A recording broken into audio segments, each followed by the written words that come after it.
here on YouTube for the Cookout Clash at Bowman Gray Stadium. Welcome on in. Again, we are about an hour out from the start of the LCQ, so I just wanted to get the stream started a little early. Hopefully make up for, again, missing half of last night. I apologize.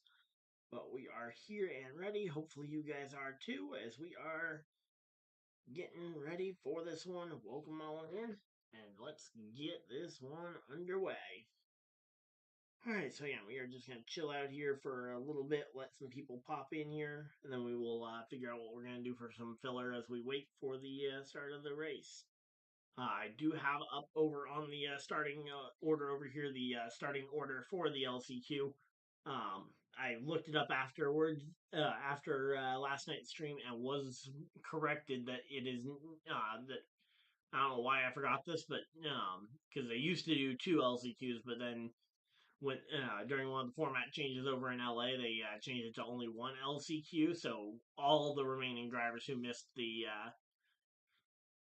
event on the first time through will all be put into the LCQ, into the same LCQ. So Ty Dillon all the way down through Tim Brown will all be fighting for 2 spots, going to the top 2 finishers in this race. And then the third and final spot that is still up for grabs will go to the highest driver in points not to advance, which currently would be Ryan Blaney, who is starting nearly last in the LCQ event. Now, there is still the possibility that if Ryan Blaney does race his way all the way up into the points, or up into the top 2 spots, into the transfer spots, that Ryan Blaney could still advance through the natural method. If he does pull that off, the next driver in line to receive the points provisional would go from Ryan Blaney to then Kyle Larson, who is starting about mid-pack. If by some miracle both Larson and Blaney get up into the top 2, then the points provisional will fall to Ty Gibbs, and there's no way for all 3 of them to finish inside the top 2. So that will be the end of the chaos for now, as that is the starting lineup for the race. So again, hopefully everybody's having a good time. We got 8 people hanging out in the chat. Feel free to drop who you guys think is going to transfer in through this group. Honestly, looking at the list of people who are entered in this, who are in the LCQ here, I mean, I would love to see Mike McDowell race his way in. I think he has the potential to. Although I think my honest prediction would be that I think you see Zane Smith potentially hold on to a top 2 spot, and then I think you'll see someone like a Kyle Larson come through the field. I think. Again, I'm a little bit surprised because I think Kyle Larson should have done a lot better in his heat race, and that maybe makes me think that maybe he won't do as well in the LCQ as well, so maybe that'll open up a spot for someone like a McDowell, an Austin Dillon, maybe a Ty Gibbs, someone who's willing to knock people out the way to get what he wants, which, again, we know Ty Gibbs and Austin Dillon are both willing to move people out the way to get what they want, so. All right, there we go. Again, we are a little ways out from the start, so let's go ahead and get a poll going, actually, real quick.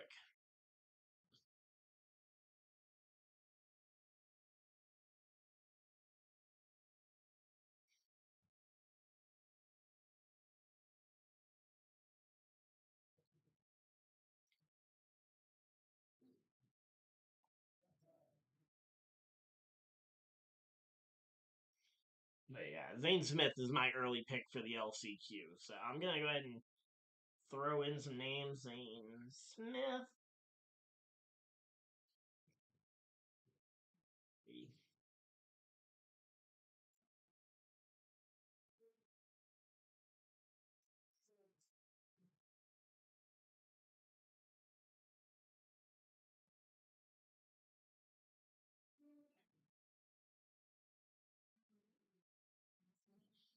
Yeah.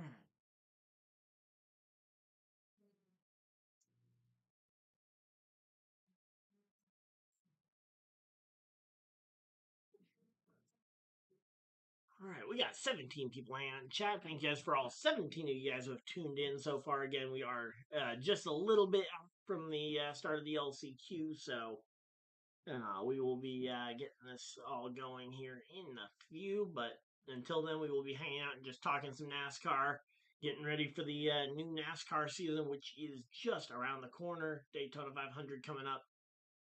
Small update to the schedule. I will not be home for the ARCA race, so I will not be streaming the ARCA race like I did last year. So, but we will still be doing Truck Xfinity and Cup next week, or not next week, but for Daytona when they do the Daytona Speed Week, we'll be doing that. We'll be doing the Daytona Duels, and we'll even be doing pole qualifying night for the 500 as well. So, a lot of on track action. Just unfortunately, it will not include the ARCA race this year, which is a little disappointing, but it starts at noon and I will be at my day job during that time frame. So there we go.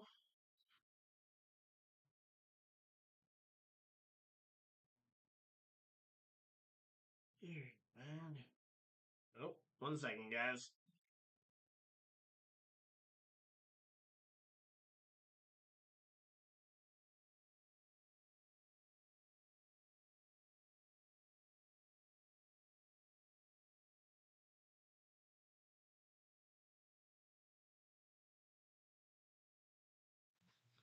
All right, no idea what that was, but there we go.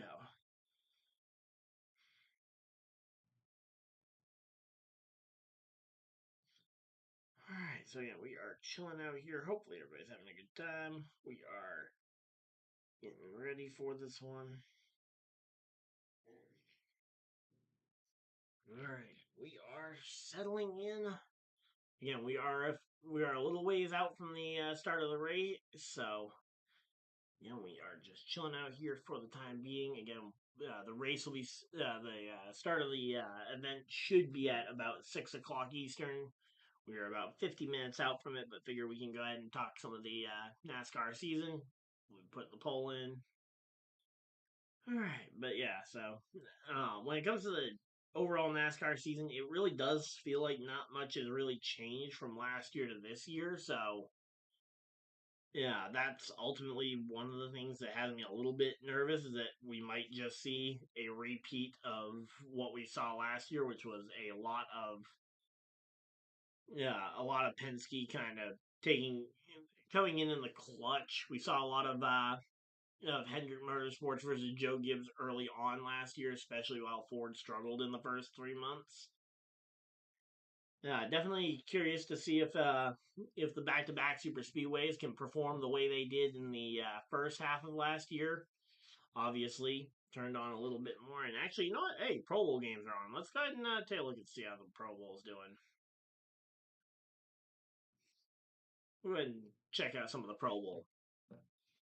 But yeah, again, it doesn't feel like a lot has changed, so I don't expect to see a whole lot of difference between last year and this year in terms of the actual results. I think you'll see some of the Penske guys come alive in the second half of the season.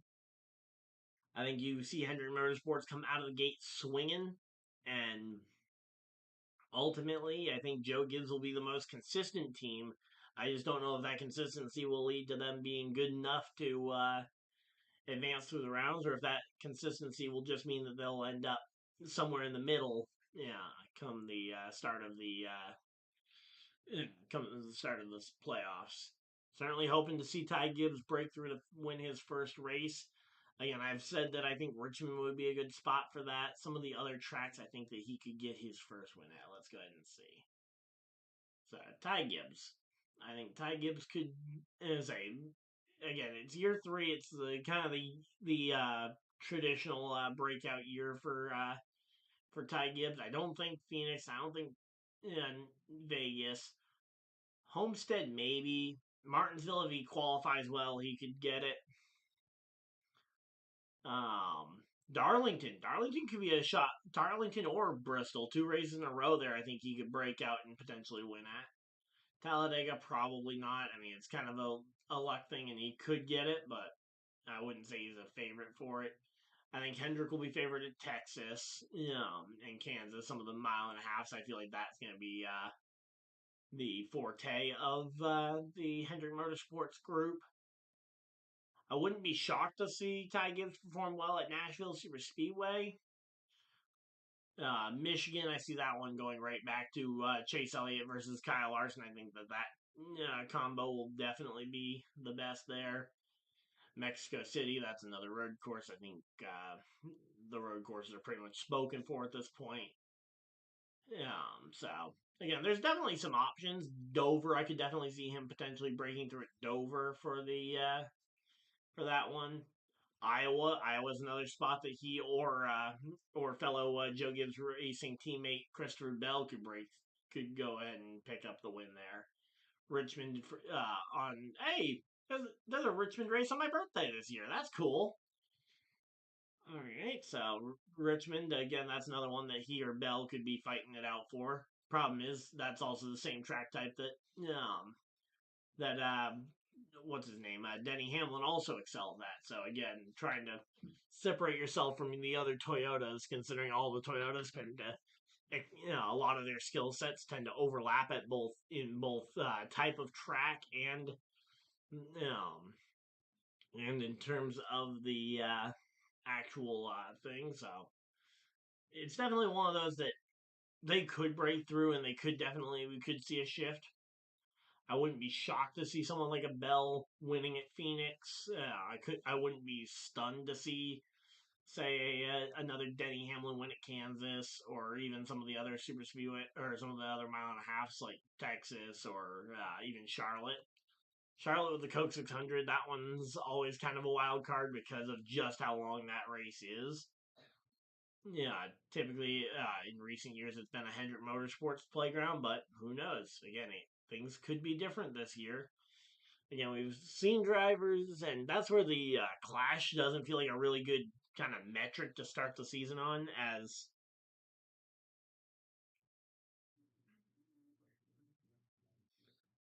the metric for the start of the season is.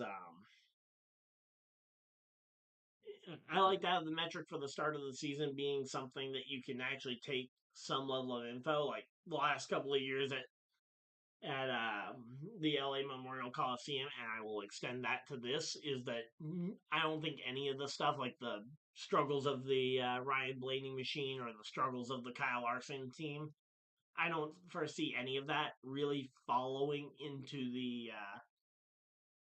I don't see any of those struggles really following into the season at all until we start to see maybe them struggling to put together a fast lap for Daytona. I don't anticipate seeing many problems there. Similarly, we've seen drivers like Justin Haley or some of the other drivers on mid pack teams do really well at the Clash, and then not be able to do very well. Hey Deb, how's it going now? What do you think of the Toyota car and the fast track going to hometown in Fastland? Okay, I'm not sure on that one, but what do I think of the Toyota car? If you're talking about visually, I've always felt like it looked really. It feels like it looks like a really cool futuristic kind of car, and honestly, it looks like the direction that I think other street cars are going to be going in. So I quite like the look of the Toyota car. If you're talking about the actual like speed of the Toyotas, I think they are right up there with the Hendrick Chevys. The only problem is that there's less of the Toyotas than there are of the Chevys. So like at plate tracks like Atlanta or Daytona, they don't really have the numbers. Okay, you made a typo. All right. Yeah, no worries. If you want to type it back in, I'll go ahead and answer it because yeah, I was trying to read through that and it was like, I'm not sure exactly what you meant there. So yep, started up the stream a little bit early. We got about 45 minutes to the start of the LCQ. We do have the starting lineup on screen. Currently got an eye over on the Pro Bowl games to see if anything actually interesting is going on. I saw a game of tug of war going on, so I've got no idea. Thought it was supposed to be flag football, but maybe that was earlier in the day. So yeah.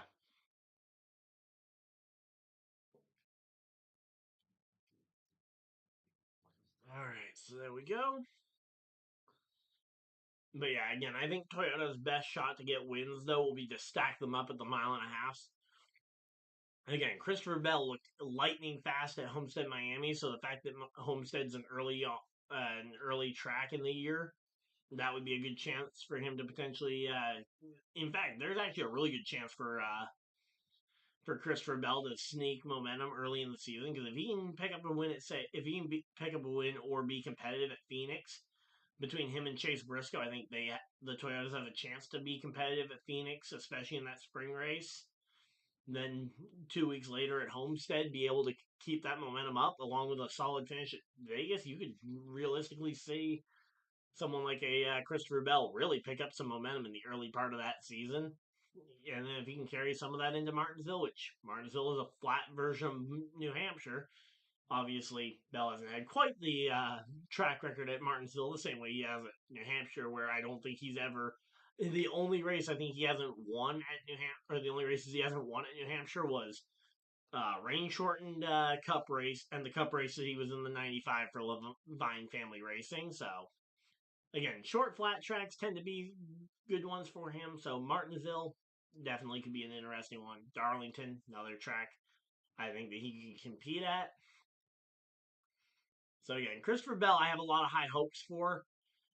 For Denny Hamlin, I think Denny has a better shot to kind of heat up in the late spring, early summer portion between, for example, the races in April. You have Darlington, one of Denny Hamlin's best tracks, Bristol Motor Speedway, a track that Toyota's been good at in the past, and Denny Hamlin, former Bristol winner. Talladega Superspeedway, Denny Hamlin, former plate winner. I think again the month of April a good chance for Denny Hamlin to try and build a little bit of momentum. Then going into Texas, not exactly his best track, but then Kansas, another track he's won at before. All Star Race at North Wilkesboro, hard to really gauge whether or not he'll win that one or not. But then Coke 600, he's a Coke 600 winner as well, multi-time if I'm not mistaken. So I think Denny Hamlin could easily potentially capture some of the momentum in again late spring, early summer as we go from April into May. The spots where I think they're going to struggle though is where I think the Hendrick cars are going to succeed. Which again, the first two plate races to start off the year are a little bit random, but then I see the Hendrick cars coming to life at Las Vegas. Potentially someone like a Kyle Larson as well being in contention for the Homestead race. Martinsville is a race that the Hendrick cars have absolutely decimated in recent years, including their 40th anniversary race a year ago. And there we go. But yeah, so then also similarly, I think Talladega is a race that the Hendrick cars could establish some dominance. Texas, another race I think I would say Texas is probably their most likely race that I would almost book it right now that one of the Hendrick cars will probably win Texas. Then the All Star race, they've performed very well at the All Star race at North Wilkesboro. Obviously, Kyle Larson putting a beat down there not too long ago. Yeah, Michigan, that's another very typical Hendrick track. So, again, being able to keep that momentum going through the summer. Pocono, another track that they've done well at. They've got some of the better road course racers, so maybe the Mexico City race will be a spot where they can at least maintain some momentum, even if they don't keep it going. So, again, it's one of those things that I think the Hendrick team can definitely spit in some wins. I think the Joe Gibbs team might be the more inconsistent kind of streaky team where they'll get hot for a month or two and then cool off for a month or two, then heat up for a month or two and then cool down for a month or two. Okay, so they are doing the. So they've got the I've got the Pro Bowl games on, and they're doing their flag football thing. Trying the 2 point attempt, but that was incomplete. And there we go. What tracks will you be at in person this season? So, unfortunately, I won't be at any races for a while, just due to extenuating circumstances. But I will be at. I know I will be at 2 races this year, so it won't be until the playoffs, but I will be at the Bristol race in September, the Bristol night race. I will be there for the entire race weekend, Thursday, Friday, Saturday, and I might even be down there earlier than that. and then the New Hampshire playoff race the week following at my home track up in good old New Hampshire. I will be there for both of those. So those are the two races that I know I'll be at. Other than that, it just kind of extenuating circumstances. I'm not able to be at any of the regular season races, but I will be at those two races in the playoffs. So that'll be a fun 2 week stretch.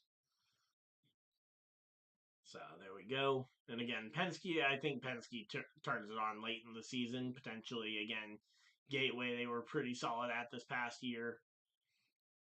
That'd be a race I could see them. Although, honestly, this playoffs, I could see this playoff actually suiting Joe Gibbs Racing a ton.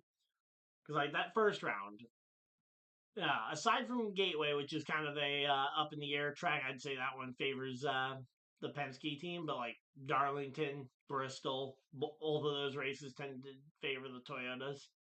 Then you go to New Hampshire, Christopher Bell's best track by far. Kansas, a track that Denny Hamlin has been able to win at in the past. And then you go to the Bank of America Roval, where Christopher Bell is a former winner of that race. Then you go into the round of 8, and that's where I think it starts to fall away from the Toyotas with Vegas, Talladega, and Martinsville. Not exactly a bad group of tracks for the Toyotas, but again, not quite as specially tailored to them. And then obviously the championship race at Phoenix. So there we go. With Mexico City going to a security level 4, will NASCAR still go or allow fans seeing this is the worst it has ever been? I don't know exactly about what security level Mexico has going on right now. The Mexico race is, which week is the Mexico race? That is June 15th. So there is still essentially five months for it to potentially get better. So it's hard to really grade exactly what is going to be going on there. NASCAR, I think, is absolutely going to be there. Now, what they end up doing in terms of fans, I don't know. But yeah, that one though is definitely but yeah, that one I don't know what they're doing in terms of fans or tickets because it is outside the U.S. But yeah, I don't see any reason why not. I mean, I see it no different than when the NFL went to Brazil. Everybody was talking about how dangerous of an area it was, but the NFL still went there, and a bunch of local fans still showed up. So, and a lot of fans flew in from the states. So, I wouldn't be shocked if NASCAR goes and everything kind of just goes as scheduled. But again, if we're still hearing problems like that come June 1st or so, then I'd start to get worried. But again, it's one of those things. I'm not too worried until I start seeing until it gets a lot closer and things haven't changed.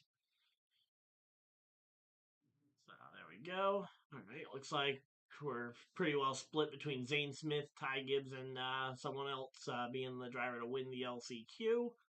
Just looking at the poll that we got going in chat for that. But yeah, I mean this year's NASCAR schedule, I'm looking forward to it a ton. I mean we got a whole lot of road courses which they can be hit or miss. You got Circuit of the Americas, um, in the early spring, and then really, do you not have another road course in the spring? You have Circuit of the Americas March 2nd, and then and then in the middle of the summer you have Mexico City June 15th. Then you go ahead and you have over July 4th weekend you have Chicago. Then the following week you're out at Sonoma. So three road course races in the span of a month. I mean that's going to be a big surge there for some of the road course ringers like Michael McDowell, like an SVG, like an AJ Allmendinger.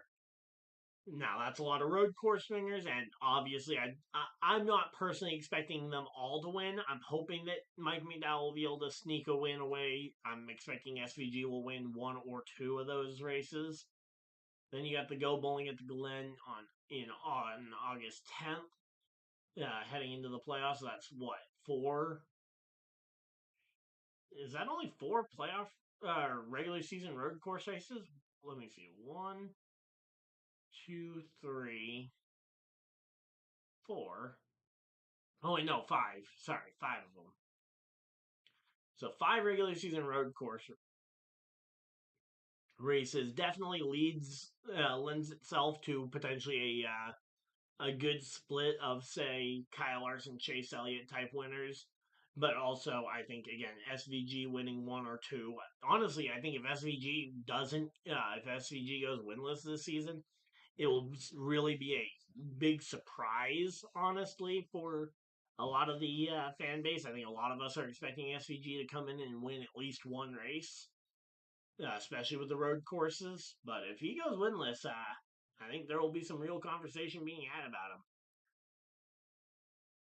Michael McDowell, AJ Allmendinger, both of those drivers have proven that they can win at road courses. Michael McDowell at the Indy Road Course a couple years ago. AJ Allmendinger at the Roval when I was there 2 years ago. So again, it's definitely as I said, there's definitely a lot of potential winners for the road course. It's just a matter of which ones will break through to win and when. All right, so there we go. And we are just chilling out here. Again, we are now about half an hour away from the start of the LCQ. So, not every I won't start every race stream this early, but figured at least today, I figured we could start it up a little bit earlier.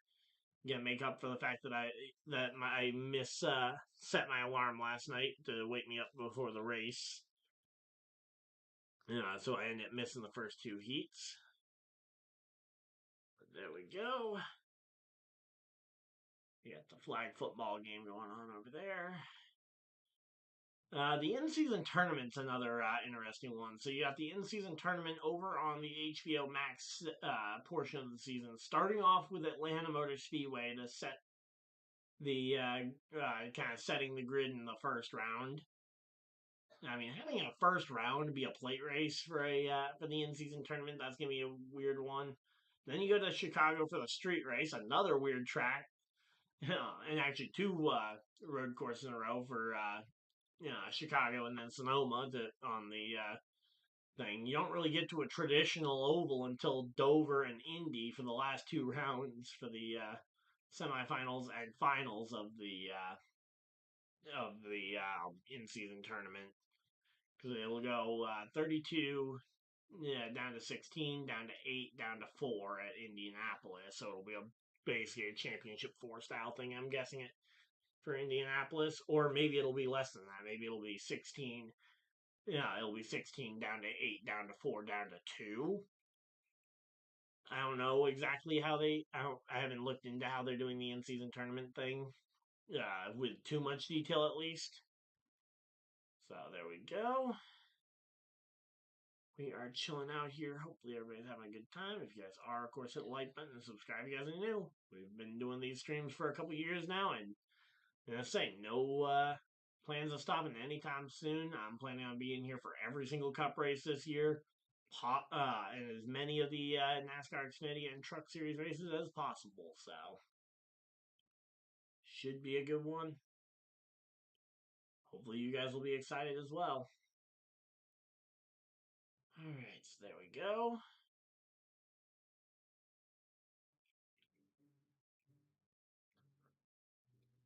All right.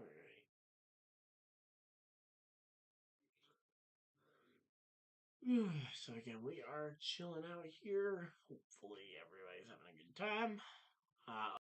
Go ahead and post this in a couple other spots.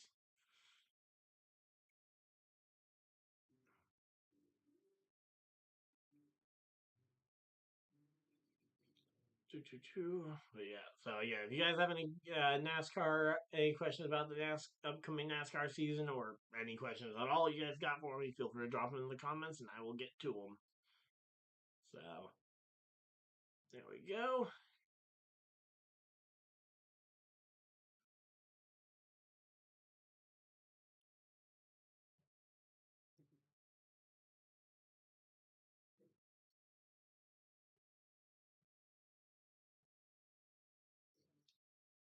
Alright, so again, we are chilling out here. Hopefully everybody's having a good time.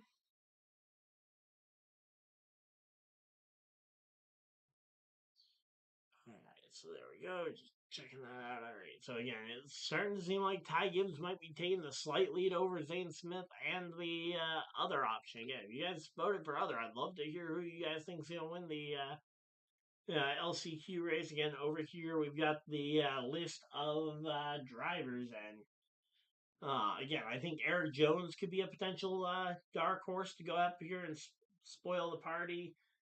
Again, the Fords looked very strong yesterday, which was a little bit surprising because I didn't expect to see, especially like the Roush Fords, who had really struggled at the quarter mile oval out in LA for the last couple of years. They came on really strong here. So there we go. And again, we are chilling. Hopefully everybody's having a good time. We still got 13 people hanging out in chat. Let's see. I just gotta pull up my YouTube studio real quick. But yeah, so yeah, we've got Daytona duels on Thursday, February 13th. That'll be a good game. That'll be a good pair of races. I'm looking forward to seeing those ones. Looking forward to seeing if which drivers end up racing their way into the 500, because there is a absolutely stacked field of drivers competing for the right to be in the Daytona 500 this year. Headlined obviously by none other than Elio Castroneves, who has applied for a waiver and will be able to get in regardless of what happens. But if he does race his way in, he will take a spot away from one of the other drivers. But then you've got guys like Anthony Alfredo, Corey LaJoy, Justin Allgaier driving for Junior Motorsports will be in the 500. Martin Truex Jr., former NASCAR Cup Series champion. He and Cole Pearn are reunited and going to make another run at the Daytona 500. Yeah, so again, it is a absolutely stacked field, and I'm sure I'm not even getting every name that's on that list of Daytona 500 entry drivers, but there is, I believe, 9 open drivers this year, more than we've seen in any recent season, and that means we will see 5 drivers, I believe, going home, possibly 4 if Elio doesn't qualify under normal means, and will need to fall back on his world class driver exception, but again, we don't know yet, so definitely looking forward to seeing it though. Again, that will be the week of the that will be February 12th for qualifying, where 2 drivers will lock in on speed, and then February 13th at 7 p.m. we will see duel number 1, and then immediately following it will be Daytona duel number 2. Both are a pair of 60 lap, 150-mile sprints, and the top 2 drive and the top open driver in each will advance into the main event. So there we go. Yeah, we are chilling out here. We are again about a little over 20 minutes away from the start of the NASCAR Cookout Clash here. And again, we are just chilling out, getting ready for the start of the NASCAR season. I'm excited. Hopefully, you guys are too. Let's see. What about some of the? Let's talk about some of the Xfinity Series and Truck Series stuff, because I know that there's some stuff that they've got that the Cup Series doesn't. So here we go. Xfinity Series has the same super speedway start to the season, but yeah, the big thing for the Xfinity Series is that on Easter, on the week of Easter Saturday night, you'll see the Xfinity Series racing at Rockingham Speedway at 4 p.m. And what time is the truck race? I really hope I can be able to at least stream those races, the truck series at Rockingham. Let's see, Rockingham.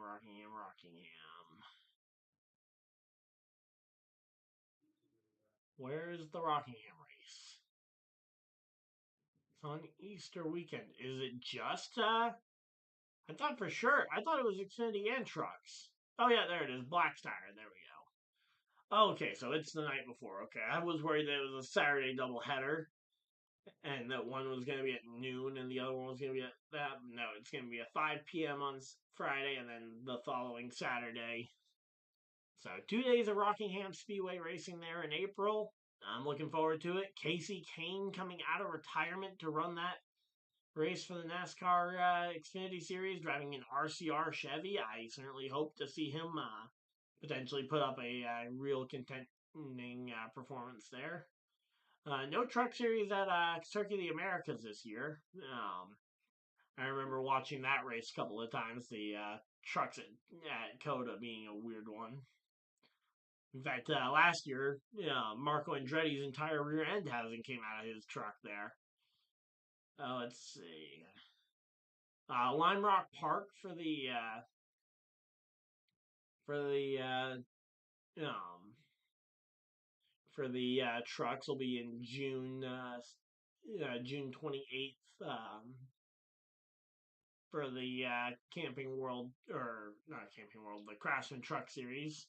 Then they'll be racing at IRP Indianapolis Raceway Park. After that, their playoff races.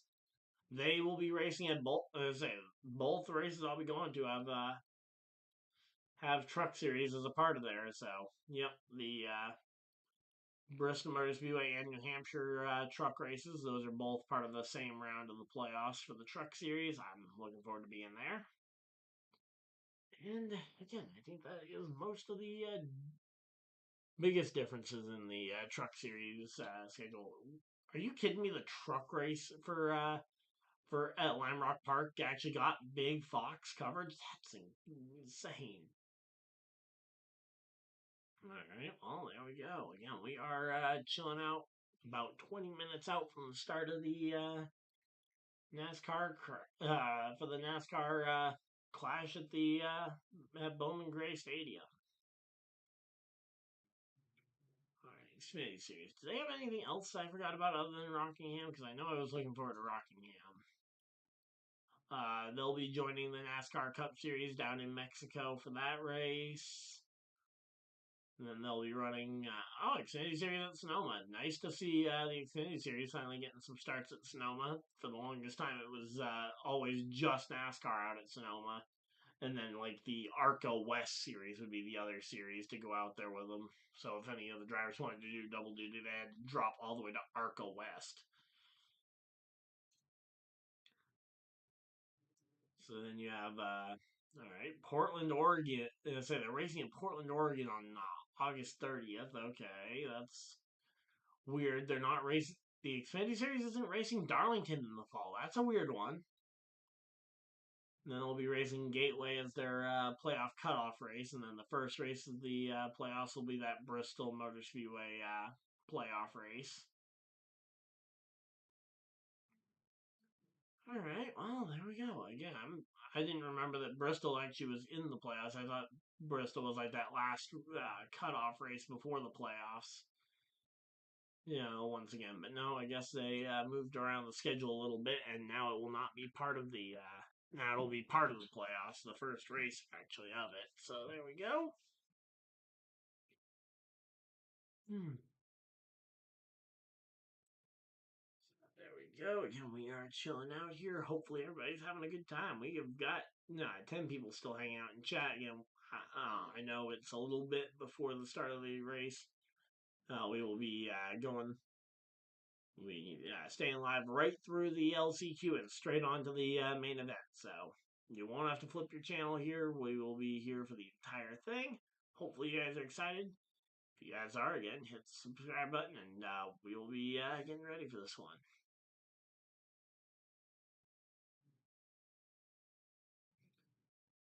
All right. Here we go. Also, real quick reminder that let me just double check, make sure that the description is correct. So if you guys are interested, up until the start of the Daytona 500, we will be running a giveaway where we will be giving away a 1/24th scale die cast. Not this one. This one's a 2018. But we will be giving away a current year 2024 diecast of the winner. Driver will get to pick which driver, or the winner gets to pick which driver it'll be. So, but we will be giving away a 1/24th scale car along with 3 1/64th scale cars. Again, link to join that giveaway is in the description. So, and that will be going up until right about the start, right until the start of the Daytona 500. So, once the Daytona 500 starts, we will be it'll be locking in, and I will be picking winners during the Daytona 500 stream. So if you want to be able to hear exactly when you are, there, I will be going ahead and drawing them literally while we're on stream. So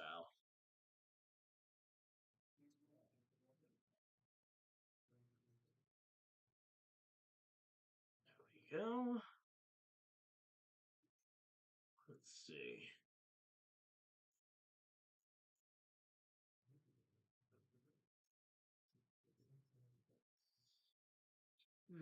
Yeah, so far we've got 276 people have already joined on in for the giveaway. So again, it's been a crazy giveaway.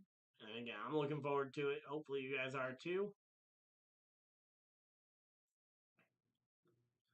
All right. Again, we are just chilling out here. Hopefully, everybody's excited. Again, we are getting ready for this for the start of the NASCAR season. Clash at Bowman Gray Stadium.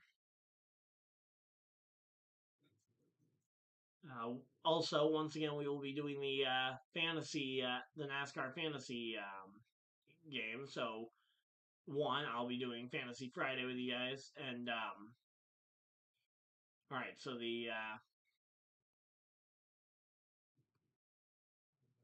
so you guys can enter and join it.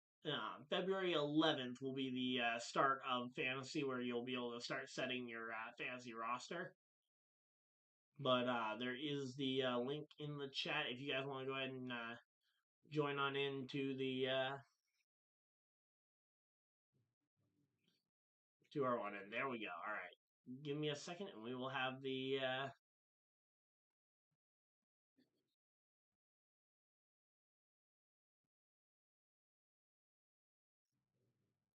All right, so let's go ahead and start getting this stuff set up for the starting lineup so that I can actually show you guys live running order, because I don't have my normal computer, which has my lineup stuff all perfectly set.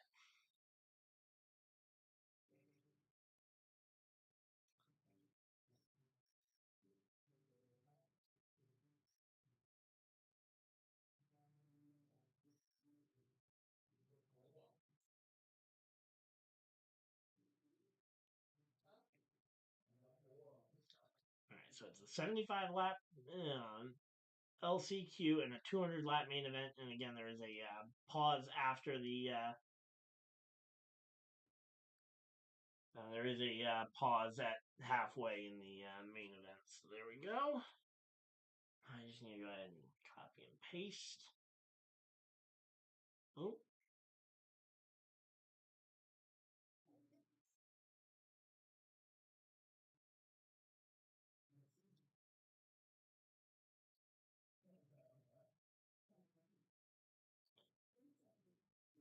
Oh, come on. Do. Alright, so yeah, we're just getting this built up real quick so that we can have the starting lineup and the active running order. So again, there are your top 10 starters, and this will keep an accurate tracker on their running position throughout the event.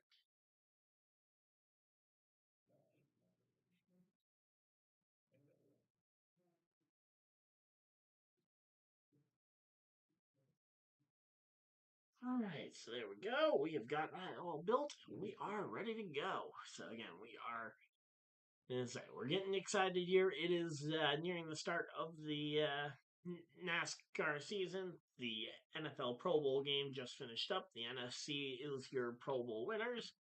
shock and surprise that the Pro Bowl went to the team that I thought was the better team overall. Although, granted, I don't know how much of the Pro Bowl games actually has to do with how good you are at football at this point. So I'm going to go ahead and flip my channel on over to NASCAR so I can go ahead and watch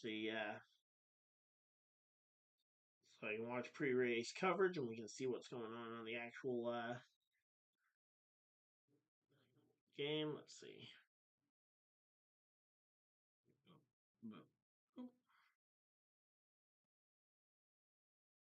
Alright. Well, I guess let's see what's going on Fox.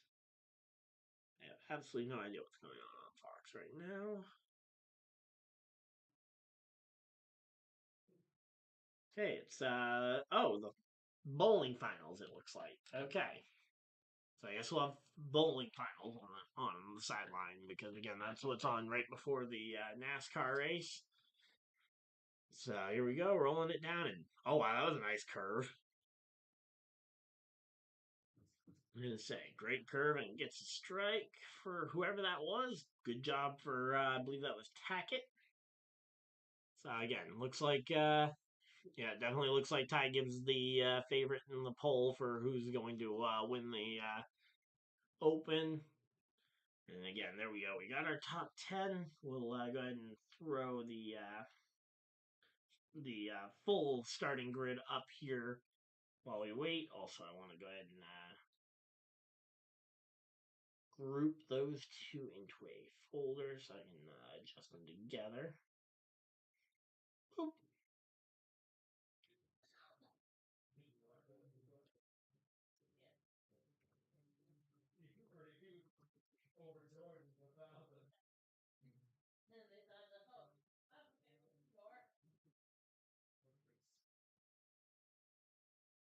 Alright, so again, we are chilling out here, getting ready for the start of the NASCAR race.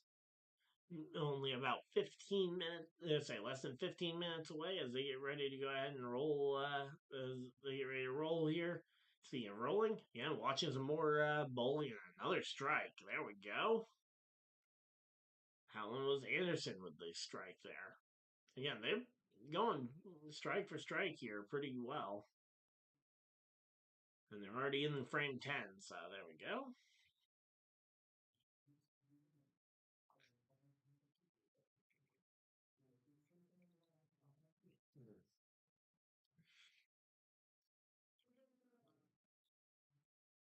Alright, so again, we are chilling out here, mere almost 10 minutes away from the start of the NASCAR race, and again, we will be here right on through, no breaks between, as I no real break between the NASCAR Cup Series and the before the LCQ and the main event. We'll be staying right with you straight on through. Oh, nope. I gotta make sure. Don't touch that. That's the thing I remember. Make sure I got this still lined up pretty close to correctly. Close as it's gonna be. Alright, so again, we got the starting lineup over there for you guys. If you guys want to just see the full starting lineup, again, it will be Ty Dillon, Zane Smith, Ty Gibbs, Michael McDowell, Austin Dillon, Eric Jones, Riley Herbst, AJ Allmendinger, Justin Haley, and Kyle Larson is your top 10 starters. Then you got Stenhouse, John Hunter Nemechek, Josh Berry, yeah, Cody Ware, Burt Myers, Cole Custer, Ryan Blaney, Garrett Smithley, and rounding out the last car in the field tonight will be local track champion Tim Brown, who Burt Myers, and Ryan Preece all raced in the modified race yesterday before climbing to their NASCAR stock cars for the Open, or not for the Open, but for the heat races. And neither Burt Myers nor Tim Brown ever looked comfortable during heat race number 3. So there we go. They're getting ready to hand out the trophy for the bowling. As again, they oh wow, he won $100,000 on that one. Nice. Don't watch a lot of bowling. Don't have a clue who this guy is, but you know, say he gets a green jacket, a big trophy, and $100,000 check. Nice. Sounds like a good day at the office. So there we go. Yeah, we are chilling out. Hopefully everybody's having a good time. We've been live for nearly an hour as we are getting closer and closer to the start of the race.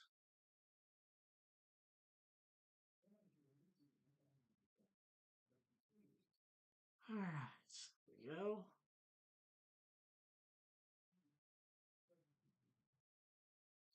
Again, the pole sitter for the actual clash is gonna be Chase Elliott. Chase Elliott got the win in Heat Race 1, so he will be starting on the pole position for the actual clash. We just got the LCQ coming up first, so that's what we've been focusing most of our attention on. But there we go. Alright, so again, we are chilling out. So EJ Tackett is the guy who won. Honestly, genuinely, he looks like he could very easily be your high school history teacher. And I mean, absolutely no offense to high school history teachers or to this guy, but that is quite literally what I. Honestly, I think he can teach a vast array of subjects, but for whatever reason, I'm getting history teacher vibe from him. So, and he just happens to be a pro bowler. Cool.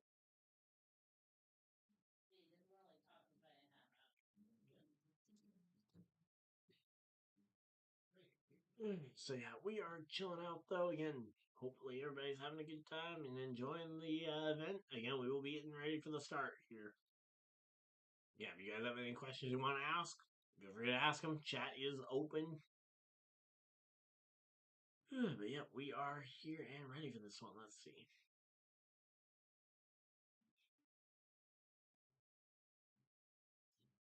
So we are currently at 2842.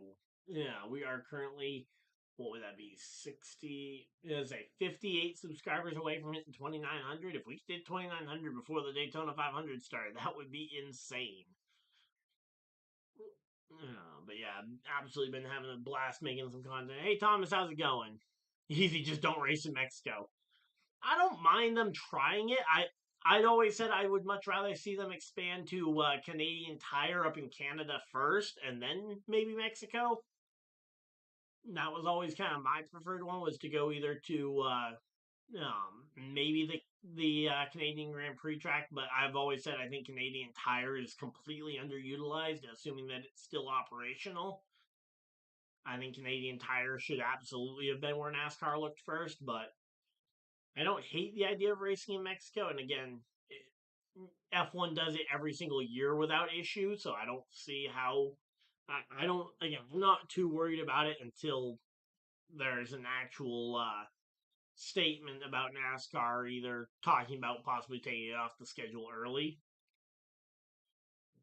But again, I have heard nothing about that, and the race is still months away, so I think we'll be perfectly fine to. I think the race will go just fine. Again, I compare it to the NFL playing in Brazil. Did they need to? Probably not. Was it cool? I mean, it didn't seem. I don't think it being in Brazil took anything away from the game. And ultimately, you got to put the sport in front of some fans who maybe have never gotten a chance to see a NFL game before. In this case, you might get to put the race in front of some fans who have never gotten to see a NASCAR race before. Again, I think I see a lot of positives from expanding it. Again, I would have probably gone to Canada before I went to Mexico, but again, I think there's a lot of positives to be gained by NASCAR expanding their reach beyond the USA borders. So, yep. And again, we are about 5 minutes away from the start of the NASCAR Cup Series broadcast here. And again, Zane Smith, Ty Gibbs, Michael McDowell. We got some heavy hitters down deeper in the field. You got Kyle Larson starting 10th. Ricky Stenhouse Jr. in 11th. You've got Ryan Blaney starting third to last in this one. I believe that will be he will be starting 17th on the grid, which that will be an insane drive to see Ryan Blaney trying to drive his way up from 15th on the grid all the way up to potentially a top 10 or even trying to fight his way into the top two. Now, Blaney does have his points provisional that he can fall back on. He is guaranteed into the field if he just sits back and lets the race happen and doesn't even try. He can basically just sit back and know that he's got the provisional. But hey, if he can race his way up into that top two, start putting some pressure on those drivers to start performing. I think Ryan Blaney could be a driver who I could see carve up this field and potentially make a run at it. All right, so there we go.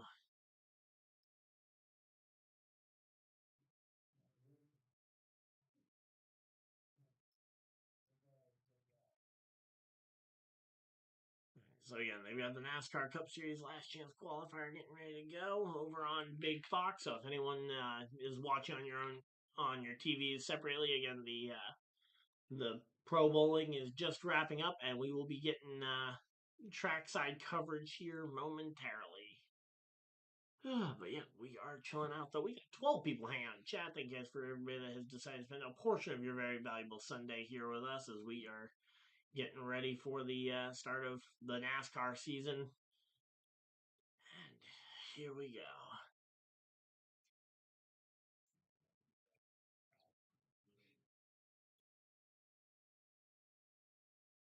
So again, they go to commercial break, and we are just chilling.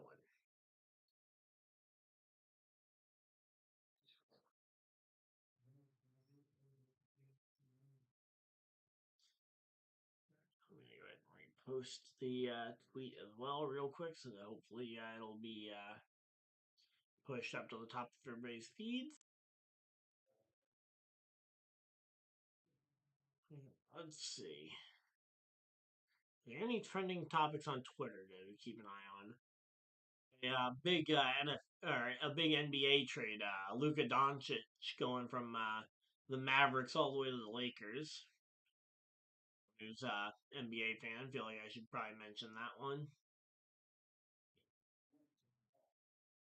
Let's see what else is trending in sports here.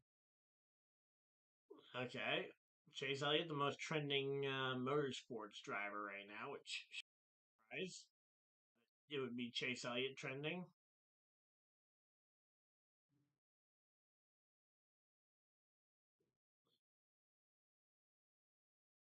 But yep, I'm just so glad that NASCAR is back here. So there we go. Yeah, we are chilling out. Should be a good one. We got everything all set up for the race.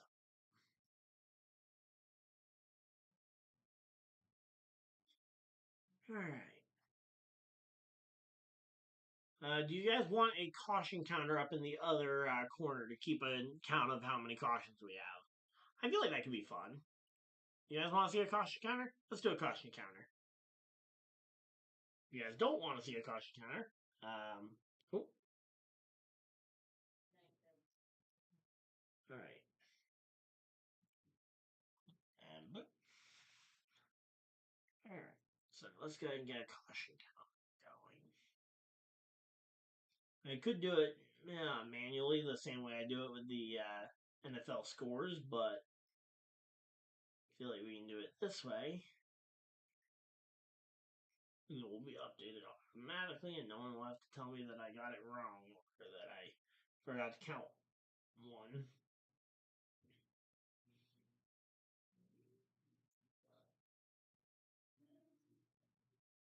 And let's go ahead and make that bigger, and there we go. Also, don't really need that much on the side. There we go. All right. So there we go. We got ourselves a caution counter.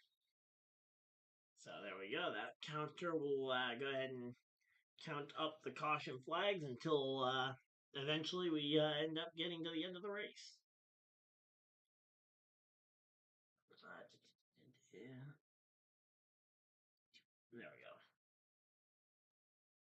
All right. So we got 15 people hanging out in chat. Thank you guys for everybody that has decided to be a part of this. Feel free to let me know who your guys' favorite drivers is as well.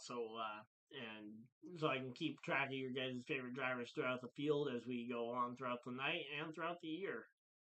I know I've got a lot of, like for example, last year I know I had a lot of SVG fans in my chat, especially for Daytona. So I made sure to keep a special eye on SVG and where he was in the field most of the year. So again, if you guys have a favorite driver, feel free to let me know, and I will try and help you guys keep updated on where they are amidst the pack of cars.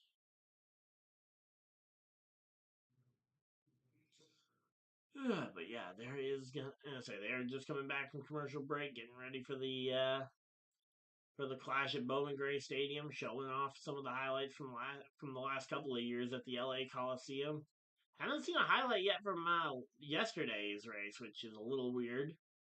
Come on, really? Are they not going to show a single highlight in this kind of intro thing from yesterday's heats? Come on, 2025 is here. Yep, there we go. The NASCAR season is about to begin. So I know it's not a points race, but there we go. Joey Logano, the 2024 NASCAR Cup Series champion. 2025, who will be the champion?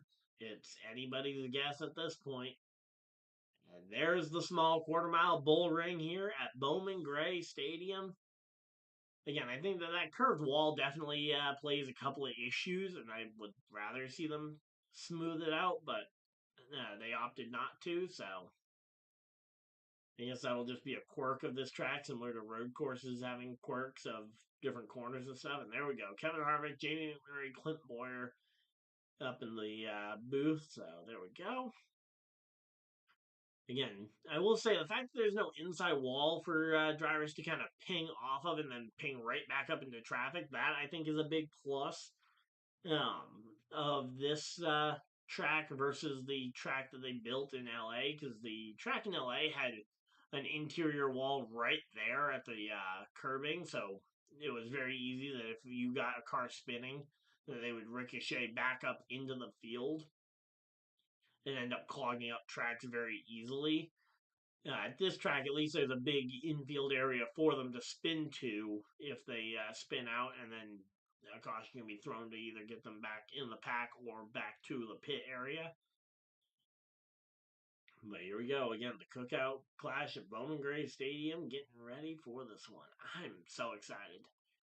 I'm also excited to be going back to the local track again a couple throughout the summer. So again, Unity Raceway up in Unity, Maine. If anyone happens to be up in my neck of the woods, feel free to come out and say hi. We got dirt track racing there. The sprint cars of New England are always a fun showcase up there. And here we go. Let's see again. They're showing Chase Briscoe in his new Joe Gibbs Racing hat. Should be a lot of fun. And again, we are mere minutes away from the start of this race here. Say the sun has gone down, the lights are coming on, and this race is about to heat up.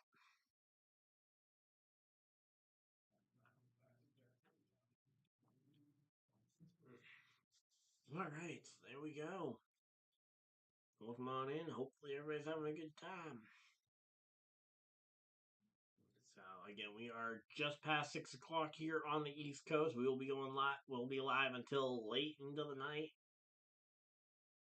Again, if you guys are excited, would love to see. As I said, I'd love to see some race picks. Who you guys think is gonna win it?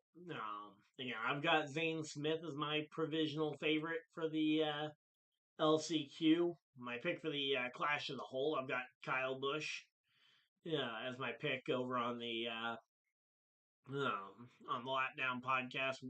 I do race picks each and every week with the guys over there. So if you guys ever want to hear more of me, which I don't know why you guys would want to hear more of me, but if you do, the Lap Down podcast over at the Social Sports Pad Network, I believe it's the bottom link in the description. Feel free to go check them out after this. Again, if you want to hear more of me or hear some people that aren't me. But, I am on there pretty much every single week. And we are is a between me, Greg, Jamie, JP. We have a wide cast of people. Hopefully, you guys are as excited as I am for the start of this one. They're going through a history of Bowman Gray Stadium right now. And again, I cannot wait to see drivers driving out onto this track. No cars out there yet, but again, the 10 of Ty Dillon, the 38 of Zane Smith, the 52 or the 54 of Ty Gibbs, and the 71 of Mike McDowell. These front two rows, they are going to be electric here. Again, remember, the top two will be advancing to the main event along with the highest driver in points not to advance. Which currently that is Ryan Blaney stuck all the way back in the 17th position. Luckily has that provisional to fall back on. If he does, by some miracle, race his way all the way up into the top two, it would fall on Kyle Larson for the points provisional. And if both of those drivers manage to make their way from 17th and 10th, respectively, on the field to be the two drivers to finish 1-2 in this race, then it would fall on Ty Gibbs to be the provisional driver to make their way in. So here we go. Here's some highlights from last night's race. Say Kyle Busch getting into Justin Haley. Ryan Preece absolutely sending John Hunter Nemechek. Hopefully the 42 guys got some good work on that car, but there was a ton of beating and banging going on, especially in that first heat race, which I missed, unfortunately. So, yep, we are chilling out here. Hopefully everybody's excited. I'm certainly ready for the start of this season. And again, we are mere moments away from the start of the first, or the only LCQ race, the last chance qualifier. Again, top two will advance to this next round. All right, so they're talking about, are they really going to go to another segment? Or another two segments? Great. Chatting with Childress and then talking about Joey Logano for some more time. All right, well, if you guys don't want to hear all that, feel free to stay right here and we will get ready for the start of this race. Again, the fact that you've got both Legacy Motor Club cars going to be trying to race their way in. You've got, again, Joe Gibbs racing driver Ty Gibbs. He's the only one of the four mainline Joe Gibbs cars, I believe, to miss the field. Then you've got the and then you've got the Hendrick car of Kyle Larson. Again, I'm curious to see how it ends up working out with the drivers who have where we have some drivers who have multiple teammates trying to fight their way in. All right, there we go.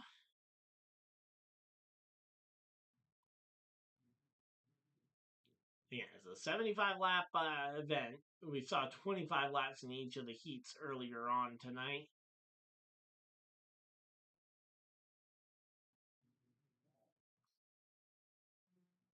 So yeah, you've got Justin Haley and Michael McDowell both trying to transfer through. Carson Hocevar, I believe, already advanced by finishing top 5 in his heat. So two of the three Spire cars still looking to try and transfer through. Both of the College cars are going to be trying to transfer through. Ty Dillon up in first currently, and AJ Allmendinger in eighth. Josh Berry going to be trying to advance his way through along with his technically not teammate Ryan Blaney in the Penske number 12. He's in the Wood Brothers 21. Essentially a teammate, but not officially. You've got Tim Brown and Burt Myers, the two drivers who are competing from the local track level. They are starting in 15th and 19th respectively, and they will be trying to race their way through the field. But yeah, again, I think this battle through the pack is going to be a crazy one as we get ready for this one. So doing a part here on the start on the kind of amenities here at the track, and we are going to be ready for this one.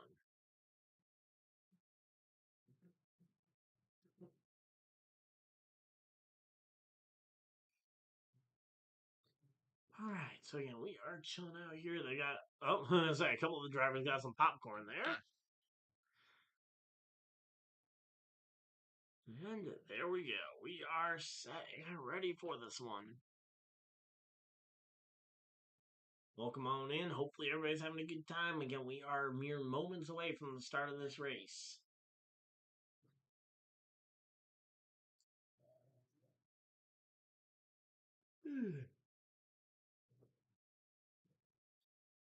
So again, they've got Clint Boyer up there. Yeah, Clint Boyer and McMurray are the two drivers in the booth who have popcorn. Yeah, looks like Harvick's got a bag of something up there. Not sure what it is. Might be beef jerky. Might not be. But yeah, they're up there talking with Richard Childress here as we get ready for the start of the race. Again, we're closing in on the start of this one. This one's been a pretty good. This one, the race throughout the part of the race that we've been doing so far, it's been a pretty good one all week long. Let's see.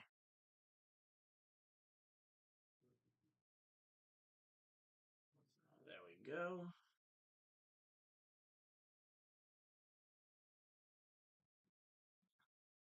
So again, we are sitting here.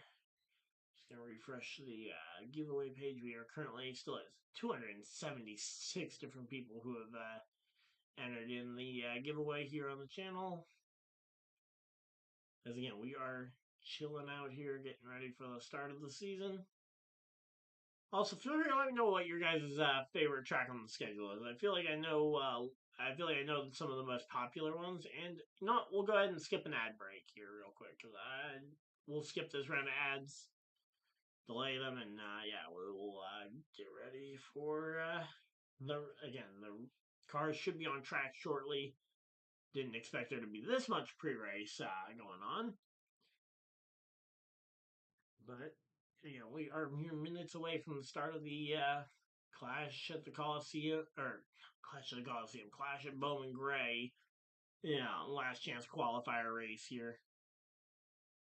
Again, I know who the majority of people here are rooting for. Probably Kyle Larson to an extent, trying to fight his way through this field. And again, if Blaney just sits back and lets himself carry the lets himself just get the provisional, then that will force Kyle Larson to have to race his way up into the top two in order to be able to qualify his way in. So I think Kyle Larson is going to be the biggest Ryan Blaney fan on the racetrack tonight, as he is going to be hoping that Blaney can get up in the mix as well. That way, because if Blaney gets up into that top two, Larson can relax a little bit. Obviously, Larson still wants to be one of those drivers to get into the top two, but if Blaney gets there and not him, he will be just fine with that because he will still get to go to the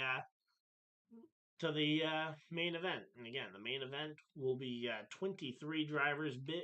There will be 23 drivers in the main event as we go ahead and get ready for this one. So, welcome on in. Hopefully, everybody's having a good time.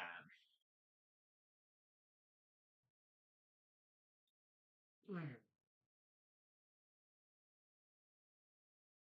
just need to go ahead and grab this screenshot real quick.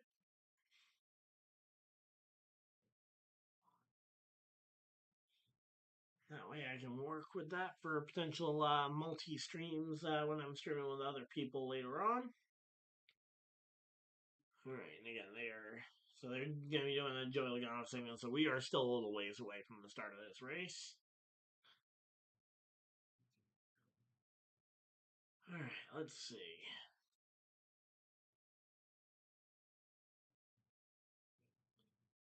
Yeah, we are just chilling out here. Hopefully everybody's having a good time.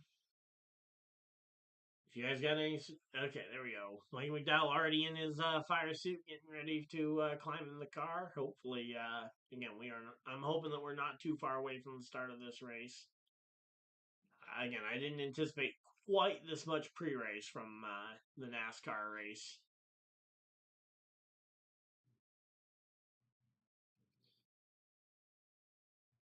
there we go again. I also went and did a video earlier this week talking about my playoff predictions. So if you guys haven't seen that already, feel free to go check that out as well.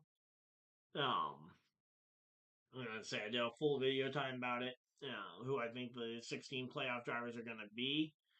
Again, statistics say that on average we see about 3 random winners each year. So I think that goes to show that we might see, again, someone like an SVG, someone like a Mike McDowell, maybe a Kyle Busch sneaking in at a plate track. Or maybe Kyle Busch just comes back to form this year. And we see Kyle Busch go ahead and dominate a race or two. I'd love to see a Kyle Busch race domination. I think at this point, it's been so long since we've seen him even relevant that we kind of all just want to see him, or I think a lot of us want to see him succeed. Yeah, just to get out of the funk. He's in almost the same way that I think a lot of people kind of were hoping for some Kurt Busch victories down the stretch of his career. I think Kyle Busch is just starting to enter his Kurt Busch at Stewart-Haas racing type era. Might not be a championship contender after that, but still a multi-time race winner. Daytona 500 champion as it wasn't until Kurt Busch ended up at Stewart-Haas Racing that he finally picked up a Daytona 500 win back in the 2017 race. So there we go. Again, just chilling out.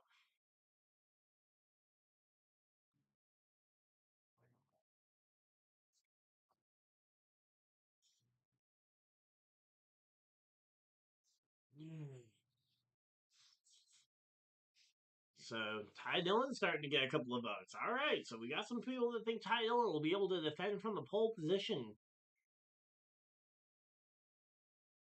Oh, and now, Ryan Blaney showing how his drink bottle works with the super long straw there. Yeah, he's got Bubba Wallace down there hanging out with him. All right, so the cars are all lined up and they are getting ready for this one. Those are the LCQ cars, and again, we will be getting ready for that one. Joey Logano, a little bit of he is definitely a favorite to win these first time races. In fact, a lot of the first time events in recent years, Logano has won. I believe he won the first race at Gateway, the first race at the LA Coliseum.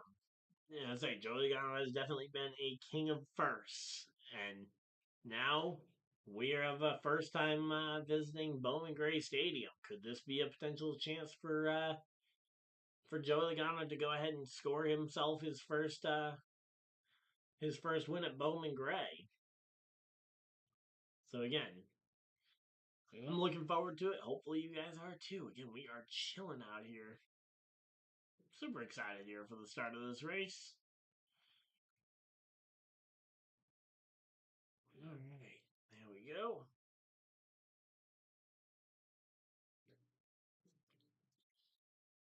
Yeah, say 34 years old. Wow, he's only 34. Again, he's been in the Cup Series for a long time. He's been in the Cup Series since he was 18. So I mean, it's obvious that Logano's gonna. So yeah, there we go.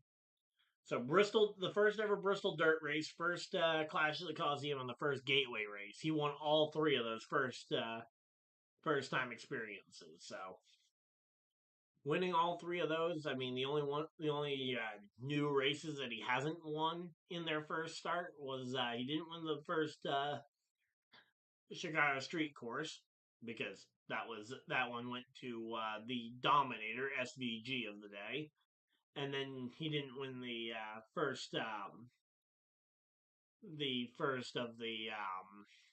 was it, the All-Star race at North Wilkesboro. He didn't win that one either. That one went to Kyle Larson. But again, 3 out of 5 for being in a first race, a first of, and being able to win them. I mean, hey, that's some pretty good hit rate there.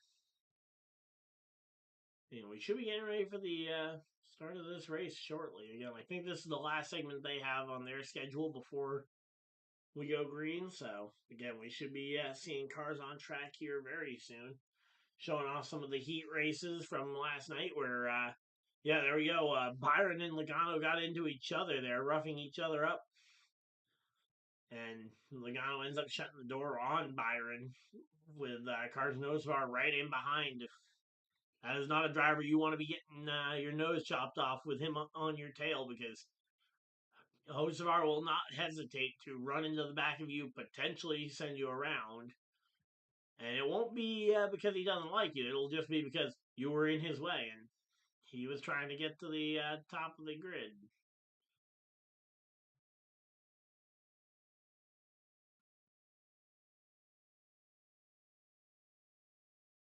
Alright, so there we go. Again, we are chilling out here.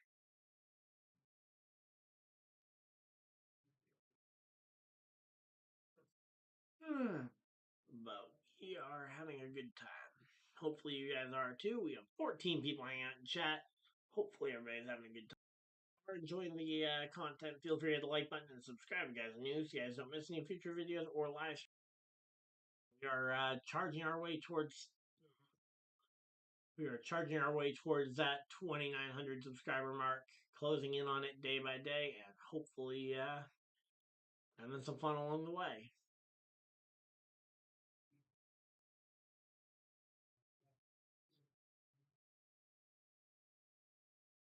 Alright, so yeah, we are getting ready for this one again. There should be a skit next, at least one skit next week, if not two. So again, look forward to some of those if you guys are YouTube Shorts fans, or if you guys are fans over on TikTok. Again, I've started posting over there a little bit. Again, if you guys aren't a fan of that content, don't worry. Long form content is definitely not going anywhere anytime soon. But I've been having some fun with the TikTok style skits. All right, so there we go. Again, we are chilling out here. Hopefully, everybody's having a good time. Let's see.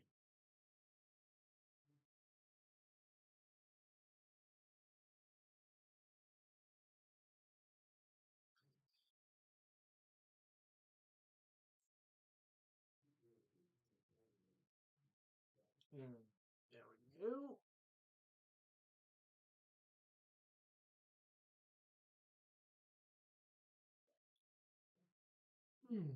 So yeah, we are just chilling on out here. We are mere minutes away from the start of this race. Commercial break, they will be rolling the cars out onto the grid, or even during this commercial break, they're rolling them out there. And again, we got our starting grid ready to go. Ty Dillon in the first position. Zane Smith on his outside of the front row. Yeah, Ty Gibbs third. Fourth will be Michael McDowell. Fifth, Austin Dillon. Sixth, Eric Jones. Seventh, Riley Herbst. Eighth will be AJ Allmendinger. Ninth will be Justin Haley. And rounding out the top 10 today will be Kyle Larson. Ricky Stenhouse Jr. and John Hunter Nemechek rounding out your top 12 and that will be your front six rows. And again, I think it's gonna be hard to win from anywhere other than those top six rows, because I think passing is going to be at a premium even in a 75 lap race. I mean, as shown yesterday, yes, you can move people off the bottom, which I think that is definitely an improvement over the earlier race, but or over the previous year's races at the LA Coliseum. But the fact that it is going to be so hard to make it through the grid is going to make it. Is the fact that it's going to be a lot of cars that you have to try and move out of your way to be able to make your way up to the top 10, to the top 5, and the fact that you need to be top 2 to advance.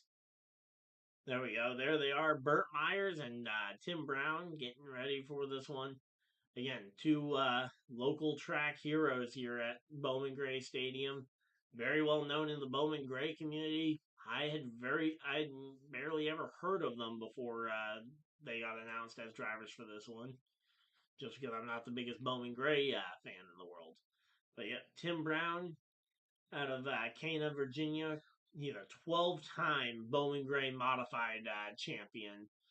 And at age 53, he's getting his NASCAR Cup Series debut tonight.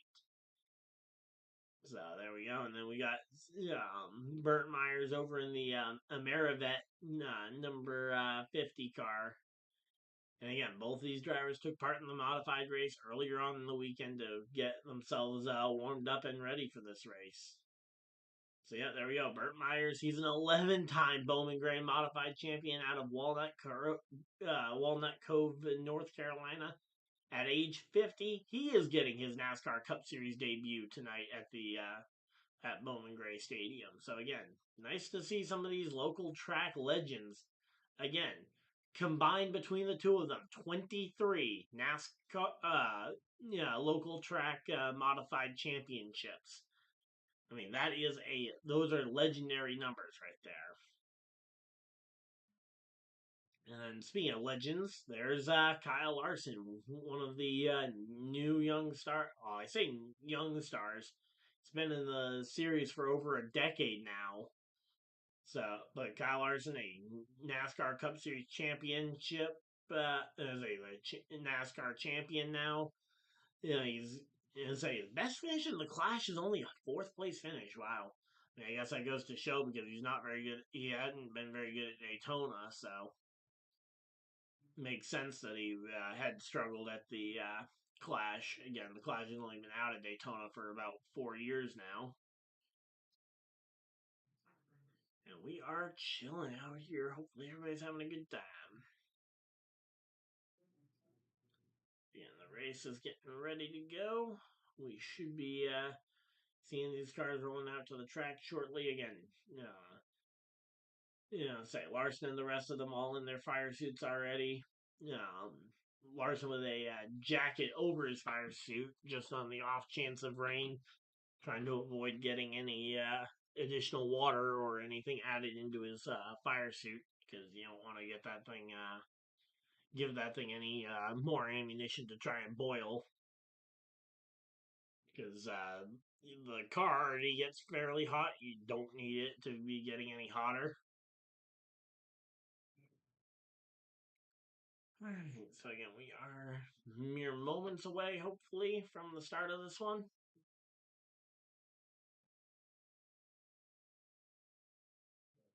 There's Ricky Stenhouse Jr. Oh, there we go. Stenhouse is climbing into his car, so. There we go. Ricky Stenhouse Jr. climbing into the Sunny D machine. All the other drivers doing the same as we are getting ready for this one. Garrett Smithley into the number 66 machine. Tim Brown climbing into his number 15 car. So, again, these drivers and teams are getting ready for this one. We got 19 drivers fighting for 2 spots in the NASCAR Clash main event. And then there is one more spot that will be based on provisional, which can go to one of 3 drivers: Ryan Blaney, Kyle Larson, or Ty Gibbs, depending on finishing order of the other drivers listed. Again, Blaney is first priority to get that waiver as he finished second in the points 1 year ago. Then you've got Kyle Larson, who finished, I believe, 5th or 6th in Cup Series points last year. He will be the second. He'll be second on priority of drivers who to get into the Clash on point or on the points position. And if both of them finish inside the top 2, if those 2 drivers go 1-2 in the race, Ty Gibbs will also get into the main event later on tonight as well. So again, I expect that maybe Ryan Blaney will just sit back and let himself get the point provisional because again, fighting your way all the way from 17th to 1st or even to 2nd is going to be tough, but it's not impossible. So, all right, there we go, chilling out. Hopefully, everybody's having a good time.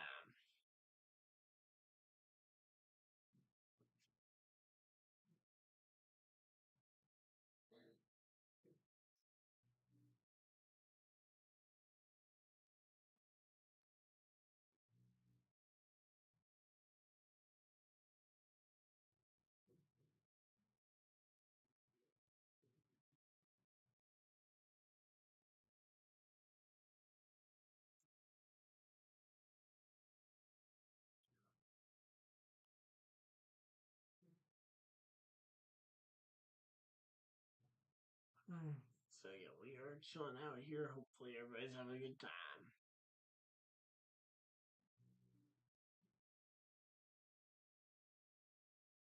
Alright.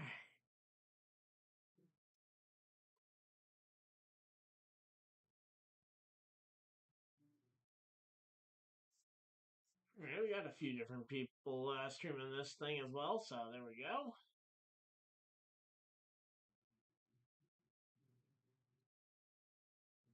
As I say, maybe during halftime, if during the halftime break at lap 100, maybe we'll go ahead and raid some people, drop some viewers off at some other streams. Hopefully, share some of the love around. Since yeah, I think that's one of the best things for the community is when there's a lot of act when there's a lot of active people all succeeding in this sport.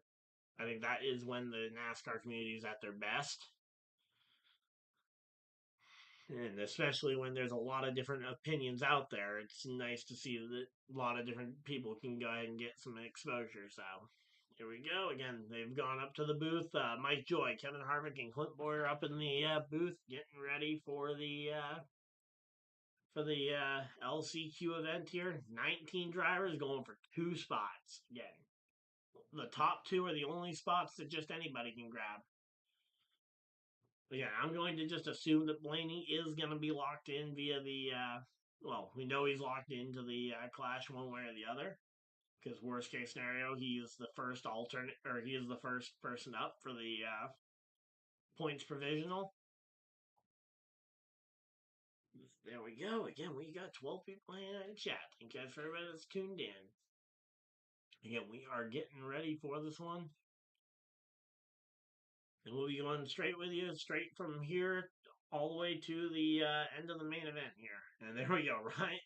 Noah Gragson making a leaping move around the outside of Kyle Busch there yesterday in the race. And then Ryan Preece, again, just another angle of him just absolutely obliterating John Hunter Nemechek's car. Just did not like what he did to him the previous lap. All right, green flag laps only, no overtime. So here we go. Green flag laps only, 75 laps. Top 2 advance to the main. So there we go. Hey Kenneth, how's it going? Alright, I'm doing well tonight. Hopefully you are doing well too. There we go. Again, the RCR, they're off at the RCR pit box here. And each one of these pit boxes has a TV monitor hooked up to the race channel. That way they can keep an eye on if the TV spots something before the other people around the track can. That way they can get a good view of potentially the some tricky angles. Like, for example, we saw a driver earlier today end up getting a little bit of trouble with or not earlier today, or in last night's heat race, having a little bit of trouble with the splitter. Being able to actually see that, it's a lot easier on the TV broadcast than for some of the people up in the grandstands or somewhere else around the track trying to spot those kinds of issues. So again, we are chilling out here. Hopefully everybody's having a good time.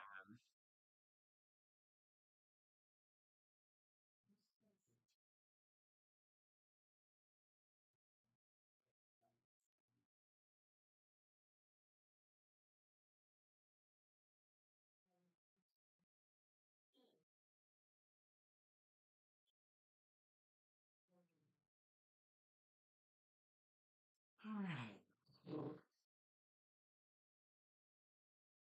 There we go. They got Larry McReynolds up there in the grandstands with a bunch of the other crew chiefs and whatnot with laptops out. Laptop scanners galore, getting ready for trying to give their drivers all the data needed, and the cars are about to start to roll. And again, we got 19 souped up cars getting ready to hit this very small short track here, a quarter mile around. They do have the choose cone here tonight, so we will see them go left and right on the restarts to choose their lanes. On every restart except for the first. The first start, they will have to start inside and outside based on qualifying position. So, Ty Dillon, inside front row. Zane Smith, outside front row. The inside row will consist of Dylan, Gibbs, the other Dylan, Austin, Riley Herbst, and Justin Haley, while the outside lane will be Zane Smith, Michael McDowell, you know, Eric Jones, Allmendinger, and Larson will be the outside lane. So there we go. And again, we are mere moments away. As the anticipation is building here, as we are just waiting for the start of this race and the drivers to start the engines up. Again, 75 laps, green flag laps only. As we get ready to go ahead and do this one, I will go ahead and skip another round of nope. I was gonna say, yeah, I'll skip another round of ads. I was gonna say, I thought they were about to go green, but no, they send them to one more commercial break. Because NASCAR and Fox has to try and scrape out every ad break possible. I don't mind going ahead and giving you guys a break from an ad or two here and there when I happen to see that it's giving me the countdown that the ad break is about to start. But there we go. Again, we are chilling out here. So I would love it if I didn't have to put nearly as many ads on the stream. That way, it would be less interrupted. But gotta make gotta be able to make some kind of money. But again, I try and not overwhelm the streams with ads. So again, hopefully you guys appreciate it. And again, I appreciate every single one of you guys spending even just a portion of your very valuable time here. Again, I know you guys have many opportunities as to how you guys want to spend your Sunday evening here as we get ready for the first NASCAR race of the season. I'm very happy that you guys chose to spend even just a portion of it here with us on the channel. There we go. Again, we are chilling out here. Hopefully everybody's having a good time. This race is about to start to pop off. So we are now sitting 59 subscribers away from 2,900. There we go.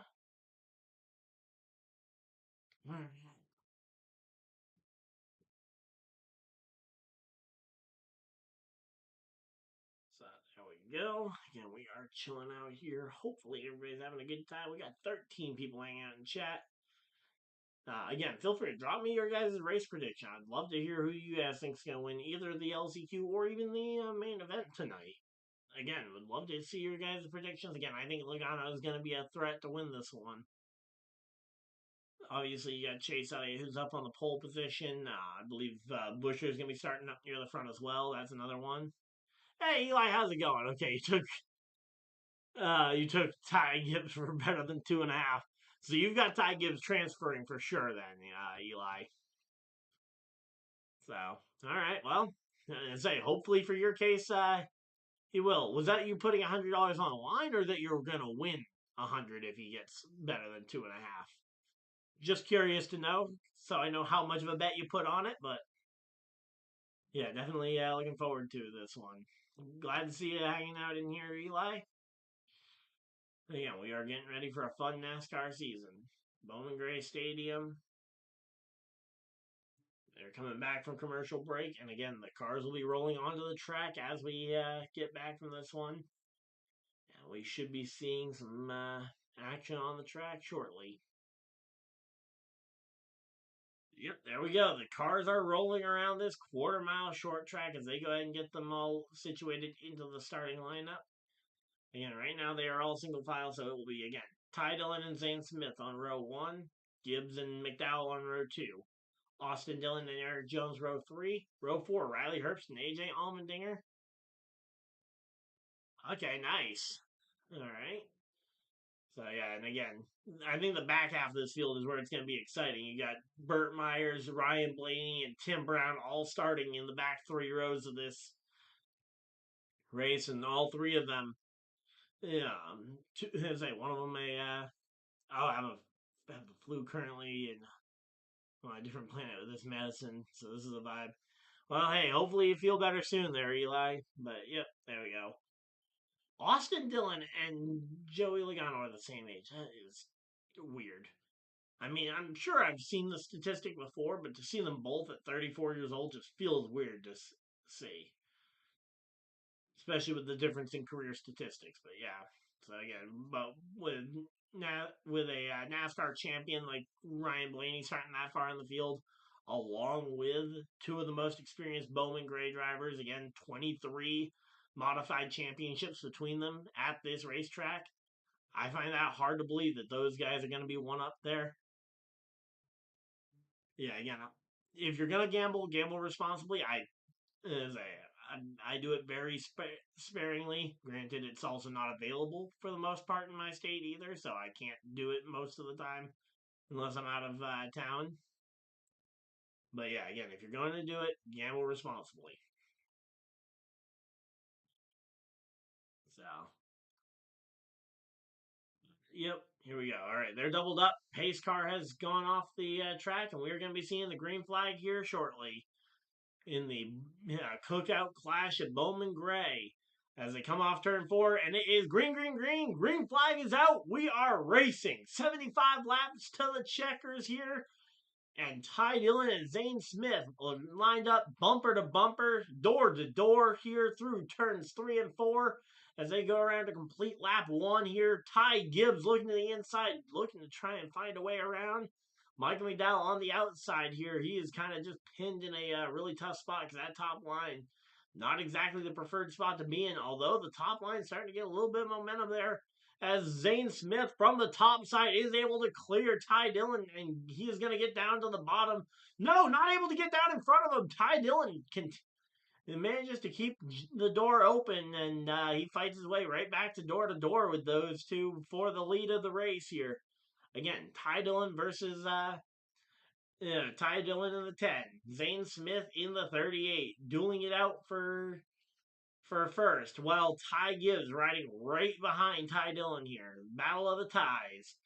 And Austin Dillon also trying to start to sneak up there. Looks like that top line has all but evaporated. Michael McDowell and Zane Smith, I believe, the only two drivers to have remained on that top line. And right now, there's a lot of beating and banging between the 10 and the 38 here. And there we go. The 10 puts a door to him, and clears them. So now Ty Dillon in the 10 has officially cleared the 38, and he is now able to block both lanes, although I think that bottom line is going to be where Ty Gibbs settles in, or Ty Dillon, settles in. Ty Gibbs and Zane Smith now side by side. And again, it looks like Ty Gibbs might be about to go ahead and freight train Zane Smith as well, and that will go ahead and, yep, there we go. Ty Gibbs just cleared Zane Smith as well. So that now puts Ty Gibbs and Ty Dillon. The two ties are the two drivers currently in the transfer spots. And somebody got way out of line. Looks like Riley Herbst in the back part of the pack just got shuffled out of line. And he is going to drop all the way to dead last. And it looks like he might have a problem with his car. I don't know if something broke. We're coming around to complete lap 9 here. But again, something seems off with Riley Herbst's race car. I don't know if something broke in the rear end or if he just got hit hard and is trying to recover there. But yeah, again, right now, Kyle Larson working on the back bumper of Michael McDowell's car. He's made his way all the way up into the 7th position here for Kyle Larson. But again, so far, no updates to the lap times here. All right, why is my leaderboard not updating? I don't know why my leaderboard is not updating. Come on. Everything was looking like it was working just fine.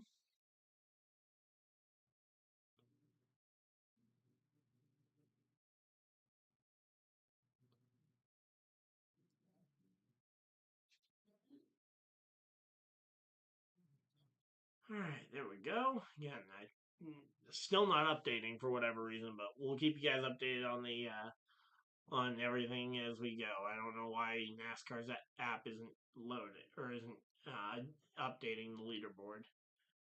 But here we go again. Austin Dillon is now working his way up to the top 2 spots here. As Ty Dillon, Ty and Austin Dillon got bumped into each other there. I looked away for a moment, and Ty Dillon has lost multiple positions, and now he's running all over his brother and Eric Jones here. And Kyle Larson uses the opportunity to sneak up the middle, but Eric Jones just slammed the door into Kyle Larson. They are not having any of it tonight. And again, Kyle Larson's already made his way up to the top 3 positions. He is taking 3rd right now from Eric Jones. Ty Gibbs and Zane Smith have now taken over 2nd place. And Ty Gibbs just spun. Oh yeah, and caution flag, caution, caution, caution. Yeah, Eric Jones just spun out or tried to spin out Ty Dillon, and then Ty Dillon tried to spin out Eric Jones, and ultimately it ended with uh, Eric Jones managing to stay up in fourth place, but Ty Dillon slipped all the way down. Not sure how far he fell before the start of this one, but the fans are not approving of something there. And that is going to be the first caution flag here of the night.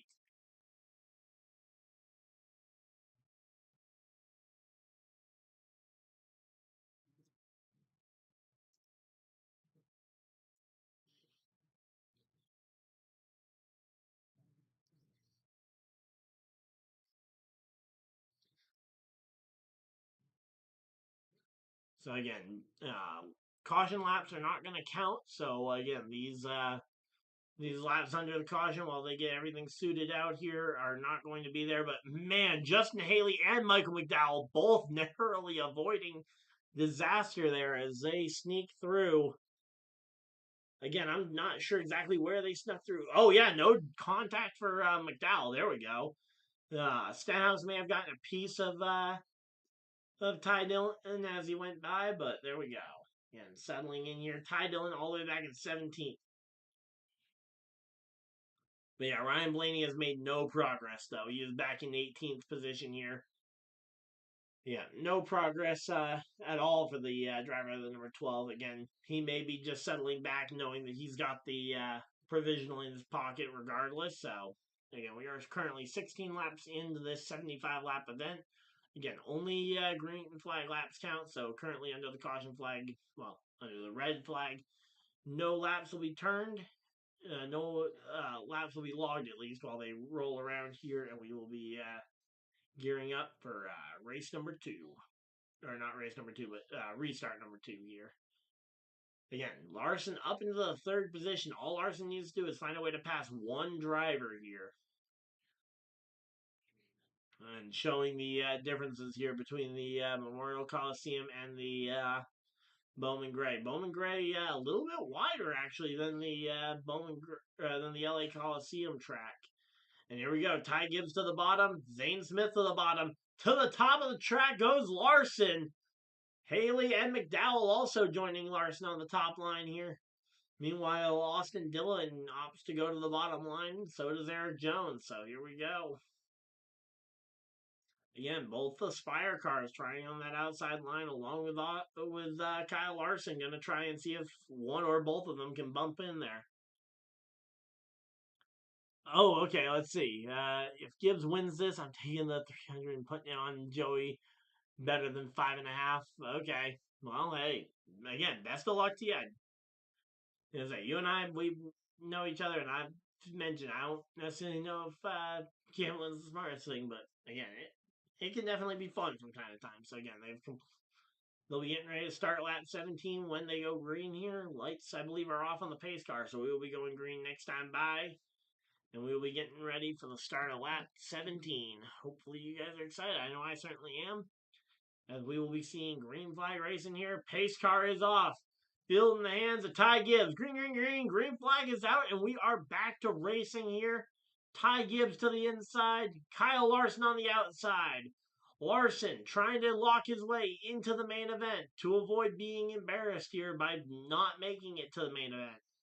Yeah, Zane Smith hanging tough on that inside, though, in the front row motorsports number 38. Zane Smith continuing to power his way through there. Austin Dillon, oh man, the Spire car is having no real luck on the top line here. McDowell getting shoved into the fence, it looked like back there. And again, right now it is Kyle Larson, the only driver in the top lane, having any semblance of success here. And he is drag racing the 38 every chance he can to try and get those runs off the corner. And at the line, Kyle Larson logged in second. So again, Kyle Larson, he is in position to potentially lock his way in if he can just win that drag race off the corner at the right time. Problem is, they have just completed lap 20. There is still over 50 laps to go, 55 to go to be exact here before the end of this race, and to be able to hang on tough on that outside for 55 laps is gonna be hard. if you can break the battle between you two and get out in front of him, you'll have a good shot at blocking him for the rest of the way. But again, on that outside, it is going to be tough. And Zane Smith using up the side of the 5 car, but the 5 is able to slip by and get down in front of Zane Smith. And now Zane Smith has lost out on the transfer spot. It is the 54 and the 5 currently locked in there. You've got a Joe Gibbs racing car in Ty Gibbs and Kyle Larson in a Hendrick car. Those two are very fast contenders here. Meanwhile, the rest of the field is starting to just beat each other up for the remaining spots. Zane Smith goes around off the nose of Eric Jones, and another caution flag here.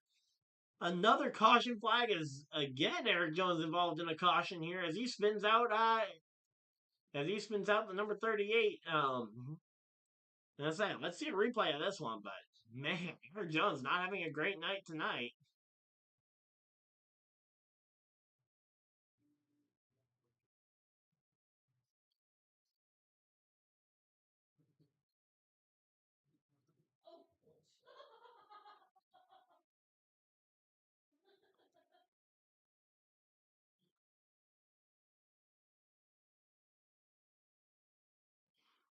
So again, we are chilling out here. Hopefully everybody's having a good time. We got 17 people hanging out in chat. Thank you guys for everybody that has decided to be a part of tonight as we are chilling out here and getting ready for this race. Again, this race has been a chaotic one so far. 23 laps in to this 75 lap event. Again, just over 50 laps to go. And again, green flag laps only means that we won't miss any laps of green flag action during these extended yellows for getting these cars off. So there we go. And we are chilling out here. Hopefully everybody's having a good time. If you guys are, of course, hit the like button and subscribe if you guys are new.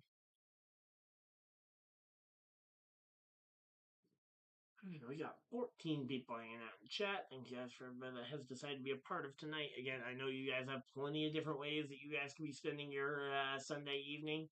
Again, I'm thankful that you're spending even just a portion of it here with us on the channel. Again, we are steamrolling our way towards that 2,900 subscriber mark here.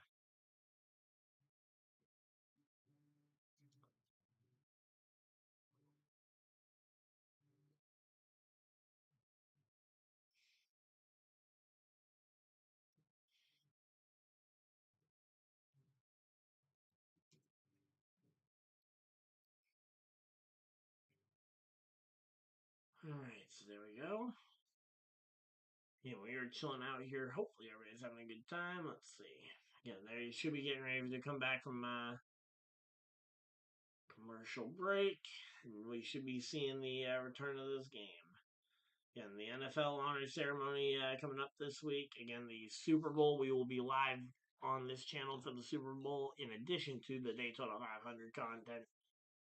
And again, if you guys enjoy racing content, again, this will be a great spot to be all season long as we will be streaming the entire season. I'm going to go ahead and refresh this page again to try and figure out what is going on, why this is not accurately updating. There we go. That seems to be updating. Seems a little bit behind because Zane Smith did just get taken out, but it's at least something.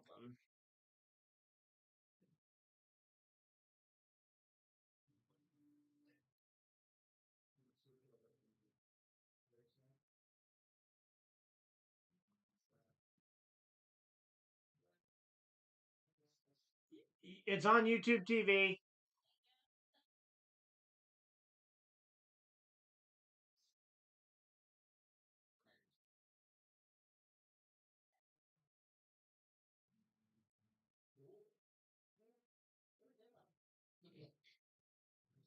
All right, so here we go. 25 laps down, and we will be getting ready for this restart here. And there we go. Pace car is going to be pulling off pit road. Is going to be pulling off to pit road here, and leaving the field in the hands of the young Ty Gibbs and Austin Dillon here. as they go off of turn number 4, and it will be green, green, green. Green flag is out, and Ty Gibbs and Austin Dillon lead the field down into turn 1 and 2. And here we go again. Ty Gibbs, he is going to try and see if he can drive off into the sunset, but Austin Dillon wants to try and get a piece of this as he is going to be trying to get there. If Larson doesn't make the top 2, is he out? Unless Ryan Blaney ends up in the top 2, and Ryan Blaney's not even on track anymore. So, yeah, Larson needs to be in the top 2, or he will miss the main event. Yep, because Ryan Blaney has removed himself from the track, and he will be riding on the.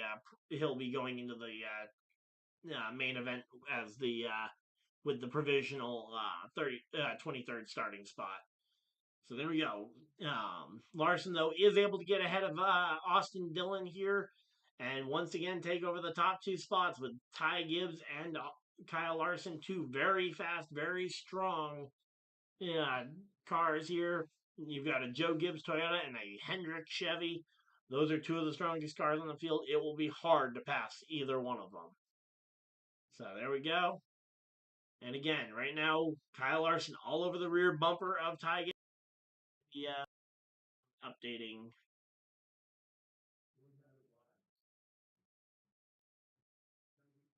So here we go. Again, we are pacing our way through this one.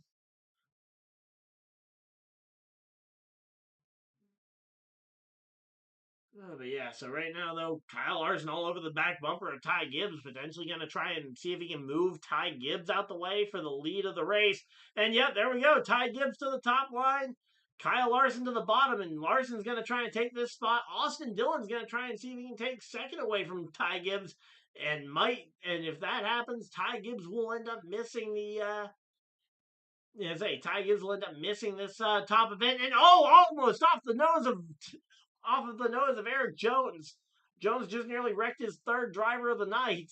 And here we go, contact with the 7 of Justin Haley as Ty Gibbs shoves his rear end to get in front of Justin Haley here.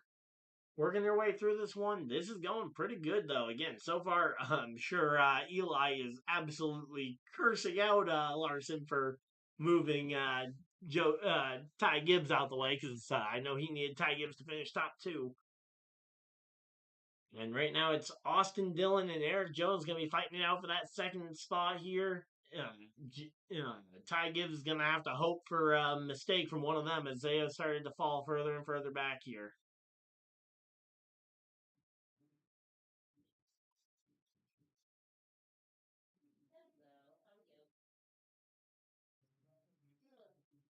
All right, so again, there we go.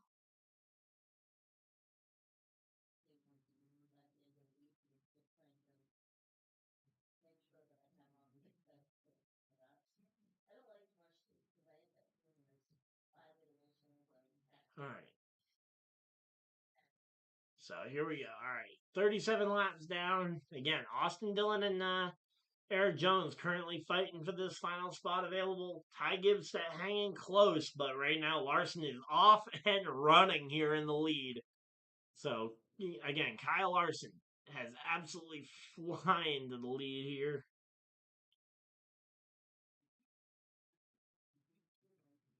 So here we go again. Kyle Larson. He's taking off again. Eric Jones is trying to hang close to Austin Dillon, but that damage to the front end of his car from those earlier incidents might be holding Eric Jones back. And Austin Dillon looks like he might be in position to go ahead and punch his ticket to the Clash main event, and that would put both RCR Chevys to the main event. And that would be a cool thing to see both RCR Chevys make it through. Obviously, the Legacy Motor Club cars, they want to do it for their new majority owner. With their new majority owner, with the new majority owner being announced earlier this offseason that it is going to be Jimmy Johnson who is now taking over the majority ownership role there.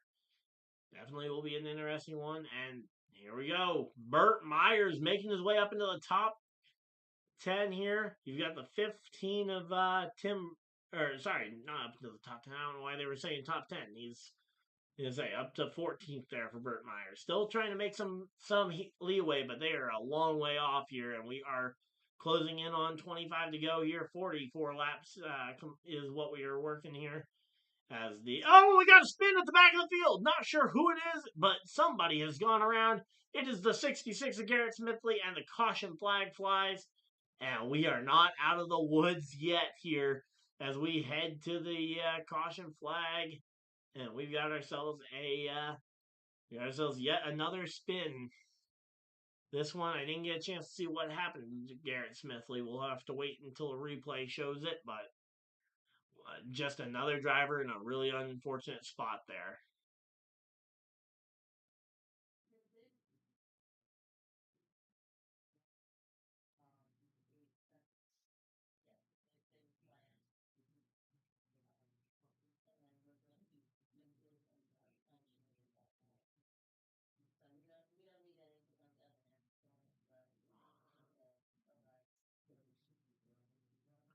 So again, we are chilling out here. Hopefully everybody's having a good time. We've just hit 7 o'clock, and we are again. They're going to commercial break here while we chill out and are waiting for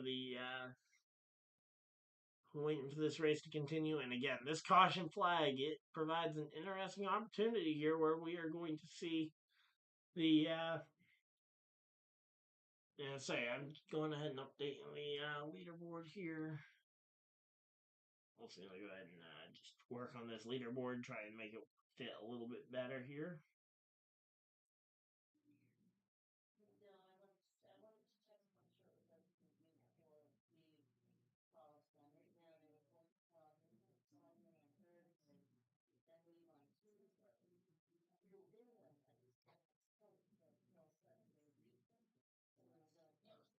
All right, so there we go. But yeah, we are chilling out here. They are at commercial break, and we are again. That is, as far as I can tell, that is an accurate running order of the order that the drivers are in. We are currently under our third caution flag of the night, and again, Kyle Larson. He's a strong car. He's going to be hard to beat. Austin Dillon in second. He's going to be fighting hard to try and hang on to that top spot. Eric Jones, we've seen him already on involved in 2 cautions so far tonight, and I don't think it's gonna stop anytime soon if Eric Jones stays in contention for these for the transfer spot. I think he will continue to try and move whoever and whatever is in his way out of the way.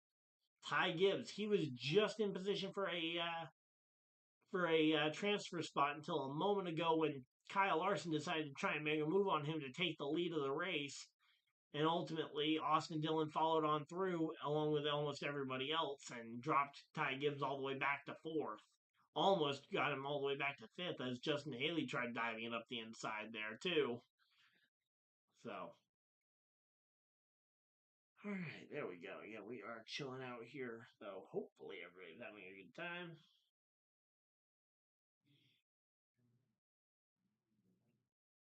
Again, if you guys are, feel free to like button, subscribe. You guys are new, so you guys don't miss any future videos or live streams. But okay, they're showing some of the highlights here from the modified races as well over the years, which again have been known for tempers flaring and retaliations here. Eric Jones to the top of the track, the first driver to take the risk on the top line here. And Ty Dillon could not decide where he wanted to go there. Ultimately decides to go to the bottom of the racetrack there, but Eric Jones, though, he is going to be taking a risk here. He's going to the top line. That puts him first on the outside line. He could potentially try and race his way from the top line to the lead, but it is going to be a tough one to try and get himself up into one of those top 2 spots. But he is making an attempt. 1 to green here. The teams are getting 1 to green. The lights are off on the pace car.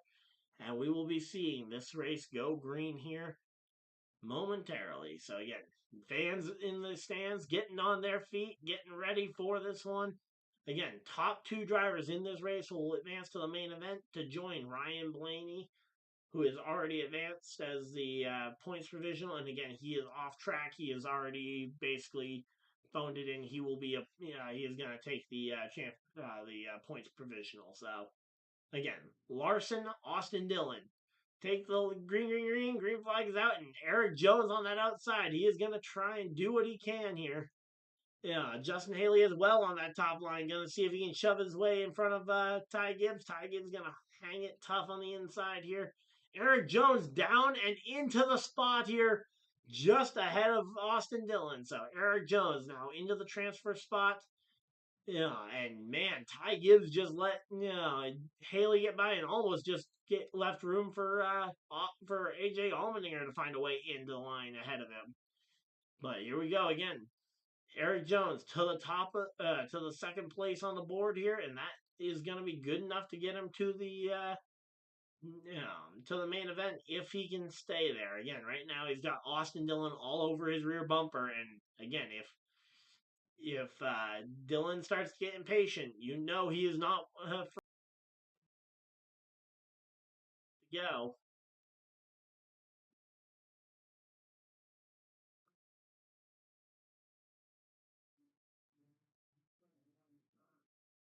All right, so there we go. Again, we are chilling out here. See, again, the battle for fifth right now. You've got again, Ty Gibbs and Allmendinger are absolutely going at it like maniacs here. Again, we're about to see the start of lap 50. We will have about 25 laps to go. And again, Ty Gibbs fighting for his life against AJ Allmendinger here. AJ Allmendinger, he the exit of a corner earlier with the he misjudged the corner yesterday with the heat race, spinning himself and somebody else out, and now he's on the outside line, and he is gonna, he gets in front of Ty Gibbs. Ty Gibbs struggles and falls to sixth. So Ty Gibbs falling to sixth place here, and it looks like it's gonna be a tough one here. As again, Kyle Larson and Eric Jones are settling into those top two spots, but again, Austin Dillon, he's not gonna let Jones off without a warning here. And so he's going to try and do whatever he can to get by Eric Jones. Justin Haley right there waiting in the wings for one of those two to make a mistake. As we are closing in on the end of this last chance qualifier. Again, Kyle Larson in the lead. He's got a comfortable lead. Eric Jones has finally separated his rear bumper from the front bumper of the three, so he's got a little bit of breathing room here. Not a lot, though, as Austin Dillon is staying in very hot pursuit of the back bumper of the 43. The 7 of Haley right behind him. And then there's a pretty decent gap back to Allmendinger in fifth. So, again, barring a caution flag, it looks like Kyle Larson will win this race. And then the battle for second will be the other transfer spot. You've got the 43 of Eric Jones. You've got the 3 of Austin Dillon. Plenty of distance to go, and we've got ourselves a caution flag. What is the yellow going to be for? Caution, caution, caution. What's it going to be for? Oh, it was the 21 of Josh Berry spinning out the 54 of Ty Gibbs. Ty Gibbs just got sent around, and he is going to be fuming. Ty Gibbs just got absolutely spun out by Josh Berry. I mean, there was no even attempt to try and pass him, and he just wiped him right out. Let's see the replay and see if that was maybe preempted by something. Oh, nope. Josh Berry just drove right into the back of him and spun him right out. Wow. Wow.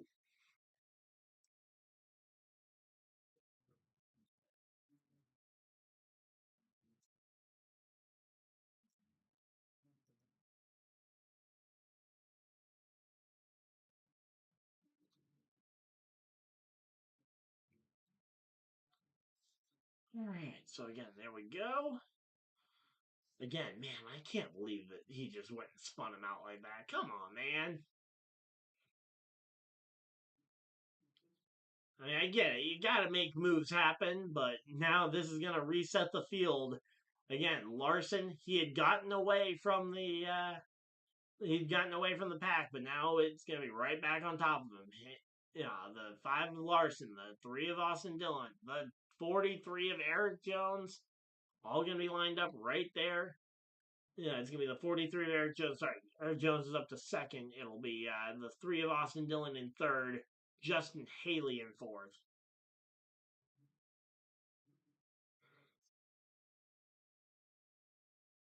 Shoot!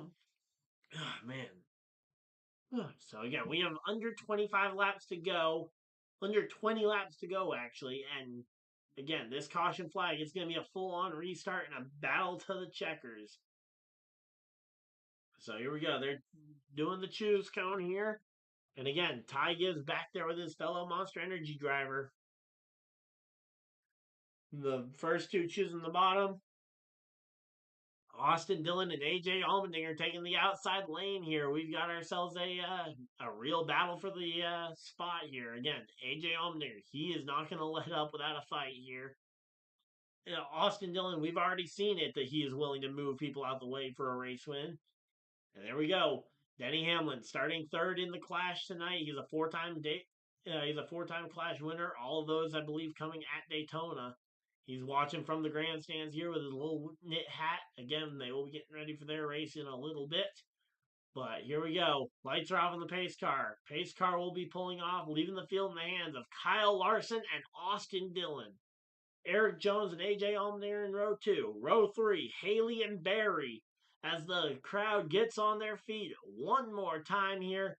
As we go, green, green, green, green flag is out, and we are back to racing, and I highly doubt this will be the last time here. As we go ahead and we have ourselves a restart here, the 5 of Larson battling it out with the 3 of Austin Dillon. Looks like Dillon's just going to give up to the 5 of Larson just to get himself into second here. At least for the moment. Austin Dillon up to second here. AJ Allmendinger hanging on to third, trying to fight for third here with Justin Haley goes Mike McDowell too. Both. Come on, man. The Spider cars cannot catch a break tonight. I'm not sure what caused Haley to spin. And I didn't even see what happened to McDowell. Come on, man. These Spire cars cannot catch a break. So we get another caution basically immediately here, and we are once again under caution flag. And again, reminder that the caution flags do not count the laps. So, all right, here we go. Let's see. Replay of what happened here. Again, Justin Haley getting in there behind him. He got a shot from Josh Berry. Josh Berry getting into it again. All right, can we get one more replay this time? I can focus on the 71. Okay. Nope, they are not going to show what happened to the 71. Okay. But yeah, it looks like 71 just kind of got backed up in the stack up behind the 7 as the 7 spun. And it was Nemechek who sent the 21 into the 7. Sent the 21 into the 7. So I think that was actually a John Hunter Nemechek thing. I don't think that was actually a Josh Berry mistake. My bad. I might have been a little preemptive to blame Berry there. So yeah, there we go. Again, Justin Haley, a little bit of a spin. And here we go. They're talking with Denny Hamlin here. Again, we are chilling out here, getting ready for this one. Hopefully, everybody's enjoying. This as we are getting ready for this one. We are absolutely, as I say, this race has been an absolute thriller so far. Hopefully, you guys are as excited as I am. Yeah, we're almost at 1,000 views on the stream. We got 12 people watching right now, 12 likes on the stream. Thank you guys for everybody that's decided to spend a portion of your time here. And here we go. They're choosing their lanes, inside, outside, inside, outside. And once again, it's going to be Austin Dillon and Kyle Larson on the front row here. If I'm Eric Jones, I am absolutely paying attention here, and I'm doing everything in my power to not allow a gap to grow between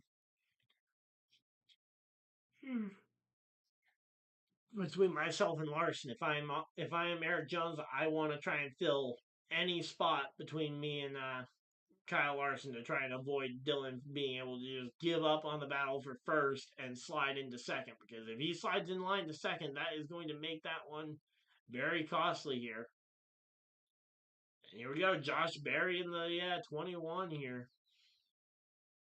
Oh, and a little bit of an update to the 21's font. I didn't notice this, but there's now a little hat on the one. They've got a little sticky out bit. But here we go. lined up, taking it double file here, fielding the hands of Kyle Larson. Green flag is out, and Dillon gonna try and see if he can go to the outside, trying to pass Kyle Larson if he can. If not, he's gonna try and fall into line here second. He does just about get into line, but no! Eric Jones gets into the back of Austin Dillon and sends him up the track. Now he's on the outside of 3 wide for like 5th, as he is now gotten shuffled so far out of the groove, and he just gets sandwiched into the fence because he was on the outside of 3 wide, and there was not room for 3 cars there. So there we go. Kyle Larson to first. Eric Jones now to second. Josh Berry now up to third place, and Austin Dillon has got to be fuming inside that helmet because he just got run out of the way, and now he is back several spots from where he was due to no fault of his own. And here we go again. The 21 of Josh Berry going to be trying to see if he can bump his way into the Clash at the Coliseum or Clash at Bowman Gray into the main event here. But here we go. Austin Dillon beating on the back bumper there. And we got another caution flag. Caution flag again. And this time it is the 50 car of Burt Myers, who is destroyed in the fence. And I don't know what happened to him, but whatever it was, it hurt. Hopefully he is okay. You'd hate to see anything bad happen to the 49-year-old rookie, but again, massive hit to the to that Chevy. That one is going to take a minute to clean up here. And let's see. Okay, Burt Myers. Oh, did he turn himself off the nose of Ricky Stenhouse Jr., or did Stenhouse run him over? We need to back that camera up about 2-3 tenths of a second. All right, so here we go. Oh, Burt Myers turned himself across Stenhouse's nose. Burt Myers, that was not on Stenhouse. I don't care what you say. Burt Myers turned himself across the nose of Stenhouse and right into that fence. Again, good thing about this track is that all the impacts are going to be relatively low speed, but you still hope that, obviously are always hoping that the drivers are okay, because any impact can definitely rattle your cage, hurt just that little bit. So again, hopefully Burt Myers is okay, but yeah, he just turned himself on the nose of Stenhouse here. We're coming up on 10 laps to go here, and everybody's booing Stenhouse here, as again, fan favorite Burt Myers climbing out the car. Again, NASCAR, did you really just send this to a commercial as we're about to see the guy get out of the car? Come on, let us at least see the guys out of the car and safe. I mean, I'm assuming he's going to be okay, but that has got to be one of the worst times sending this thing to commercial break that you could do. Come on, NASCAR. Again, if you're going to show the car, show him about to climb out the car, you should show them actually climbing out the car so that we can, again, in the event of a bigger crash at like the Daytona 500, it's obviously way more important because we're actually concerned. Again, I'm assuming Burt Myers is okay, but that is just a dumb time to go to a commercial break. I mean, again, I try to defend NASCAR when it comes to stuff because, again, I know that they aren't perfect about everything. Nobody is. That is one of the few times that you delay the commercial break 10 seconds, 5 seconds even. Let us see the guy get out the car. And there we go. They're showing the Circuit of the Americas race weekend ad there. So, again, we are getting ready for this one. Hopefully everybody's enjoying it. We are up to 21 people hanging out in chat. Thank you guys for everybody that has decided to tune in and spend a portion of your Sunday night here with me. If you guys do enjoy the content, feel free to like button and subscribe if you guys are new. We are charging our way towards that 2,900 subscriber mark. But, again, we are currently on lap 61. And there we go. That was awesome. You either love or hate that guy. I choose to hate that guy. If you ever go to a race, there's a 50-50 with him. You talking about Burt Myers or Stenhouse? Because I could very much see you talking about Stenhouse there too. But I also know Burt Myers is a local favorite when it comes to that area. But I also know Stenhouse has a lot of a lot of 50-50 moments there. But man, again, Burt Myers just got absolutely rocked there. But again, he turned himself off the nose of Stenhouse.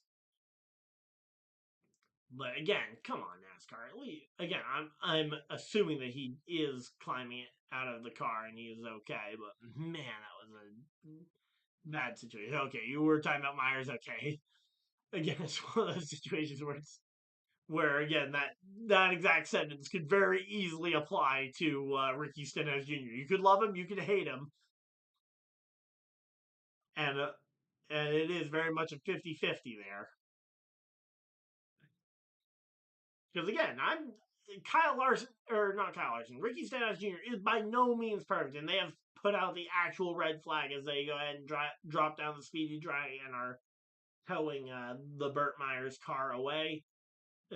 Tim Brown's car has also made it to pit road. I'm not sure what the issue there is, but yeah, it looks like he might be out of the race as well. Let me see if he is. Let me see if I can get the update on where he is in terms of laps.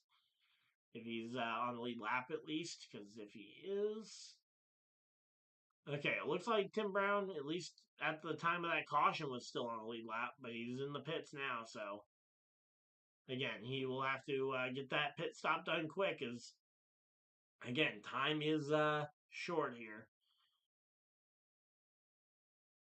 But yeah, I know I tend to be on the side of defending Stenhouse a lot, but again, in that situation, he absolutely did turn himself. Again, absolutely driving his heart out, and he knows he's got to get there, but you got to be able to get there safely if you're gonna go ahead and make those kinds of moves. You got to be careful about it, and he ultimately this time it cost him. Let me go ahead and give it something real quick.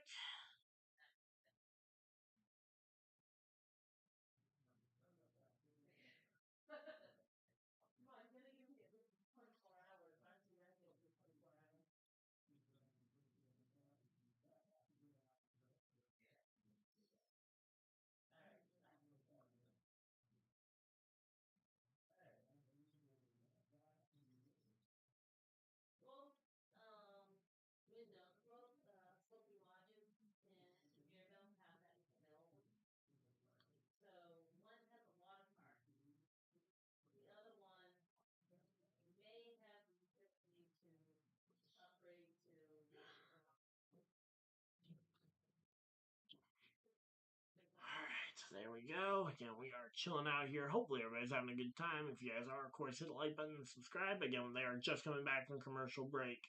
Hopefully, again, Burt Myers, you always hope he's okay. Again, after an impact like that, again, it was a slow speed impact, but you always just want to be that little bit cautious because even small impacts or impacts at awkward angles can really hurt. And again, they are currently on lap 61 of the race. They will be about to start lap 62 when they take the green flag. And again, so far this track's reputation, the Madhouse, it has been living up to that so far this year, or this race weekend. And there we go. Eric Jones, his car is scuffed up as much as humanly possible here. And again, we will be getting ready to go back racing here shortly. Again, they are just getting the track cleaned up and trying to make sure that all the speedy dry is off the racetrack so that they can get this one back going. And that so that when they get this thing back going, there isn't a bunch of speedy dry and an oil slick for the drivers to slide right off of. So again, right now your race leader, Kyle Larson, leads the field around here. Eric Jones to second. You've got Josh Berry, who will be in third place here. And again, we've got a 200 lap main event coming up shortly after this. So again, thank you guys for being a part of this night here as we go to commercial break real quick. And that will go ahead and pay for some of the show, and we will again be getting ready for this race again. Hopefully, everybody's having a good time. Again, I'm so excited to be back to streaming racing. Again, we have one more football game on the year. We've got the Super Bowl next Sunday, and then we and then we get ready for Daytona International Speedway action. So there we go. Alright, so again, we are chilling out here. Again, currently under the 6th caution of the night. And again, there we go. Buddy Baker at Daytona winning the Clash. Is a Kyle Busch winning the first and only Daytona road course race. Logano at the LA Coliseum. And then tonight, who will win the first ever Bowman Gray Clash? That will be the interesting one. Again, we have to wait and see. Again, 200 laps of action tonight after after these drivers go ahead and run this initial race here. Alright, so again, we are making our way through this one. Again, 61 laps completed of the total 75 laps. I believe they are about to get the cars rolling here. Yep, there we go. The cars are rolling, and we will be getting ready to go back racing here. Alright, so again, we are... okay, there we go. Burt Myers out of the infield care center. Let's go. Alright, glad to see him out of the care center. Hopefully that means he is okay. Again, you always hope for the best. Involved in a wreck on lap 61 there. And again, glad to see him out the car and okay, but again, that was a stupid move he made. But yeah, there we go. Again, we are chilling out here. Hopefully everybody's having a good time.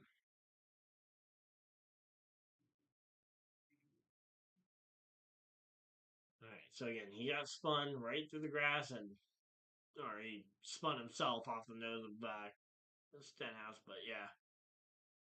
Again, nothing Stenhouse really could have done. I mean, what was Stenhouse, I guess, could have slammed the brakes to try and let Burt Myers chop his nose off, but then probably ends up stacking up the field and wrecking people behind him. So again, I don't know what more. Yeah, if you wanted Stenhouse to do more, I don't know what more you wanted him to do. So yeah, there we go. Can't wait to go on Twitter later and see all the people hating on Stenhouse. But there we go. And Tim Brown re-enters the field, and again, he is still on the. I believe he is still on the lead lap here. Yeah. Also, Tim Brown, working as a member of the Rick Ware Racing crew, who works on the rear end and suspension of this race car as his full time job. So again, it's nice to see some of these guys who don't normally get to get much of any spotlight getting a chance to go ahead and show this one. So Daniel Suarez getting ready for his best ever Clash performance here.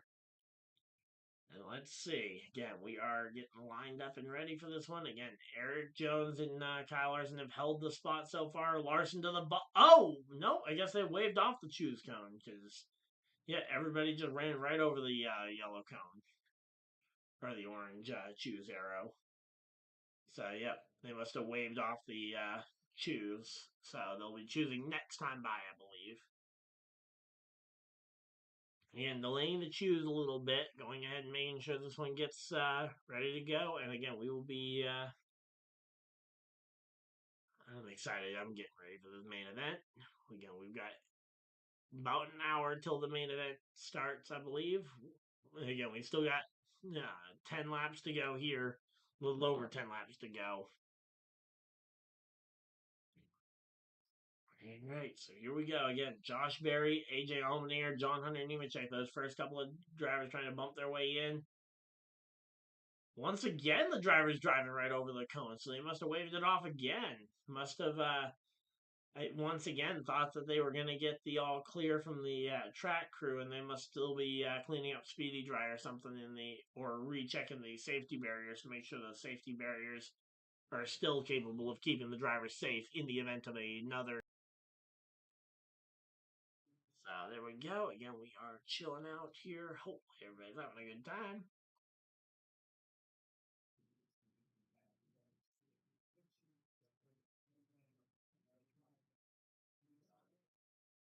Alright, so again, we are chilling. Alright, welcome on in, and there we go. Looks like they're doing the choose this time. Yep, there we go. So it was Kyle Larson going to the inside, Eric Jones outside, Josh Berry inside row 2, Allmendinger outside row 2, Yeah, Nemechek and Custer making up row 3, inside and outside respectively. And again, this one is going to be a hard fought restart. Again, Eric Jones, he has got basically a parachute on the front of his car from all the run-ins he's already had with drivers tonight. He's spun out 2 or 3 drivers already tonight, and again, now he's trying to bump his way into the main event. He is not going to play nice here. Again, he's on the outside of Kyle Larson here. He's going to try and fight as hard as he can to get in line behind him, I assume. And here we go. Pace car will be pulling off this time by, and we will see the field get left in the hands of Kyle Larson and Eric Jones. And here we go. Going to the sky cam. Field in the hands of Larson and Jones. Coming through the restart zone, and it will be green, green, green. Green flag is out, and they are racing here at Bowman Gray. Once again here, Eric Jones on the outside, Larson on the inside. Okay, there's a gap. There was a gap behind Larson, Jones. You might have just missed your opportunity to get in behind Larson, but you are actually out racing Larson on the straightaway. You might have a shot at taking the lead from him. Larson trying as hard as he can to run door to door here with the 43. The 43 actually having a little bit of an edge on corner entry. And yes, Eric Jones is about to clear Larson for the lead. Larson trying to wrap the bottom here as best he can, and now he's got a half car length lead here over the 43 of Jones. And the 21 of Josh Berry is all over the back bumper of Larson, trying to see if he can make some room here for a third driver to get in the mix. But again, right now, 10 laps to go. Caution flag flies. Ty Gibbs goes around, and this time, the question is, what happened to Ty Gibbs this time? As Ty Gibbs ends up spun around yet again. And that will go ahead and, let's see. What happened to Ty Gibbs this time? Did he just brake check himself? So he gets on the brakes here, and a little bit of a stack up there as he comes off the corner, and that shouldn't have caused anything. He slows up into the corner and just gets a small tap from Haley, and then ends up Ty Gibbs ends up locking it down, trying to get to the bottom of the track, just trying to spin it to the infield where he's safe, and ultimately gets tapped by Haley yet again. So another out of control race car and another yellow flag flies. And again, we have about 10 laps to go here. Oh, whoa! Did Ty Gibbs just go and retaliate there? Come on, man. You can't just go and run into him under caution like that. Come on, man. You can't do that, Ty Gibbs. Come on.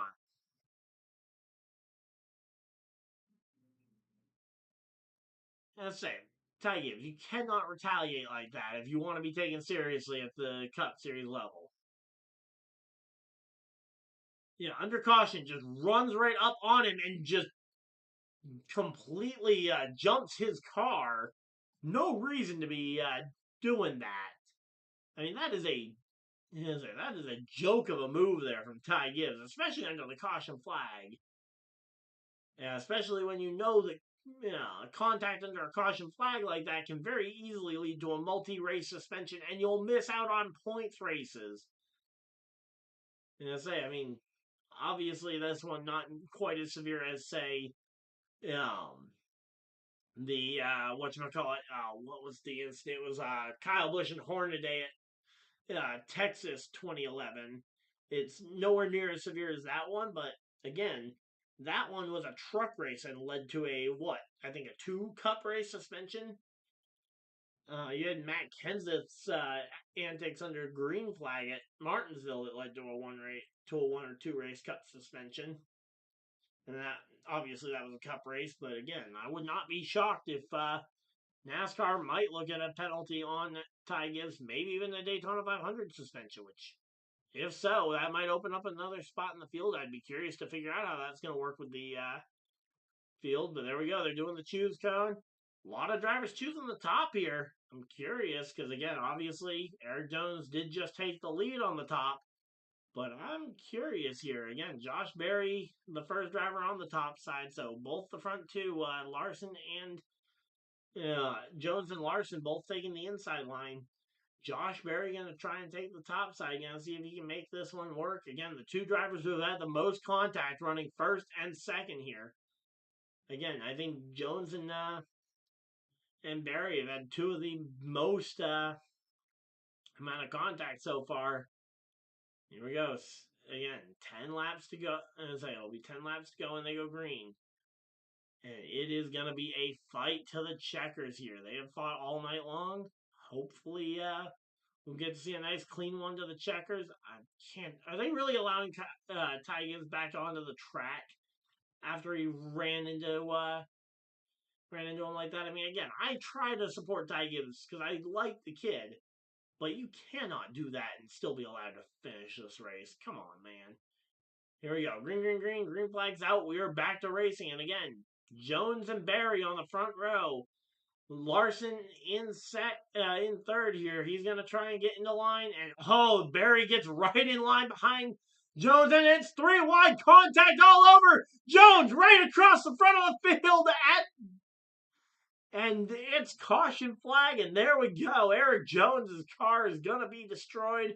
He's gonna lose all his track position, and that one is going to cost a lot there as Eric Jones gets spun around and destroys the suspension on that 43 Toyota.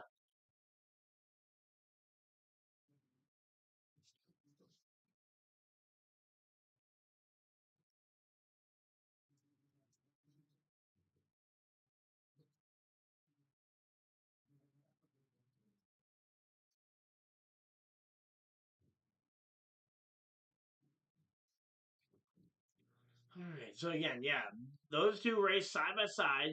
Then Barry shoves his car in that spot there. Then Kyle Larson just dives it up the inside three wide, just causes that whole chaos and melee that ended up spewing from all that. I mean, again, that was all Larson that started that. I don't necessarily know if Larson did anything wrong there, but again, if you're looking for someone to blame on that one was 100%. If Larson had chosen to do nothing, he would have, that would have been avoided. Now, again, you could also look to Barry as the fact that if Barry hadn't shoved his car into a very small gap that was big enough for his car, yeah, maybe Barry was the cause of it. But I think most of that blame has to land with Kyle Larson because, again, you were the one that drove into that pile of cars knowing that there was very little room to make that kind of move happen, and ultimately it stacked everybody up. But yeah, there we go. Chaos here in the race, and once again, we barely completed a lap before we were back under the yellow flag. So right back to where we were. We are again just chilling out here. Hopefully, we'll get a chance to see the end of this one, and let's see. But yeah, man, this race has been just chaos all the way through. Again, hopefully you guys are enjoying it. If you guys are, of course, hit the like button and subscribe. But man, this race has been absolute insanity here. And again, we're at 8 cautions in a 75 lap race. I mean, I can't imagine how many cautions we get in a 200 lap race here. As we got a 20 lap or a 200 lapper tonight for the main event. Again, it will be split up by a caution and a break at the halfway point. But yeah, again, still 200 laps of racing at this track. I can't imagine how many cars are going to finish the race under those conditions later tonight.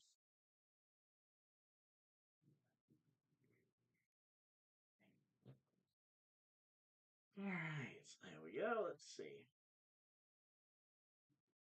But yeah, Larson again, all over the back bumper of Eric Jones, and all over the back bumper of the 21 as the 21 dives in front of him there on entry to the corner, and then just leads to the spin right in front of him, and that will almost certainly eliminate Eric Jones from the main event. Might even keep Larson out of contention. Larson will be restarting in the fourth position, or in the third position, it looks like. Second car inside line, so he still has a chance, but it is going to be a lot harder here. Good thing is, almost none of the cars near the front are clean here. We got the 21 of Barry, the 41 of Custer has made his way into the mix. The 5 of the 5 of Larson, the 16 of AJ Allmendinger. The 3 of Austin Dillon has made his way back into the mix here as we get racked up and ready to go back racing here. Now let's see. There we go.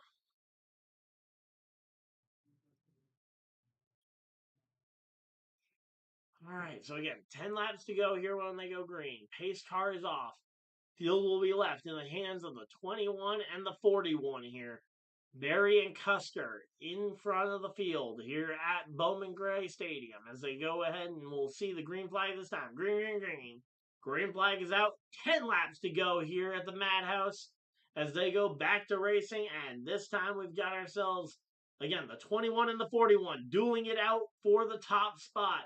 Kyle Larson in the 5 looking to try and get one of those 2 transfer spots.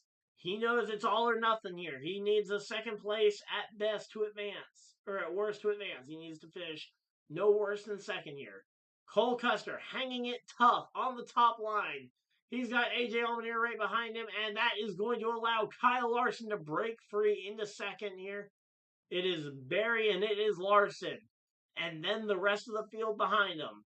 Austin Dillon has made his way to third. Dillon in the 3 car has made his way all the way to third. He is going to have a shot to try and hang on to this car, see if he can make his way all the way up to Larson and Barry here. Try and fight it out. And AJ Allmendinger, something's wrong with that car as he made contact with the fence. Not sure what is wrong with that car, but we might be seeing another yellow flag if he is not able to get that thing back to pit road here. Again, so far, no caution. Barry and Larson hanging on to those top 2 spots. Austin Dillon closing in a hurry as they take 5 laps to go. 5 more times around, and we will see this this race coming around. As they are racing as hard and as fast as they can here. Larson all over the back bumper of the 21. He doesn't want second place. He wants to win this open event here and prove that he is a threat to win this race. Not to mention that is one less spot he has to make up during the race. And now Austin Dillon has entered this group. He is right on the back bumper of the 21 of Josh Berry for the transfer spot. 3 laps to go. It'll be 2 to go next time by. 2 laps to go. As they see the flag this time, it will be 2 laps to go here at Bowman Gray Stadium. We've got ourselves the 21 of Barry, the 3 of Dillon. They are fighting it out behind Larson for the last spot here. The white flag will wave here for Kyle Larson, Josh Berry, and all they need to do is hang on for a quarter mile here. Austin Dillon in third. I don't know if he's going to be able to find it. Caution flag flies. We have a caution on the final lap. It is Ty Gibbs who has spun around, and I believe that will end this race as they will go ahead and send this one unofficial results. Larson and Barry will advance. Austin Dillon will come up just short here. And I believe the caution flag on the last lap will end this race here. Yep, there we go. Kyle Larson wins the last chance qualifier and will advance to the main event. Josh Berry, you are heading to the main event as well as you finish second place. And Ryan Blaney, you are the points provisional. You will also be moving on to the main event later on tonight. There we go. All right, so there we go. The main event has been set. The LCQ finish is over. And there we go. They're going to direct the cars off the track.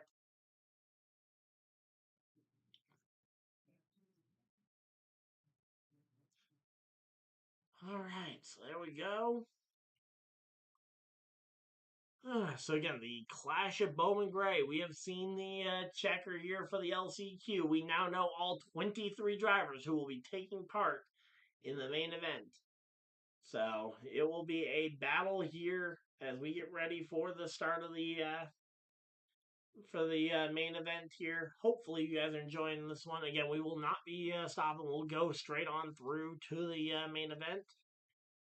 Yeah, possibly during this break, we'll go ahead and raid some smaller creators who are all ahead and streaming this thing, so we can go ahead and share some of the love around. So, we'll just be looking for creators who are actually following the rules here. So let's see.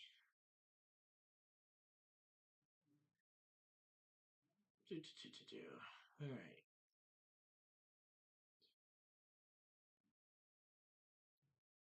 So yeah, we are chilling out though. Hopefully everybody's having a good time. If you guys are, of course, hit the like button and subscribe. If you guys are new, so you guys don't miss any future videos or live streams.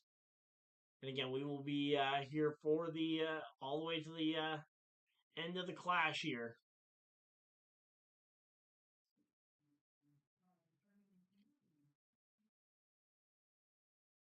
All right. So again, we are chilling out here. Hopefully everybody's having a good time.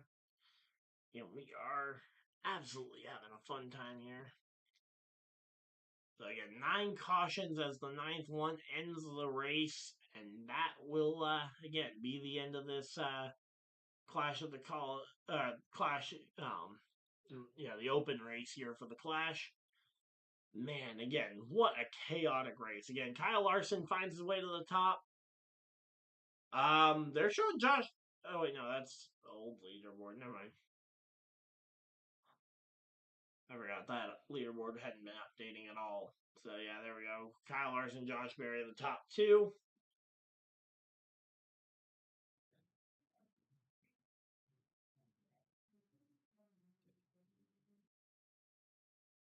Okay, so Tim Brown found his way up into the top 10 there by the end of it, but not able to make a difference in terms of the race win. Micah McDowell gets all the way to 5th, but not able to get himself into the main event. And again, Austin Dillon was right there. He had an opportunity. If he had one more restart, I think he was probably going to make it to the main event, but ultimately he comes up just shy here.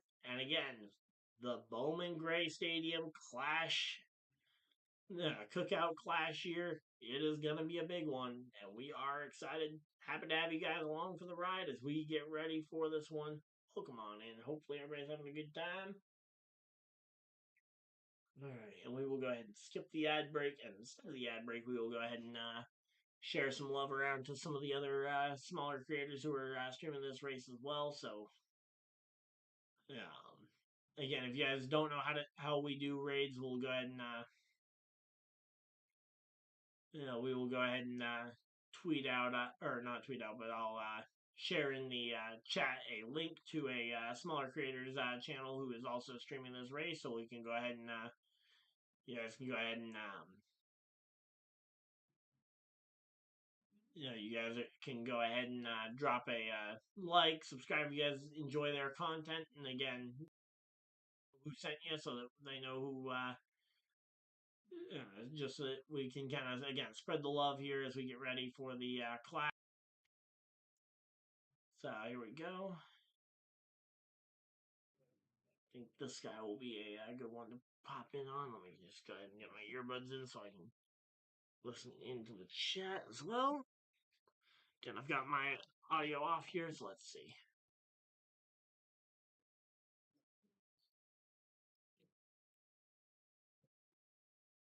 But yeah, I think this guy will be a good one to go ahead and raid. And again, we'll do a raid or two here during this break, and then during the halftime break, we will go ahead and swap it up here.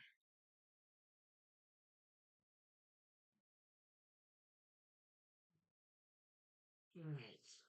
Again, here we go.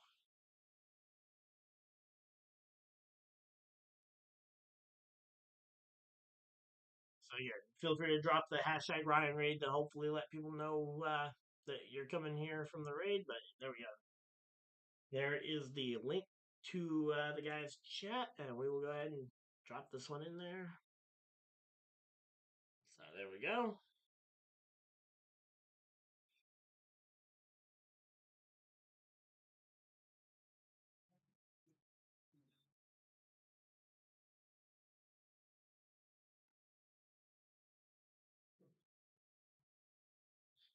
All right, there we go.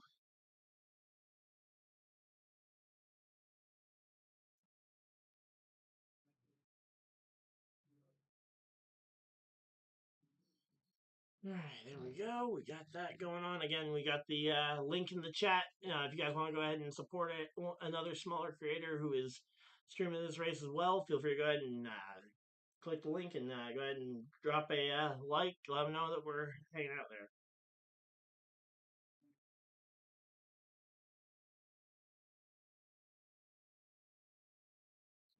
All right, there we go.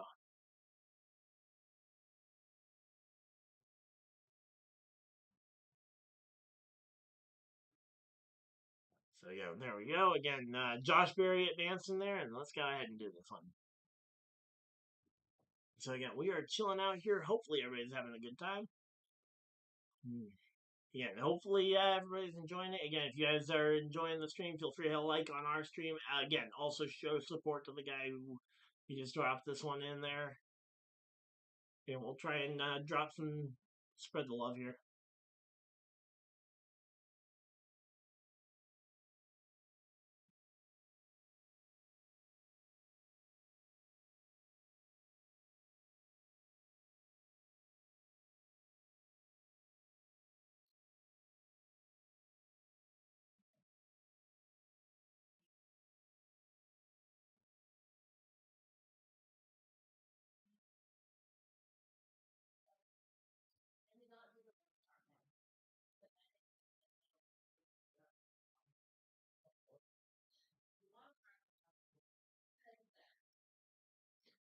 Alright, so again, we are chilling out here. Hopefully everybody's having a good time. Again, we are.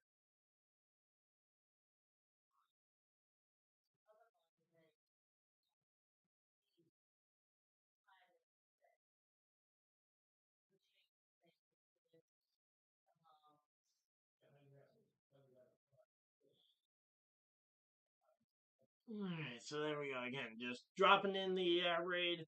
Hopefully everybody's having a good time.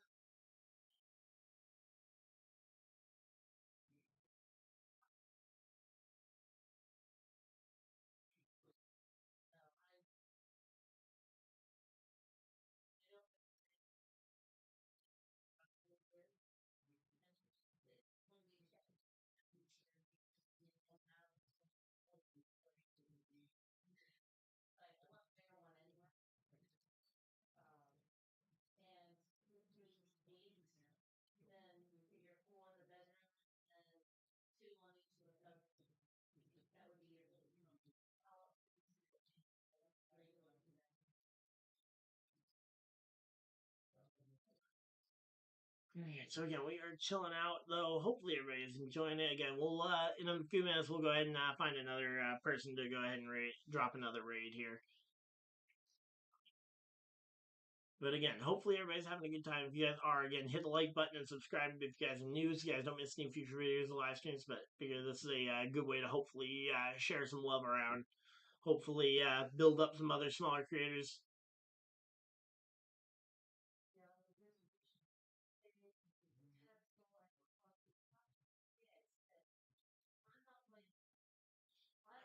So there we go.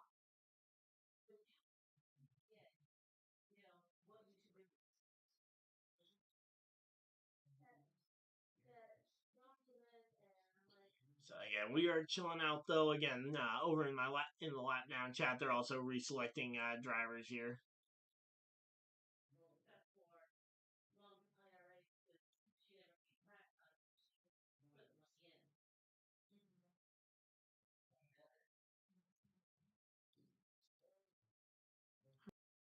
There we go. That is a quick raid. Again, we will go ahead and get another raid queued up.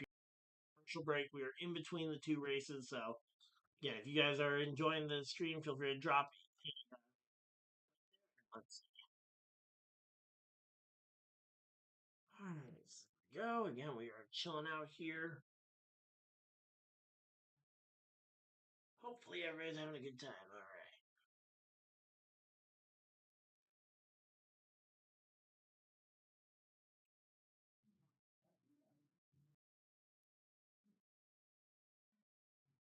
Nope, that's not what I meant to do. And there we go. Right.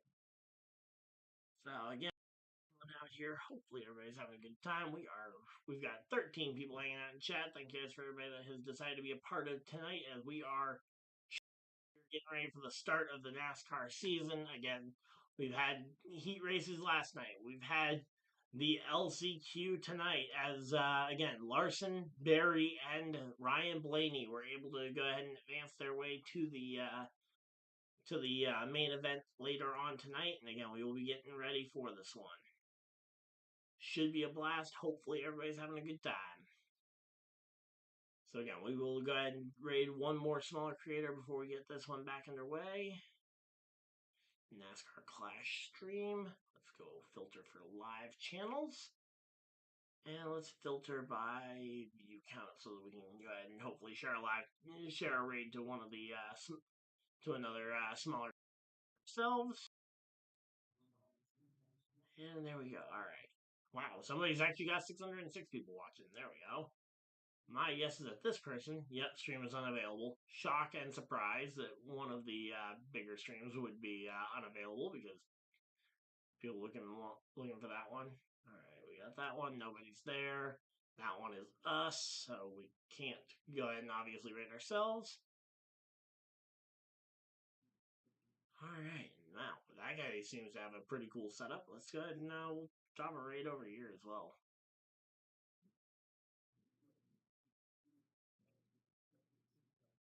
Okay, looks like he may have just started it. Oh yeah, he just started streaming. He's sudden. We literally popped in here right as he was starting it up. So there we go. Again, we will go ahead and I'll still drop the raid over here. Again, if you guys want to join in, it'll just be at the new link that I will be sharing. Again, if you guys want to go ahead and drop a like, hopefully let them know. And let's see.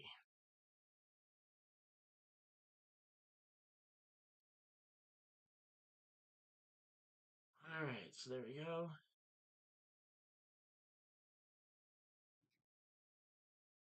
All right, so again, here we go. There is the link. Go ahead and get this one going. And again, if you guys want to support the other guy as well, the link I will leave the link up in chat.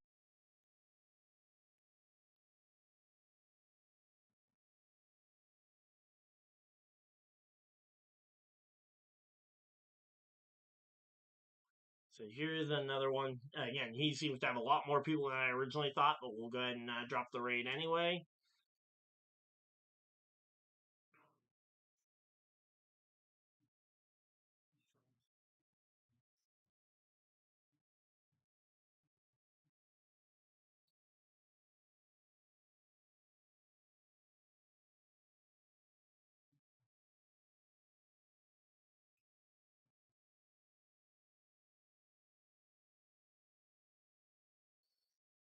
All right, so there we go.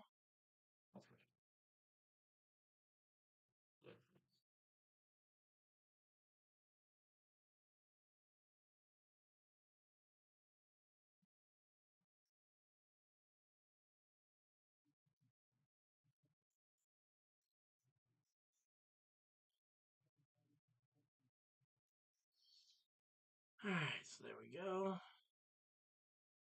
And there we go. We got that. Hopefully, again, people will enjoy the raid. Again, we're dropping in the raid.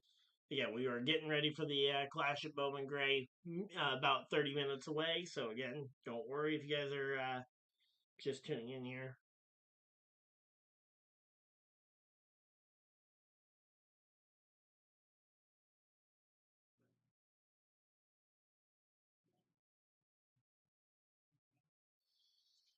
So again, there we go. Dropping in. Hopefully, some people will enjoy that.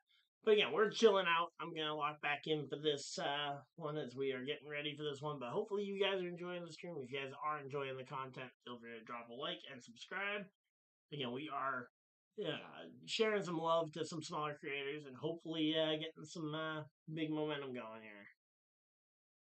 So there we go. Again, we are getting ready for this one. Hopefully, everybody's having a good time. So, again, showing off the front row motorsports cars. 2 of the 3 made it in. Noah Gragson starting in the 9th position. Gillen sneaking in the 20th and last position. And, all right, so yeah, they're showing. Oh, there we go. They got Noah Gragson up in the booth with them. He's got the fire suit on underneath the camo.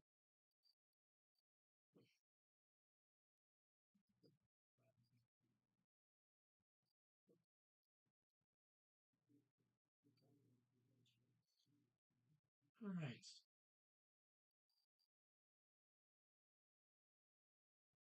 Yeah, again, we're just chilling out here. Hopefully, everybody's having a good time. Again, we will be, yeah, we're getting ready for the clash here. Again, I just dropped a couple of raid links, and we will be right back here.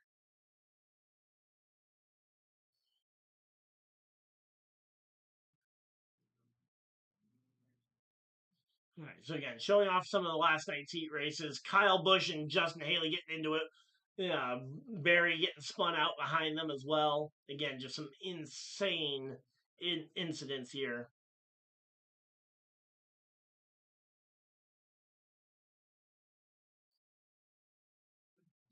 All right, so again, we are chilling out though. Hopefully, you guys are enjoying it.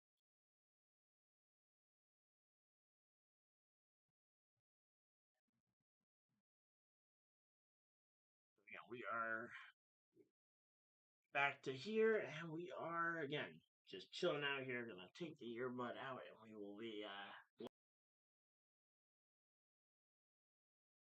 getting ready for this one. And we are again mere minutes away from the start of this one. Hopefully, you guys are excited. I know I certainly am.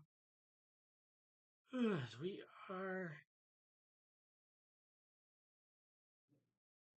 There we go. Getting ready for this one. Locking back in for the clash at Bowman Gray Stadium. We are about 30 minutes out as the clock is now hit 8 p.m. here on the East Coast. Again, welcome on in. Hopefully everybody's having a good time. If you guys are, of course, hit the like button and subscribe if you guys are new.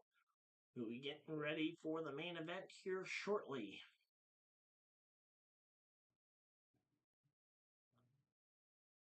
All right, so I'm gonna go ahead and just get the stream link ready to go for a couple of the chats that I didn't share it in earlier.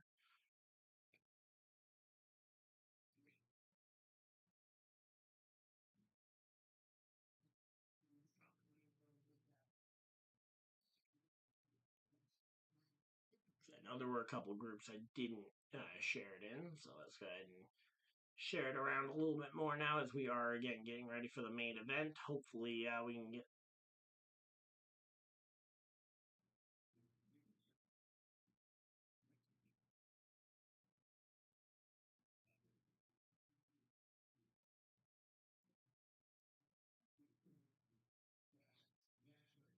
All right, so let's see. All right, again, we are getting ready for the Clash at the Coliseum. And McDowell missed out, so that group's not going to care. Probably.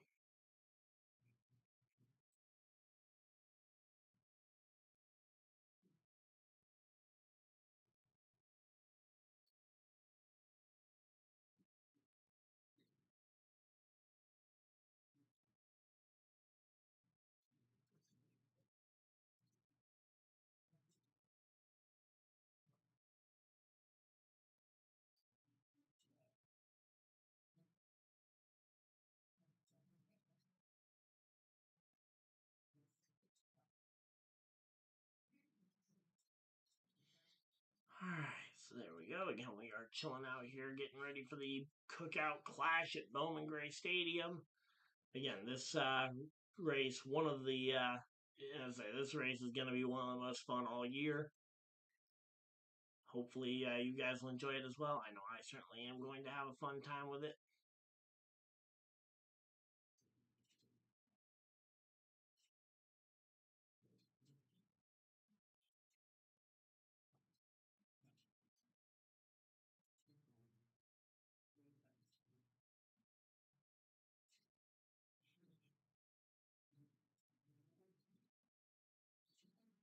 Alright, so again, we are chilling out here. Hopefully, everybody's having a good time.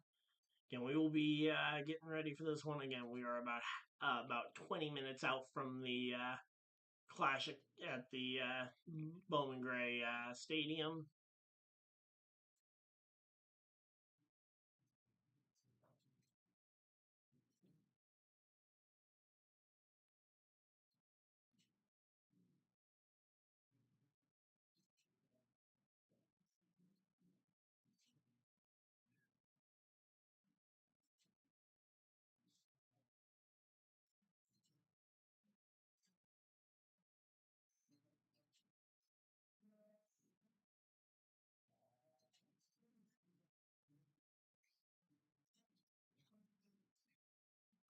So again, we are chilling out though. We got 11 people hanging out in chat. Thank you guys for everybody that has decided to spend even just a portion of your very busy Sundays here with us as we are getting ready for this one.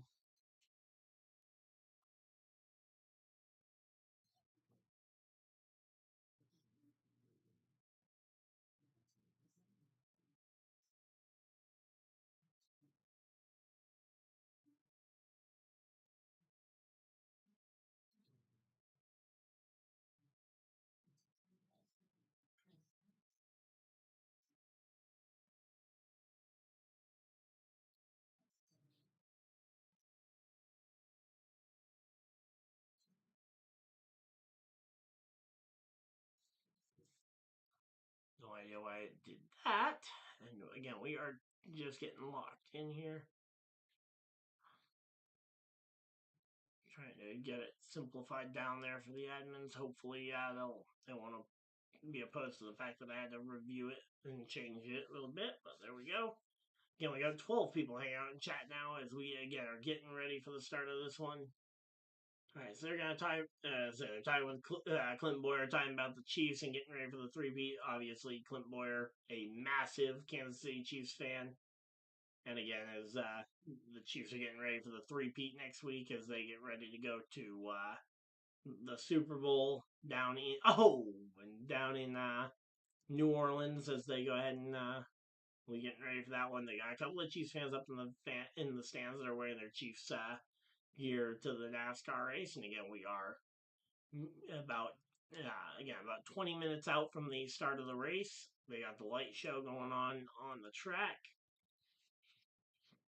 And again, we got the Philadelphia Eagles as well going to the Super Bowl. I'm hoping to see Saquon Barkley and the Eagles take it to the Chiefs, but again, at this point, I wouldn't be disappointed if the Chiefs win the Super Bowl at this point. I might be underwhelmed, but not disappointed at this point with it because I don't think there is a great Super Bowl option. I was hoping for the Bills because I think the Bills are a fun team to see in the Super Bowl. But again, I think we're going to see a great defensive game. I think it'll be a very different game from the game that we saw a little bit ago. And hey, Matt, how's it going? There we go. All right. So again, hey Matt, how's it going though? Again, we are getting ready for the start of this race. We are about 20 minutes out from the start of the game, and again, they're showing off the ads for the NFL game here coming up next week. Again, the Super Bowl on Sunday. Plenty of NASCAR content coming this week, though, even though it's a bye week. Again, I've got a script or two that I'm going to be working on. I'm pulling for any other team than Casey. Hey, fair enough. Again, I'm pulling for the Eagles to win it, but at this point, again, I'm just rooting for a good game, and that's the biggest thing. And again, I'll probably be underwhelmed with the Kansas City victory, but I won't be as upset as I probably thought I would be coming in. But again, that's a week away. We got racing on track tonight. We had a great first race. Last chance qualifier. Kyle Larson and Josh Berry scraping by to get their way in after both of them had significant contact with Eric Jones as Eric Jones spun himself, or not spun himself, but got spun from the lead of the race after Josh Berry tried shoving his car in between Jones and Larson just ran into the back of Berry, running him right over. So again, they're doing a walkthrough, the new airspeed race shop for the 2311 guys. You're the Kansas City Bills versus yeah, no, I can guarantee you the Kansas City game versus the Bills got voided. I guarantee that is not actually true. Now, do I think that the fans agree on what happened in that game? No, absolutely not. I think that a lot of Buffalo fans still think that game was stolen from them, but I don't think the official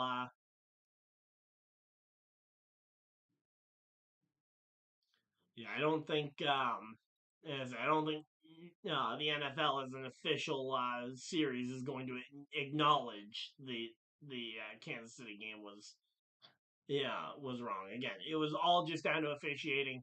And again, officiating, it's questionable across all of sports pretty much. I mean, again, there are bad ball and strike calls in baseball all the time. Some of those end up costing teams a shot at the World Series.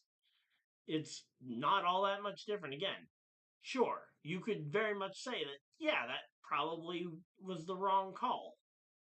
But ultimately, what happened happened. And again, we can hope for it to be better. It sounds like they are going to be going to electronic scoring to help figure out first downs going forward. So maybe that will at least take some of the human error out of the game. But unless you go ahead and take technology and try and use that to replace all the human error, there will be human error in everything.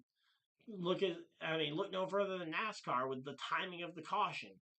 Because depending on the human error of how quickly that person decides to hit the button, the game, say the race goes to a caution flag, and if he throws it half a second sooner or half a second later, they either get an overtime restart or the race ends under caution. And there we go. There's not even sure who that is. I think that's Denny Hamlin walking down to the car. Yep, there we go. Denny Hamlin walking down to the car. Four-time Daytona Clash winner. Starting third in tonight's race. But again, we've got ourselves a lot of stuff. Again, I've got probably one or two different skits I want to record this week. Definitely gonna have some long form content coming. A race review to this one coming out. Not sure if I'll end up doing when I'll get around to doing power rankings again. That will come down to when I get my normal computer back. But again, two comedy skits / shorts coming out in the near future. So again, hopefully you guys will enjoy those. And again, looking forward to also keeping up the long form content. Again, we are days away from the, we're about a week out from the Super Bowl and 2 weeks away from the Daytona 500. Hopefully, you guys are excited for all that. If you guys are, of course, hit the like button and subscribe if you guys are new. We are steamrolling our way towards that 2,900 subscriber mark, and we are absolutely rolling tonight. So hopefully you guys are excited. I know I certainly am. And again, this NASCAR season hopes to be the best one we've ever had here on the channel. Again, we'll be doing every single cup race, almost every single Xfinity race, and almost every truck race that I possibly can. Again, I do have a day job, so I kind of have to work around my hours. So if a race starts at noon on a Saturday or something, I'm not going to be able to stream them. But no, we can work. I can put together a rudimentary schedule here for the upcoming races. Again, every single cup race, though, I can guarantee you that much. Every cup race, let's see. Well, let's go through the Xfinity races and see which ones I won't be doing. It should be a fairly short list again, because most of the Xfinity races 5 p.m. start time, 5 p.m. start time, 2:30. So it looks like the first okay, that one I might be a little bit late for. So the Texas Motor Speedway Xfinity Series race in May is the first one I might be late to, as it's a 2 p.m. start and I get out of work at 2 that day. That is the only Xfinity race I will be even late to, and I will be here for. Okay, so every single Xfinity Series race we will be here for. Again, might be late to that one in May, but that is the only one. Truck Series, that one's going to be a little bit tougher. Again, we might be late to the February 22nd one, but then we won't be late or miss another one until North Wilkesboro. Until North Wilkesboro in May. That one starts at 1:30. I just won't be home by that time. Same thing with Michigan. I won't be home for that one. Lime Rock Park won't be home for that truck race. So a few more of the truck races. But again, we will be doing most of the truck races, every single NASCAR Xfinity Series race, and every NASCAR Cup Series race. So again, hopefully you guys are excited. If you guys are excited about a lot of race cars on track. Again, we will be getting ready. Again, Daytona week, we will be doing the pole qualifying stream. We will be doing Daytona duels on Thursday. Yeah, trucks on Friday. Only the Xfinity Series on Saturday. I will not be home when ARCA happens, so I won't be able to stream that one like I did last year unless the schedule gets shaken up due to rain. Hopefully not. And then Xfinity Series and Cup on Sunday. So, yep, there we go. So, yep, qualifying at 8 p.m. on Wednesday. Then the duels starting at 7 p.m. on Thursday. And then the Daytona 500 on Sunday that week. So, again, should be a very full year of racing. Hopefully, you guys are as excited as I am for it. Again, I am absolutely on the edge of my on my seat, and we are getting ready for this one again. You guys have absolutely been some of the greatest fans I've had over the last 2 years that we've been doing these streams.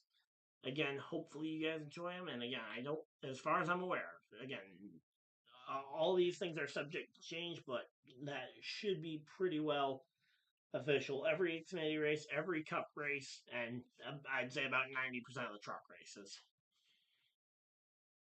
But yep, so there we go. And again, the only reason why the trucks are again a trouble is because they start a lot of the time at 1 p.m. on 1:30s on Saturdays.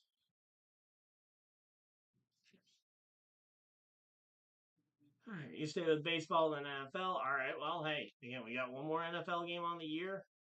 We'll keep you guys updated on the baseball scores during our NASCAR races when they go to commercial breaks and stuff. But again, the NASCAR season is about to get into full swing. And again, NASCAR, the next week that NASCAR is fully off, I think, legitimately, I think the next week that NASCAR is like completely off is like November. So after this weekend for the Super Bowl, obviously. So yeah, there's gonna be a lot of NASCAR here on the channel. Not sure if we're doing anything with the draft this year. We'll have to wait and see on that one for the NFL draft content. Again, I know that the draft is in April, so again, we'll have to wait and see on the schedule for that. So stay tuned if you guys want to keep up on that. But again, we are getting ready for this one. We got 14 people hanging out in chat. Thank you guys for everybody that has decided to spend even just a portion of your very valuable Sunday night here with us, as we are about 15 minutes out from the start. Actually, about 10 minutes out now from the start of the NASCAR Cup Series Clash at Bowman Gray Stadium. Again, this race it's really the first big action of the year, and I'm glad to see a lot of you guys turning out for it. Hopefully, you guys are excited. I know I certainly am.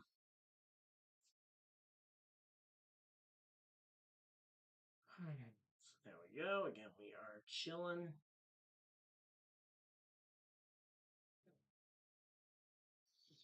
I also hope that at some point in the near future we're able to return to streaming on multiple platforms as well. Again, that's just another thing that I can't do with my current computer situation. This computer is not set up to stream on both Twitch and YouTube, so I can't stream to multiple platforms. So once I have that, I'll be able to stream on multiple platforms, and we'll be able to keep this thing going. But yeah, showing some of the carnage and fights from the history of Bowman Gray as they get ready to come back from commercial break. And again, we will be getting ready for racing action here at the Madhouse. So yeah, there we go. Say having to blur out middle fingers everywhere here. And again, this track, it has a reputation for being out of control, for being absolutely insane. And again, these fans, some of the most hectic in sports. So there we go. Fans, drivers alike, get chaotic when the Madhouse is involved. And again, the NASCAR Cup Series takes the Clash to Bowman Gray Stadium. They've got the cars lined up on the back straightaway. They've got people all over, and we should be getting ready for opening ceremonies. as they get ready for this one. Again, they've got Chris Myers and Jamie McMurray going ahead and doing a piece right now on it. But again, this is one of the best races of the year. Hopefully, you guys are enjoying it. Yeah, if you guys are enjoying the content, feel free to, again, drop the like, subscribe. Again, very much appreciate every bit of support, even if you just pop in for 10, 15 seconds. I appreciate that little bit of support there as we get ready for the new NASCAR season popping in here.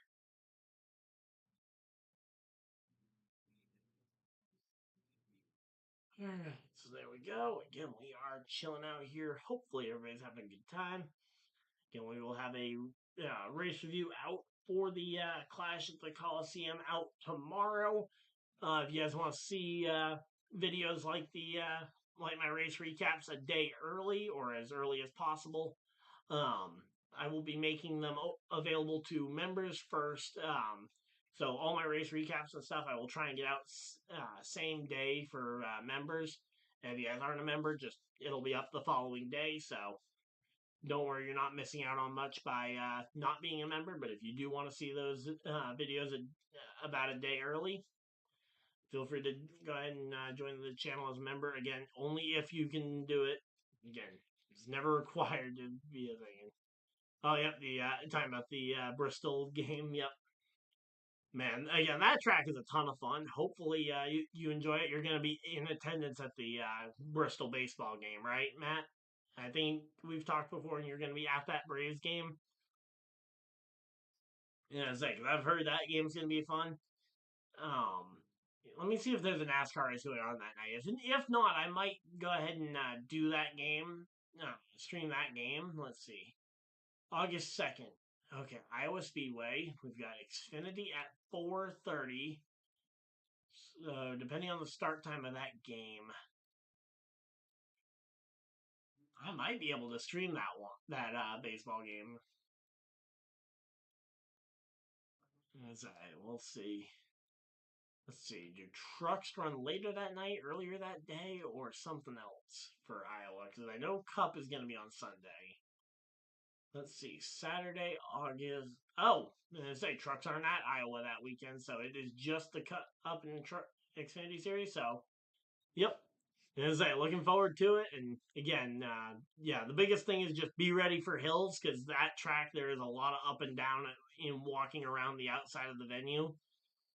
I don't know exactly how they're doing it with what gates and stuff to go in and out, but yeah, there is going to be a lot of up and down. So just be prepared for that, Matt, since I've been to that track as recently as this past year. So, yeah, definitely just be prepared for a lot of up, a lot of down, and try and reduce the amount of walking around the perimeter of the stadium that you end up having to do. Because, again, it's a big, there's a lot of hills. Because like Pocono is relatively flat, and so is the area around it. So there isn't a lot of hills to go up and down to try and get to different spots.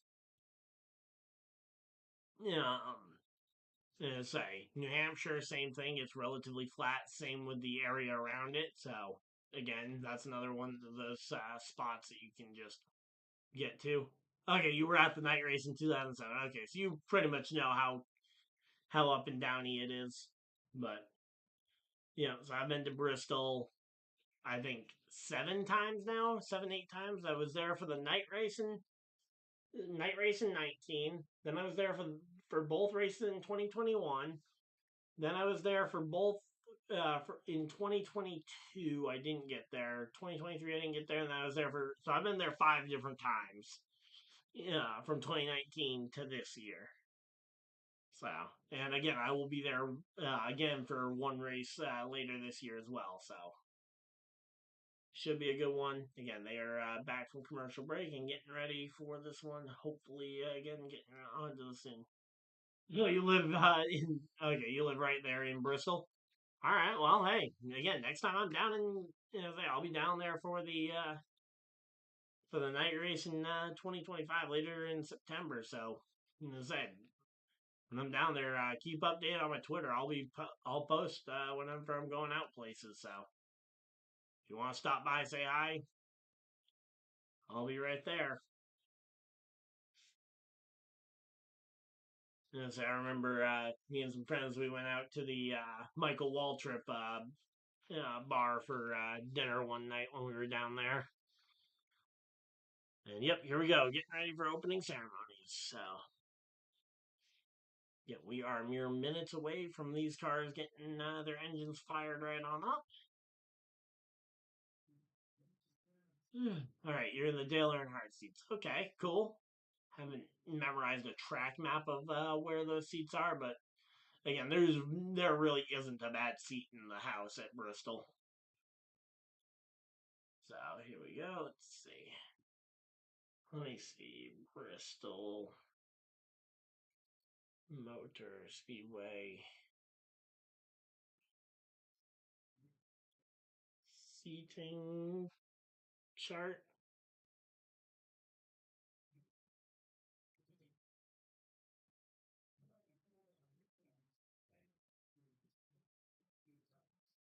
Uh, okay, so you're in the Dale Earnhardt seat. So you are. Da, da, da, da. Hmm. Oh, there it is. So you're gonna be up there. Okay, you got a pretty good seat actually. Wow, that's actually a really nice seat. All right, so again, we are mere minutes away from the start of this race. Hopefully, you guys are excited. I know I certainly am. We got Joey Logano and everybody else getting ready for this one. Cannot wait for this one. They've got the national anthem going. Again, we will be live here all the way through to the checkered flag. Hopefully, you guys will be excited. I know I certainly will be.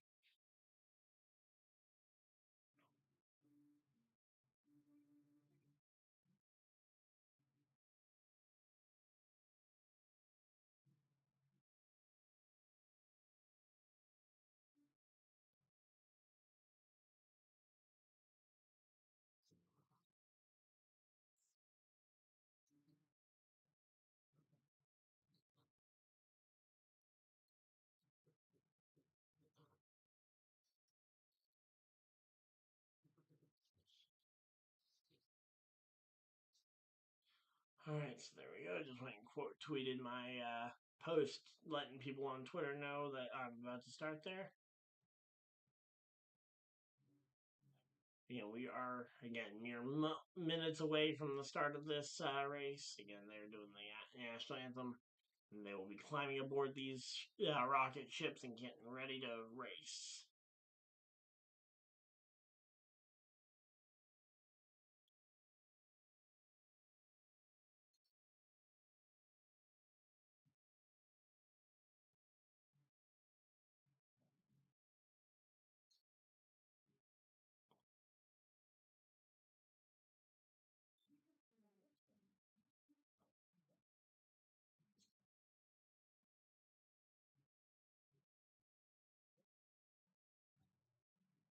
All right, so yeah, there we go. We are chilling out here. They go to commercial break, and when they come back from commercial break, we are going to be getting ready to go. All right, you're about 2 blocks from there. All right, well, we might have walked right past your place then, because we went for a bit of a walk after that, just kind of just trying to get a chance to see some of the sights around the town. So, yep. So yeah, when I go to town, I'm perfectly open to hanging out and saying hi. We are chilling here. Hopefully, everybody's having a good time. We got 16 people hanging out in chat. Thank you guys for everybody that has decided to spend even just a portion of your very valuable Sunday on the channel. Again, we are getting ready for a very busy racing season ahead. And I am along for the ride. Hopefully, you guys are too. Feel free to let me know who your guys' favorite drivers are, and I will try and keep you guys updated on where they are running all race long. Alright, so there we go. Yeah, they got a local commercial going because I can tell because it's a local business on right now. with the local phone numbers and everything for all the even the national businesses. So there we go.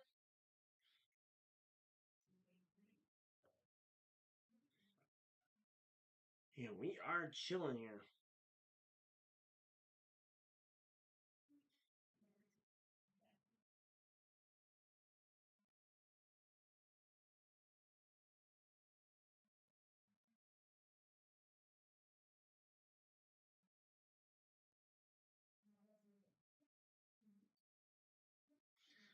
Again, I was right about Zane Smith. Not, I was wrong about Zane Smith. I thought Zane Smith was going to be a contender for the transfer spot, and he ended up finishing sixth, which isn't bad, but he was pretty much irrelevant from lap two onward, pretty much. So there we go.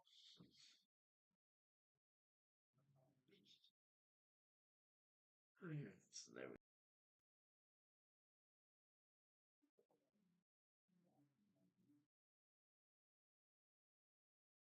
Yeah, we are chilling out here there at commercial break, and as soon as we get back from that, we should be seeing the drivers getting into the cars and starting up the engines.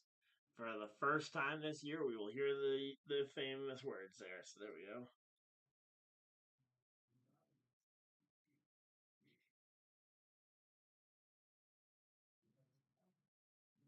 All right, so there we go.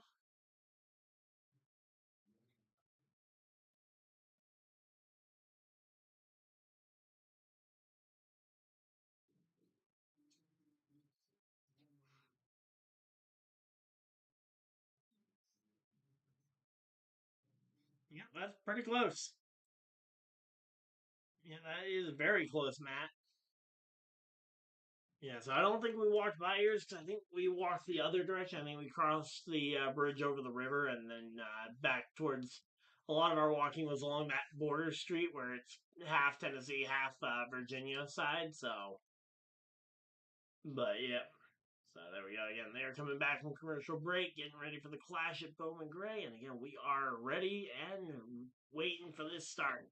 We got 22 people hanging out in chat. Thank you guys for everybody that has decided to show up here as we are getting ready for the main event here, the clash at Bowman Gray Stadium. Chase Elliott starting in the first position. Come on, let's get this leaderboard updated. Come on.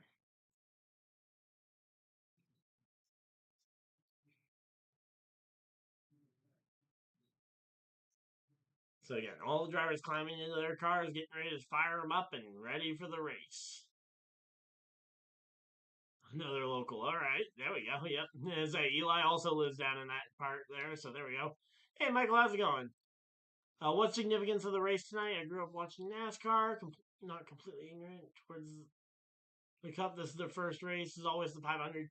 Yeah. So Michael, yeah, this is the preseason race. For the longest time, this race was at Daytona, essentially a part of the Daytona International Speedway Week.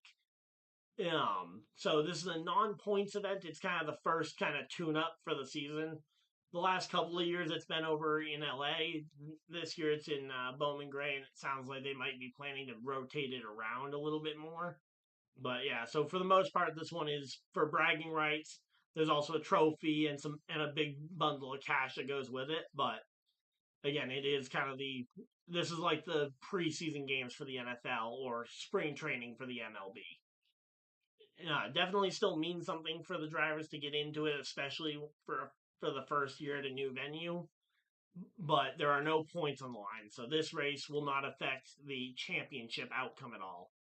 The winner of this race doesn't get locked into the championship. We have 23 drivers in this race after the heat races and the LCQ earlier today. That go ahead and narrow down the field. So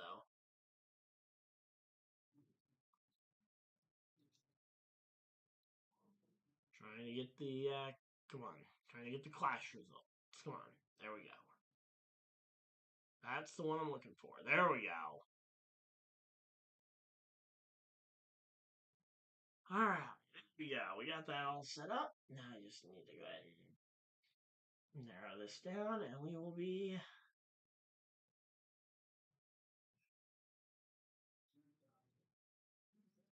All right, so again, they are getting ready to start the engines up, and we are ready to go. All right. So got the leaderboard all updated. We got the caution clock. We got the caution counter, and Eli will also be following your bet that you mentioned to me over on in our private conversation there. So you're going for 7.5 on the caution. So you need 8 cautions or more in this race. I certainly think that's possible. So here we go. Elliott and Busher, row 1. Row 2, Hamlin and Reddick. Those are your 4 heat race winners from last night.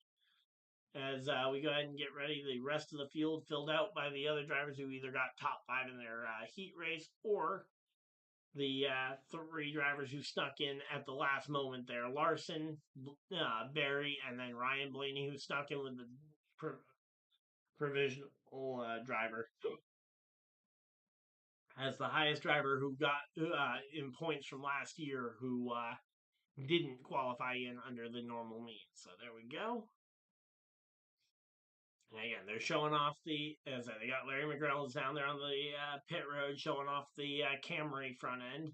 Not sure which Camry they've got there, or if that's a Fox Sports cutaway car type thing.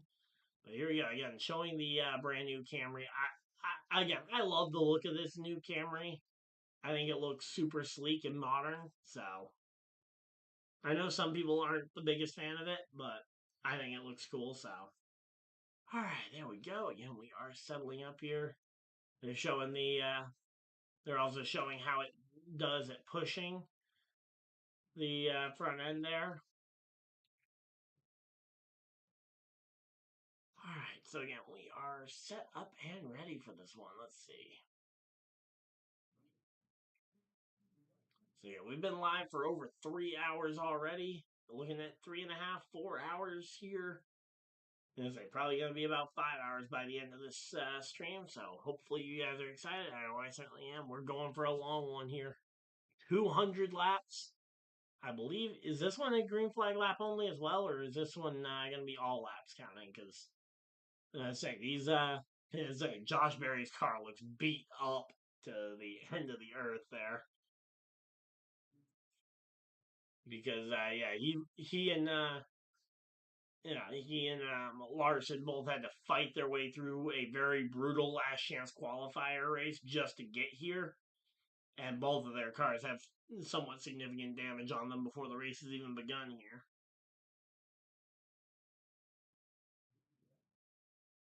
So there we go. Again, Denny Hamlin starting in the 3rd position, 4-time Clash winner. He is good through the end of this year. We don't know what his contract situation is going forward after this year. Yeah, he could have another year or 2 on his deal, but we don't know. All we know is that 2 years ago he signed a multi-year extension that covered 2024 and 2025 at minimum. Typically, a multi-year contract is usually a 3-year deal. Sometimes it's a 3-year deal or a 2-year deal with a team or driver option to opt in there. But there we go.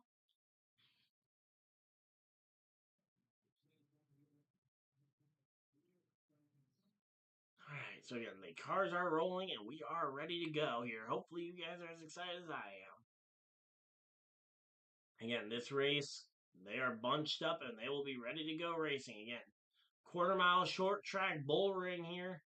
They're going to get them all packed up. We will see the lights go off on the pace car, and that will signal 1 lap to go. And again, the laps here, they click off in a hurry. So these 200 laps, they are going to fly right off this thing, especially if caution laps do end up counting. I don't know for sure if they do or not, but again, I haven't seen them say one way or the other, but I also have been talking with you guys for quite a bit. So there we go. Again, we are chilling out though. I'm so excited for this race. Again, it's so nice to be calling racing again. It has been too long since November. Can't wait to have my basement back as well to be able to stream races down there. Actually, I have room to have a second person, whether it be my dad or Robert coming on over. But again, this is great. First on the track here. Let's see. All right, there we go. Say, hey Matt, I see Matt popping off in the chat, and again, they're everybody's getting some heat worked into their tires, trying to get the tires warmed up so that they can grip the track nice and good. Hey, Deb. Yep, how's it going? There we go. All right, we got everybody popping on in. Again, we've got ourselves the main event right around the corner here. Hopefully, everybody's having a good time. All right, and we will be here for every NASCAR Cup Series event. Again, it should be good. And here we go. I believe this will be choose code time here, as they will be getting, I believe, the 1 to green sign here. Let's see. All right, looks like they are going to be doing the choose. So here we go. They are going to line up and, or sorry, not the choose because it's the first start of the race. First start of the race, you're forced to start in your correct starting position. So odd number qualifiers on the inside. So the guys who qualified first, third, fifth, all starting it. Why is my name Ryan? My parents named me after. My dad wanted to name me after Nolan Ryan. My mom wanted to name me after one of her favorite gymnasts of all time, Meg Ryan. So happened to line up pretty good there. All right, you like tacos? All right, there we go. Again, doubled up and ready to go racing. Again, we're probably only a lap or two away from seeing them. Yep, there we go. They just got the 1 to green. Okay, there we go. That's the 1 to green. Lights go off on the pace car, and we are ready to go racing. All right, so here we go. James Small and Chase Briscoe on this number 19 car going to get suited up and ready to go racing. There goes the pace car, pulls off into the pits.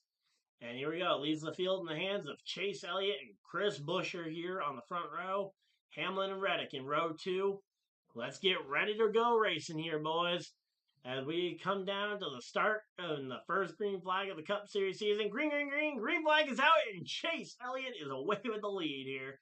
As he goes ahead and he will try and clear the lead. And there we go. Again, Buescher down to the inside, able to get to the inside line. Trying to start the freight train on the bottom there. Why can't I show the race? Copyright reasons, essentially, because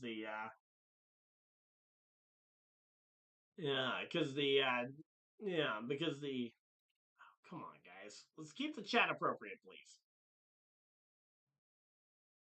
But due to copyright reasons, I can't show the actual on-track action, but we are going to call it radio style here. So again, Elliott up to first.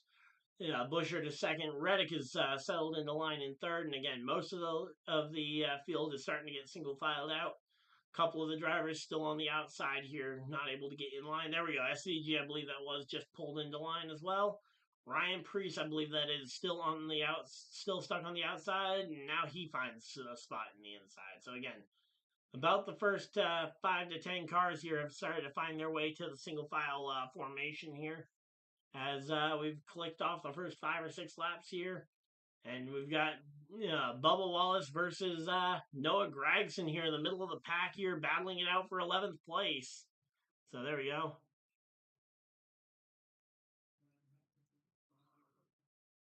But yeah, there we go. And I say, as long as it's not breaking copyright, SBS Gaming, I'll let you post it. But again, if they're pirating the race or something, as I say, I'm very much a stickler for copyright. So, again, I follow the rules when it comes to copyright. I get it that it's not the most fun thing in the world, but I mean, this race is on over-the-air Fox. Anyone with an antenna should be able to get it. So, here we go. Again, Gragson finally able to clear Bubba Wallace, and now Bubba battling back on that outside here, though, as they get to the corner. Gragson able to clear and goes up to the top to block Bubba. Bubba down to the inside. And Bubba puts a bumper to his back bumper here and gets to the back corner here. And there we go. Logano now up on the outside here as Christopher Bell goes on by for 7th. And say Logano back to 8th here, and SVG to the inside. He's going to try and hold Logano as well on the outside. And again, trying to force Logano to slide further and further back as he got out of the single file train. Preece opens up a spot for the line here. And there we go. Yeah, we are working our way through this one. 12. Now 13 laps down here as Kyle Busch and Austin Cindric are starting to go at it. The 2 and the 18 going, or sorry, the 2 and the 8 side by side for position. Sorry, not the 18. Gonna send back a couple years. But there we go. And the 99 of Suarez looks really good too. So here we go. And Kyle Busch falls in line behind Cindric here for the minute here. And again, it's a long race. You got plenty of time to come back if it isn't going right here to start this one. But again, right now we are chilling out here. Hopefully everybody's having a good time. Again, Larson, Blaney, and Barry, none of those three have been able to make much progress at all. Chase Elliott, so far, he led from the pole position all 15 laps so far. Buescher holds on to a very commanding second here.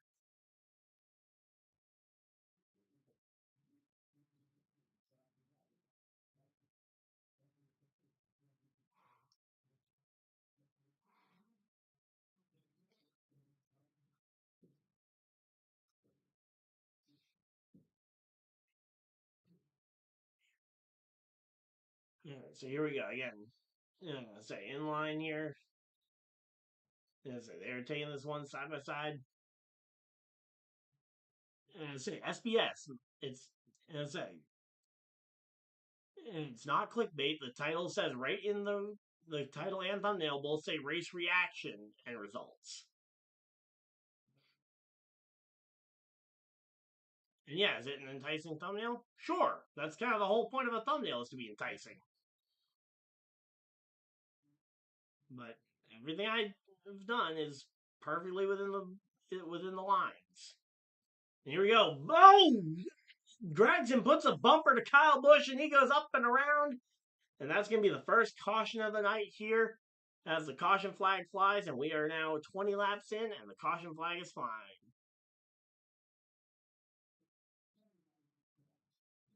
And there we go. Again, Kyle Busch goes to the garage to double check the pit stuff. Again, make sure that nothing happened there.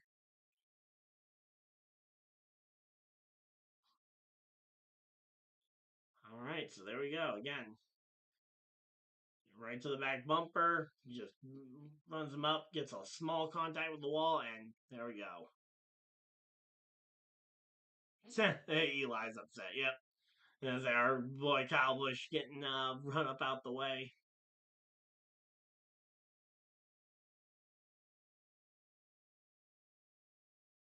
All right, so there we go. Again, 20 laps in, and we got ourselves our first caution flag of the night. Again, Chase Elliott, Chris Buescher, holding down those top two spots here. Kyle Busch re-entering the field. He has not lost a lap as under the caution flag. The laps are not counting as it is green flag laps only here in this race.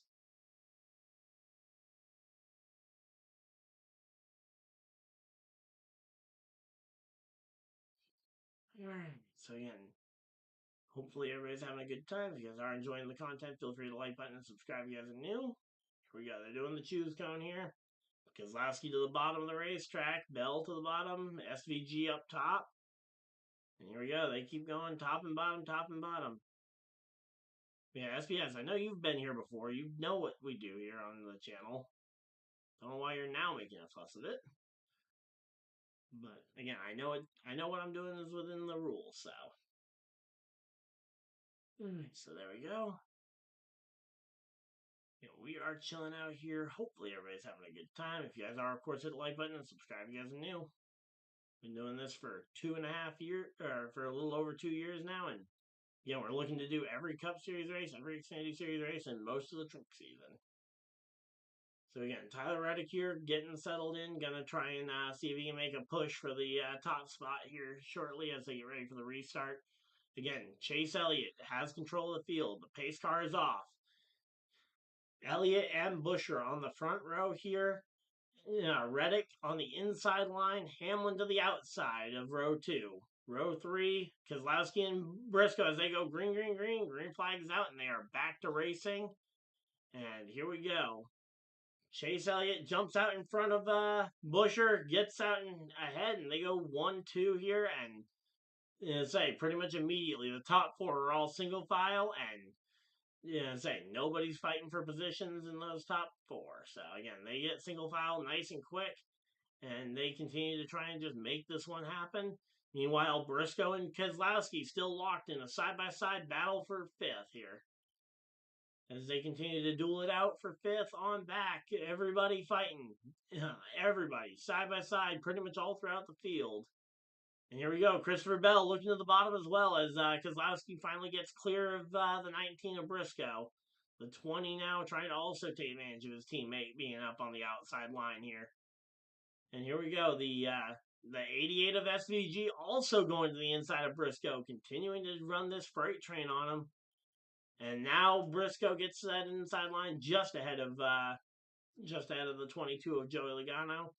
Ryan Preece on the outside fighting to try and get into that ninth position, currently being shown in 10th place as, he loses ninth to Joey Logano off the corner. Bubba Wallace trying to take 10th from him. All right, so there we go.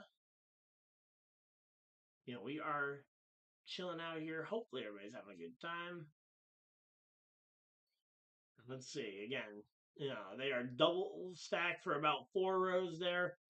Bubba and Preece, you've got the 77 and the 24 battling it out for position as well. And the 60 of Preece ends up tagging the fence.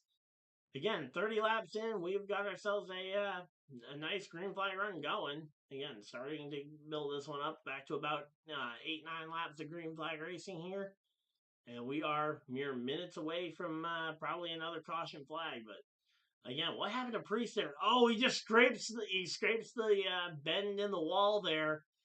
And that is again, that's the annoying part of the track for me is the weird bend in that wall. And it has caused a couple of problems, and now it's caused one in the main event. I mean, again, it is just part of the racetrack, which, again, it's something that they'll have to learn, and obviously, with this being the first event, not a lot of time to have learned it yet.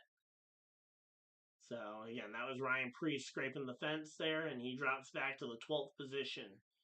Meanwhile, again, Elliott Busher have just maintained this top two running order. Reddick to third, Hamlin to fourth here. Again, very little change or competition to try and change these positions so far. Keselowski 5th, 6th Bell, 7th Van Gisbergen, 8th Briscoe,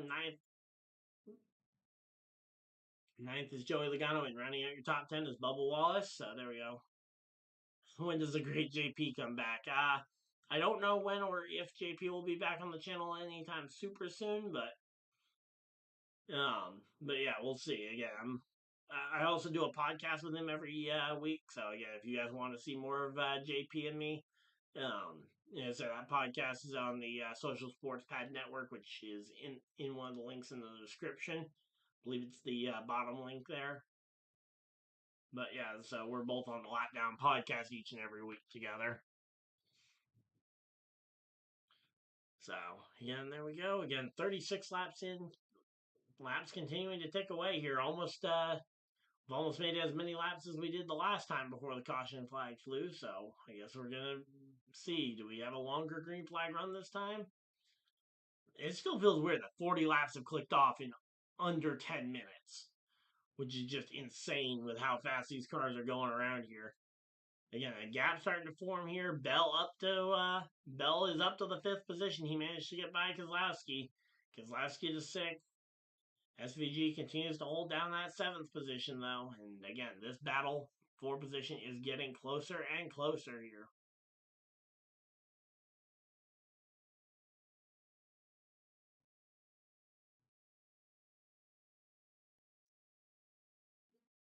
Alright, so there we go. Again, we are chilling out here. Hopefully everybody's having a good time.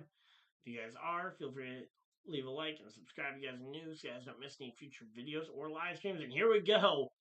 Briscoe and Van Gisbergen fighting it out for a spot here. That is for the 7th position as they continue to fight this one out. And again, the 4 of gonna say somebody's getting into the back bumper of the 4 here as the 19 of Briscoe continues to get away, and the and SVG ends up on the outside, and he is sliding further and further back here. This is not good for SVG as he continues to slide further back. He's now side by side with Bubba Wallace here for the 10th position. Again, Bubba Wallace trying to get 9th away from SVG.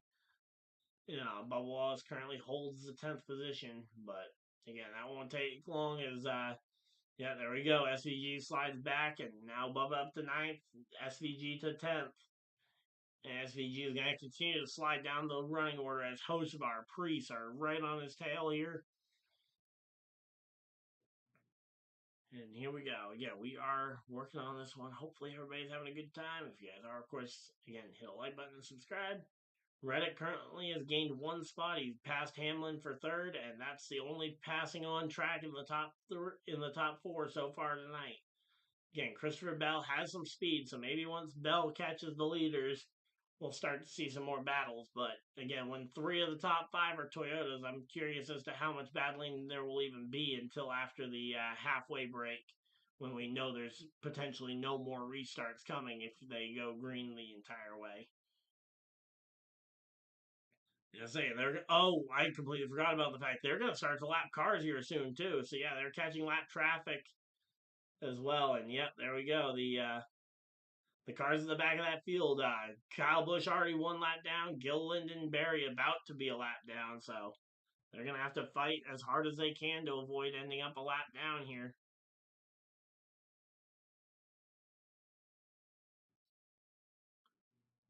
All right, so there we go. Again, we are chilling out here. Chase Elliott working his way through here. He is caught up to the back of Kyle Busch. So Kyle Busch did lose 1 lap, I guess, during the during his pit stop.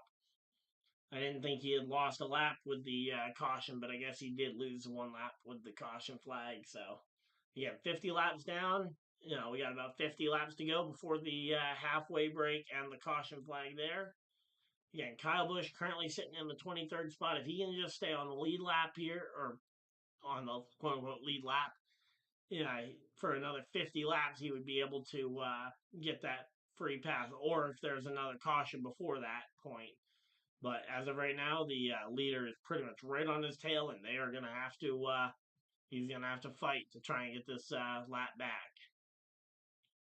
Because again, losing out on a lap is a big deal for at a track like this. Because if you're trying to fight to get your lap back, it's not going to be easy. Now, if we get a rash of cautions, sure, it might make this easy. But at this point, the race is starting to settle into that green flag run that you kind of always look for here.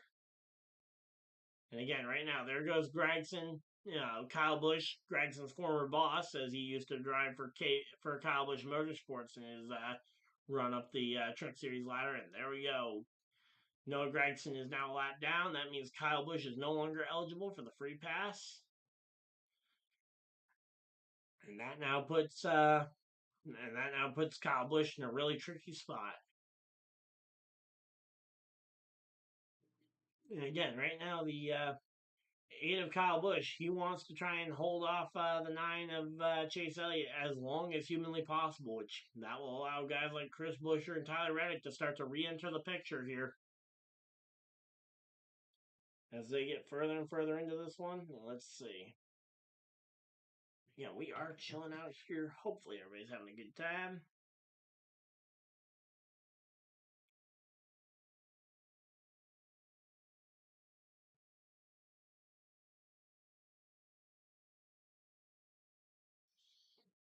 Alright, so again, here we go.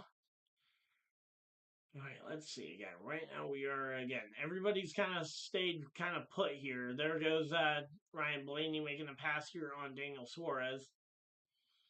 Yeah, and that pass is for 15th place here, but again, most of the positions, especially the ones near the front, have not changed a bit since the start of the race here. And here we go again. Right now, Chase Elliott, he's making his way through the field. He's going to have to try and get by Kyle Busch next if he wants to try and keep lapping these cars. The rest of the field is going to start to catch him the longer and longer it takes to pass him. Although Noah Gragson is still between Chase Elliott and the rest of the field. But it will not take long if Gragson just lays over for them. I don't know if he's planning on laying over to let them pass, but he could very well lay over, let them pass here, and again, Chase Elliott will have the other cars right on top of him very shortly here. Now let's see again. Right now, Chase Elliott has 1.3 seconds between himself and Buescher. Reddick is also right behind Buescher, so again, those two will be right on top of him as soon as they can get by Noah Gragson.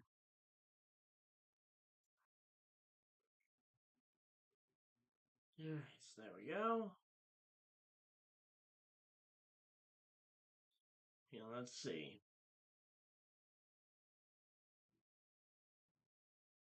Again, right now, Kyle Busch is putting up a major fight here to try and stay on this quote unquote lead lap, even though he's technically one lap down. To try and stay only one lap down, he's putting up a pretty good fight. And so far, Elliott has not been able to get by him, although I don't know how physical Elliott's been. Again, Elliott has to be thinking about the fact that those other drivers are going to catch him eventually here. And Kyle Busch, he is definitely slowing him down to some degree here as the time continues to tick away here as we get later and later into the night. Let's see. Elliott all over the back bumper of Kyle Busch once again here. Again, Elliott gonna start to get a little bit impatient here with Kyle Busch as Ryan Blaney makes his way by Ryan Preece.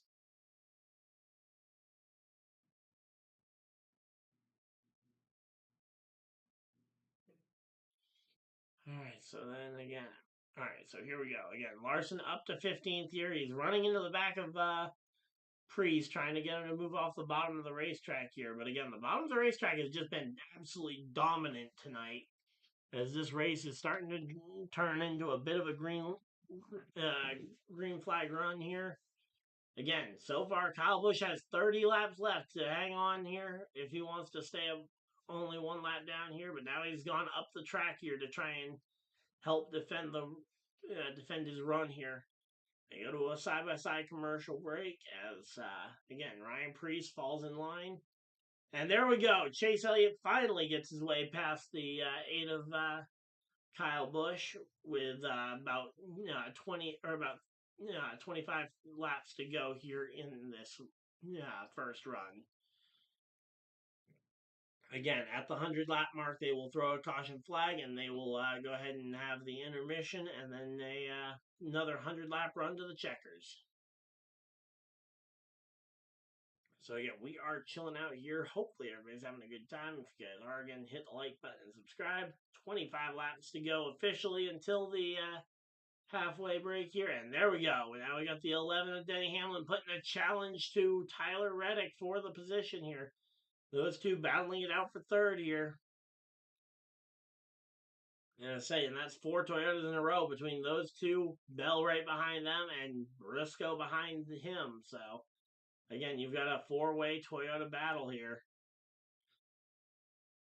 And then behind those two, there's a duo of Fords. You've got Keselowski versus Logano. And there we go. Hamlin has fought his way back around Tyler Reddick and has gotten himself back to his original starting position of third. And there goes Bell right into the back bumper of Reddick, trying to potentially tell him, hey, you're going to have to start to move over if you can't keep this pace going. And again, so far this pace has been fast. The pace of this race has been one of the fastest we've seen. And we got a caution! Caution flag as William Byron hits the fence. Not sure what the cause of that was. I'll have to see the replay because I looked away for a moment to keep updated on chat. And here we go again. Right now, Byron though, he's got significant damage to his car. We'll have to wait and see exactly what the cause is.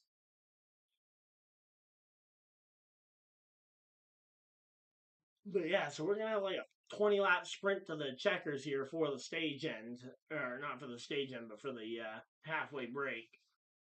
which that will be an insane sprint to the checkers. Or not to the checkers, but to the yellow there.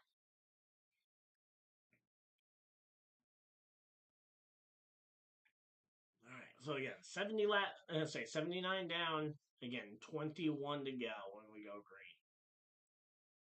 So long way down, a long way to go here.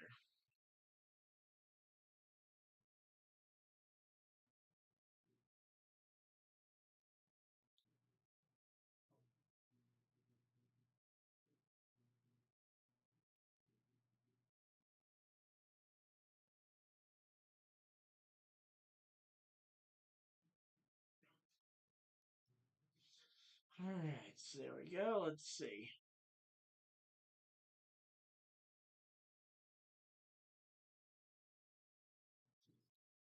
Again, they're showing off this NFL pregame show starting at 1 p.m. Eastern for the Daytona 500, or for the Super Bowl, as well as the Daytona 500 the next 2 weeks. It's a big month in sports here. We got February. We got a lot of sports either wrapping up or returning. And again, Super Bowl next week. Then we got Daytona 500 all weekend or all week next week. We got Wednesday, Thursday, Friday, Saturday, and Sunday streaming. So that is literally what 4 or 5 straight days of streaming from Wednesday to Sunday. And who? Oh, so Gilliland just ran the 24 of Byron just wide enough, and he collided with that curved wall, and it just sent him wide. Yep, there we go. Yeah, he just rode that curved part of the wall, and it just sent him around. And luckily, it looks like Byron might have been the only car to get damage, and it wasn't very much. So hopefully, yeah, that will be all that there is for damage from here. But again, 20 laps to go before the halfway. We're going to get to see a restart here. And this is going to be one of the most aggressive we're going to see for restarts here, as every driver is going to be trying to make a push to be like, hey, I want to get this spot. And especially with how hard passing is, or how hard it seems passing has been inside the top four, as there has been two changes for position.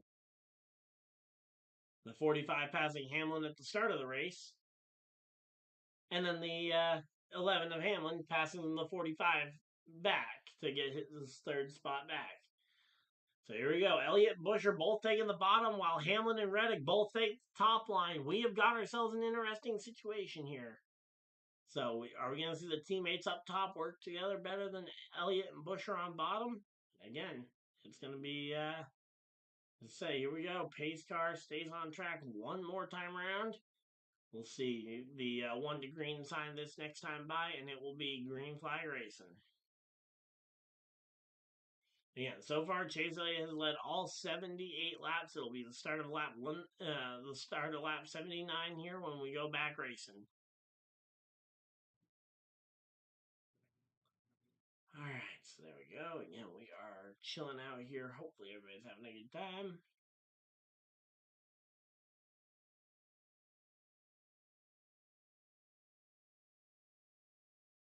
All right, so again, right now, Elliott, Buescher, Hamlin, and Reddick is how they started this run. But again, the top two taking the bottom, the third and fourth both taking the outside line. It's going to be interesting here as they go green, green, green. Green flag is out there, back to racing.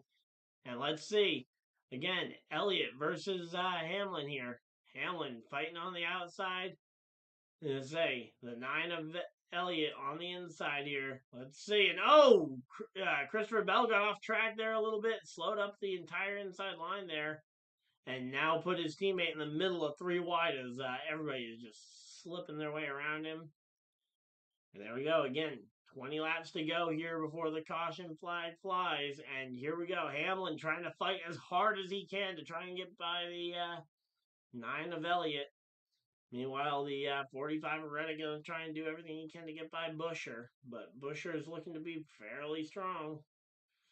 Question is, can the can Chase Elliott and the Napa car be able to hold off the 11 of Denny Hamlin as they go door to door through the corners here?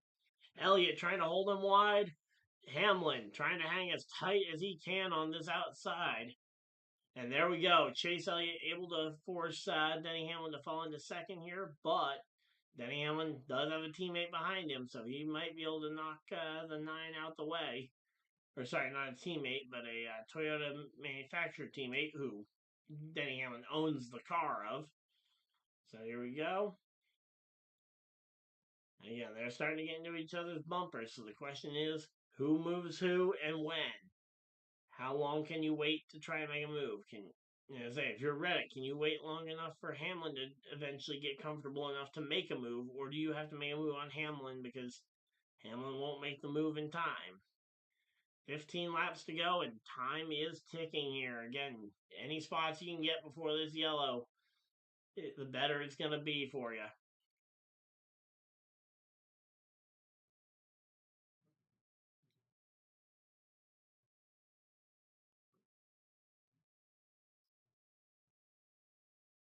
So there we go. Again, we are chilling out here. And again, so far, Blaney's up 11 spots from the start of the race. But again, at this point, Hamlin and Reddick, they need to work together to try and get by Elliott or something. Because at this point, Chase Elliott has absolutely commanded the field from the drop of the green. And 88 laps later, and Elliott has led all 88 laps. Alright, so again, here we go. I'm going to refresh this to see if it'll start working, because the leaderboard is not going to work at all tonight.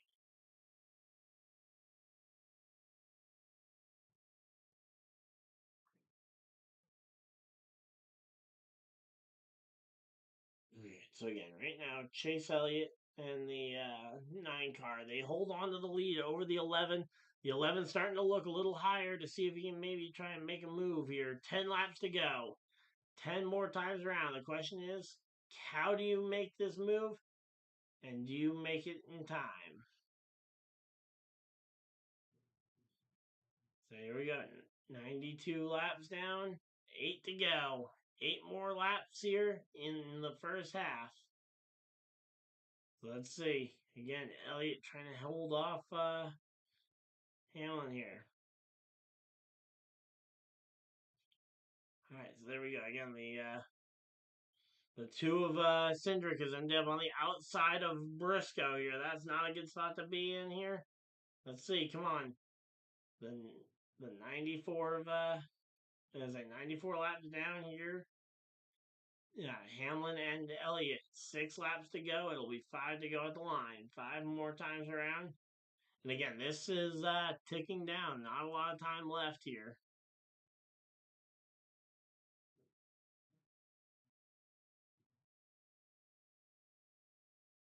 All right, so again, here we go. Again, Hamlin gathering himself up, trying to get to the rear bumper of the 9.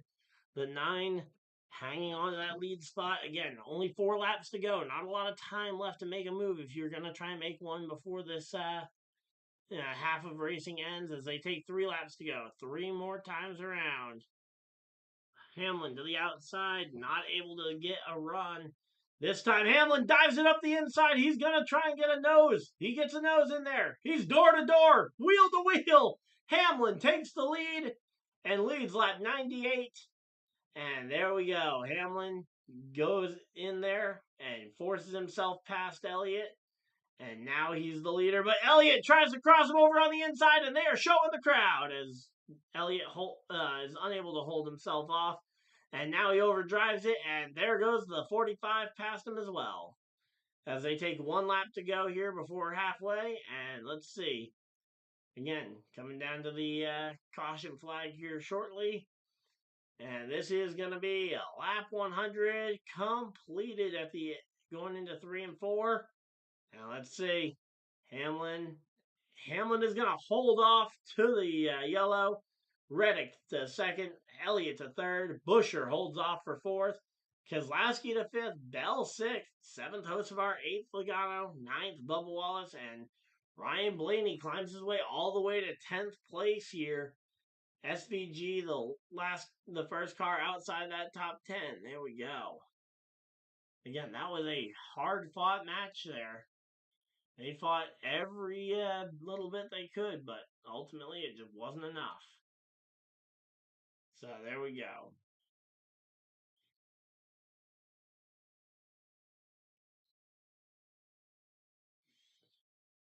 All right, so they're going to commercial break. I'm going to go run and use the bathroom and refresh myself some water, and I will be right back, guys.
No, he got looped around, but no significant contact and lost a lap.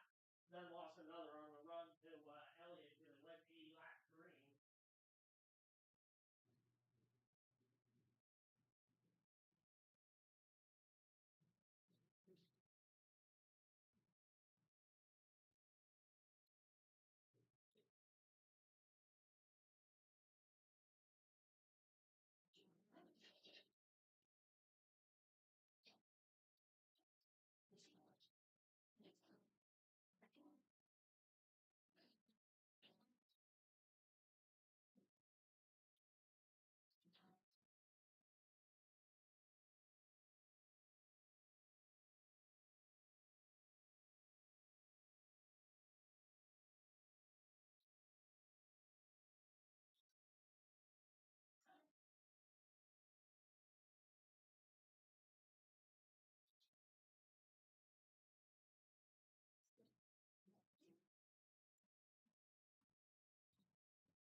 All right, and we are back.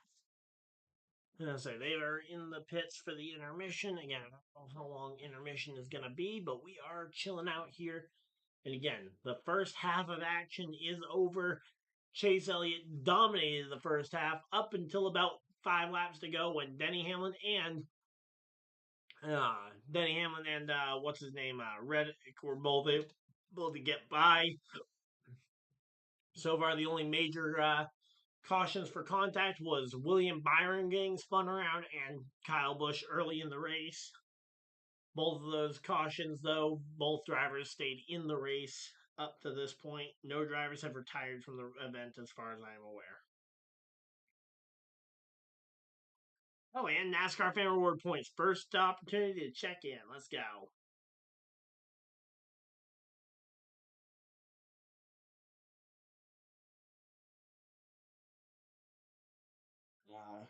Which current Cup owner made one series start at Bowman Gray? Oh my.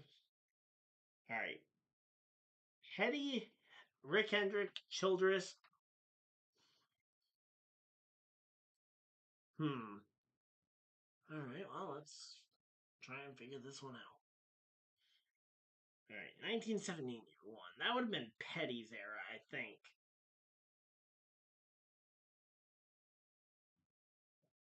I'm pretty sure the answer. Cause that would have been way too early for. That would have been way too late for it to have been a Childress or a Roush. I think their driving days were back in a bit further back. Pretty sure that that would have been a.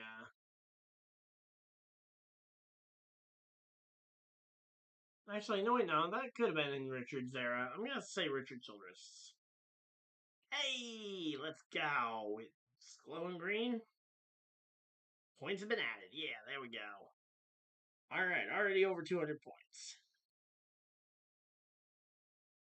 Come on, give me the check-in points.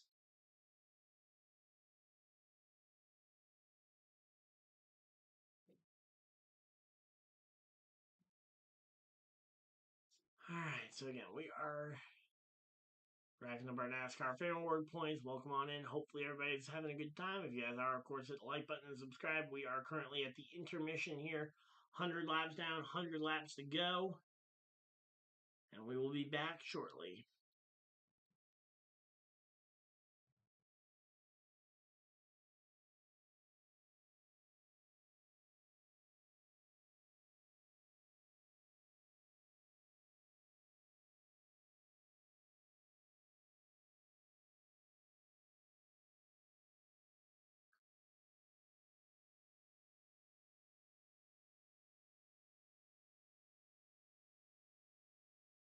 All right, so there we go. Again, we are chilling out here. Hopefully, everybody's having a good time.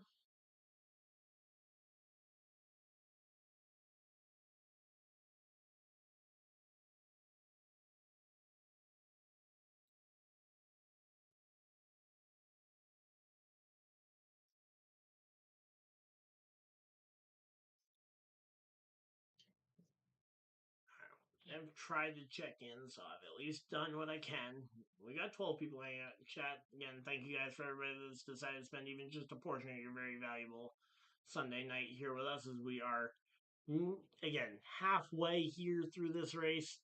It only took about 25 minutes to get from green flag to the halfway point. So I expect another 25 minutes or so, and we'll be at the end of this race. So we might be out of here by 10:30. So there we go.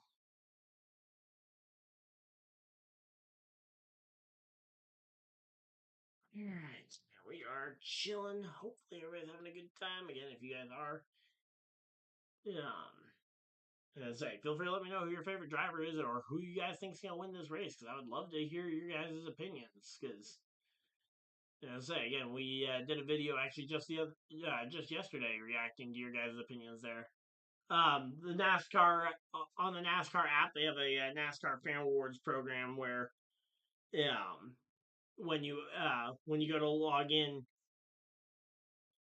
when you go to log in, you can hit that blue button at the top of your screen on when you're checking the race leaderboard on your phone or on the computer to check in and get free points to save up towards stuff like I got race tickets for for the Truck Series at New Hampshire later this year, through this last year.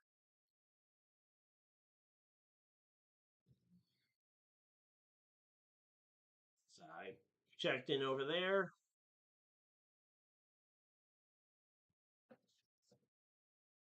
But yeah, again, we are chilling out though. But yeah, again, you can check in over there. Usually, almost every single race, anytime there's racing action, I will try and remind you every time I'm live streaming about it because again, it's free stuff. I'm pretty sure if you guys like free stuff, you'll enjoy it. You guys can also use it towards stuff like autograph diecasts, NASCAR tickets, also stuff like just other NASCAR branded merchandise, like a NASCAR backpack or something as well with some of the leftover points. But yeah, again, for whatever reason, it seems to be having trouble tonight. So again, I don't know. Yeah, sometimes when they have trouble letting it check in, check your email in a day or two, and they'll like email you a promo code to post to basically get your points made up for it. As essentially, I'm sorry for the points. So, yep, there we go.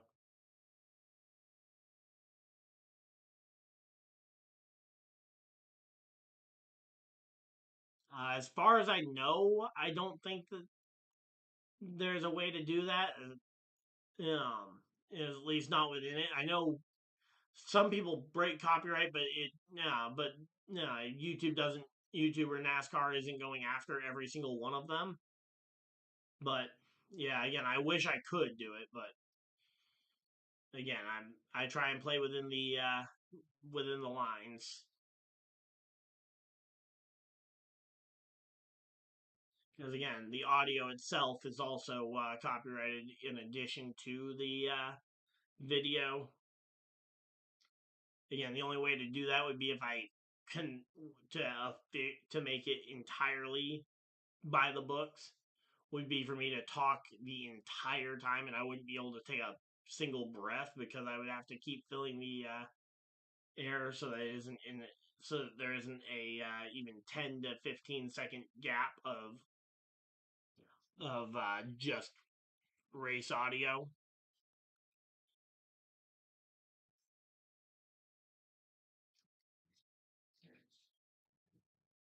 Because shock and surprise, there are people who break the rules to try and make money, and not all of them get caught. So, yep. But yeah. Alright, so again, we are chilling out though. Hopefully, you guys are enjoying the content. If you guys are, of course, hit the like button and subscribe. We are currently sitting 58 subscribers away from 2,900. Working our way towards that goal of hitting 3K this year. Alright, there we go.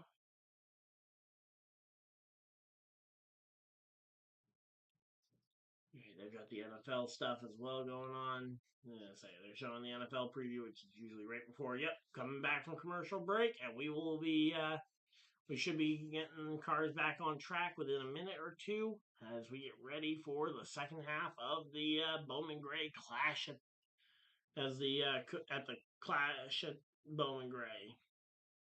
I don't know. Clash of the Coliseum just rolled off the tongue so much easier than the Clash at Bowman Gray.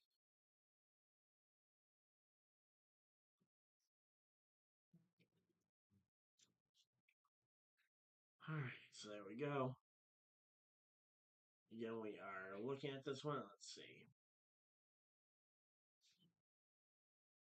But yeah, we are chilling out here. Hopefully, everybody's having a good time.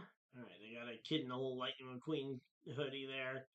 Hard to believe that there's actually going to be a kid racing in NASCAR later this year. Connor Zilic, who was born, ironically, on the same day that the first Cars movie came out back in '06. Which, that just feels weird to think that there's a NASCAR driver racing in the Cup Series who was born in '06 in general. I should be doing better than I am. Alright, but here we go. Again, they're back. Cars are on track rolling, and we are getting ready for the second half of this race. So again, the running order: Denny Hamlin, Tyler Reddick, Chase Elliott, because again, I don't know why the app still has them stuck at their lap 24 scoring result. It's got the lap count and everything correct, but nothing else.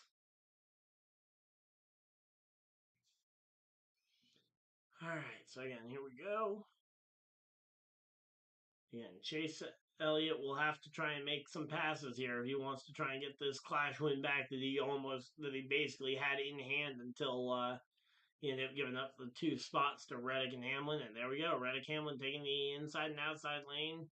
They lock out the front row for Toyota, as Elliott and Buscher will go inside and outside lane respectively, and we get lined up for the restart here. Again, the entire field is going to be getting lined up. It will be another lap or 2, and we will be going green. All right, so as we go ahead and get lined up and ready for the excited, I know I certainly am.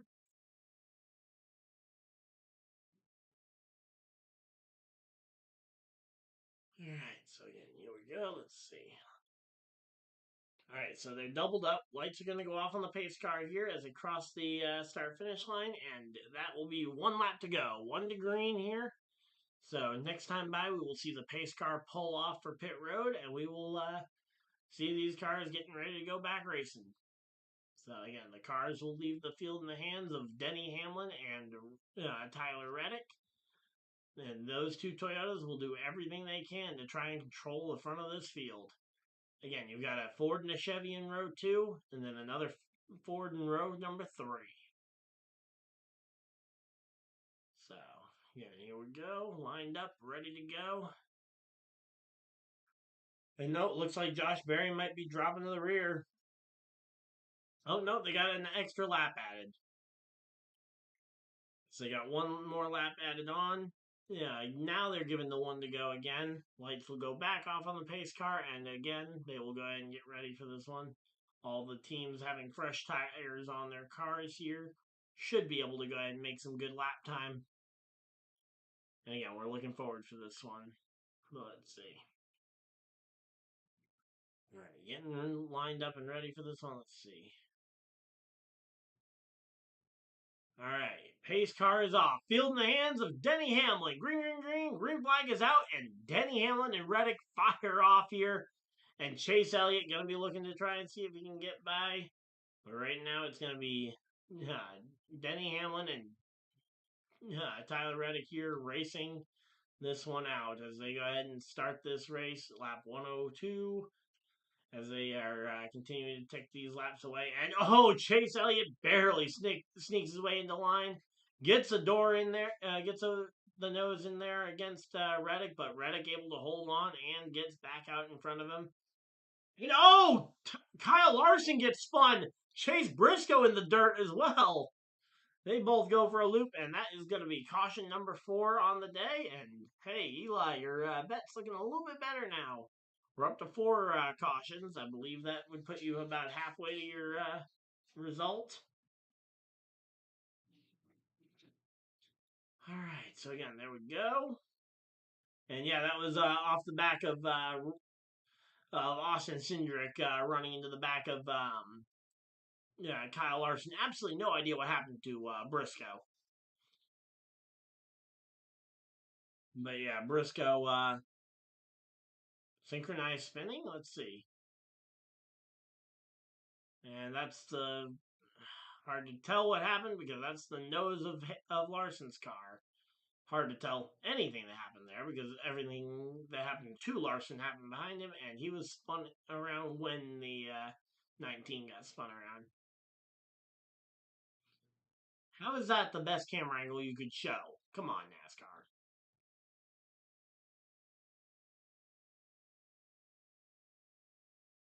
Alright, so there we go.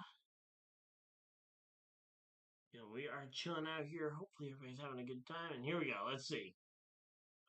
Yeah, still no idea what happened to Briscoe. I could barely see the incident that happened to him, but he was up against the fence. It looks like maybe he just got loose and lost it, but yeah, hard to tell there with that camera angle. So again, here we go. 30 is a Back under the caution flag. So two Toyotas taking the front row yet again. This time, Christopher Bell up to the fifth position. He will take the inside of row three, lining up two Roush Fenway Fords on the outside line behind Reddick.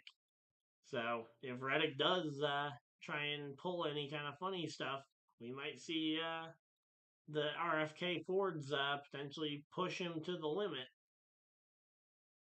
So here we go again, getting doubled up, ready to go back racing. I believe they will go one more time around, see the one to go sign, and then they will get ready to go racing.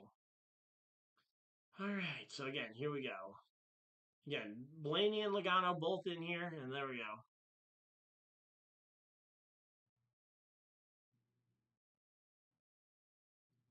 That's not NASCAR. That's yeah. Well, but it happens with every NASCAR broadcast that I've seen because it happens with NBC too.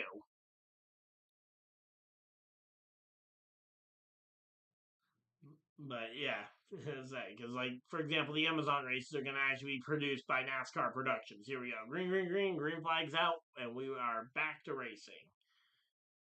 So yeah, the Amazon broadcasts later this summer, though. I mean, those ones are going to be actually produced in house by NASCAR, and only are just going to be simulcasted on Amazon Prime. So while Prime will be like picking their talent and whatnot, it will be NASCAR Productions who produces those broadcasts. So here we go. Again, the 11 of Denny Hamlin able to get out to the lead, but this time it looks like the 9 and the 45 are a much more even battle here. And this time it looks like maybe Chase Elliott might be getting the edge here. Door to door, bumper, wheel to wheel here. As Chase Elliott tries to shove the 45 of Reddick wide here. Reddick trying to hold tough on the outside.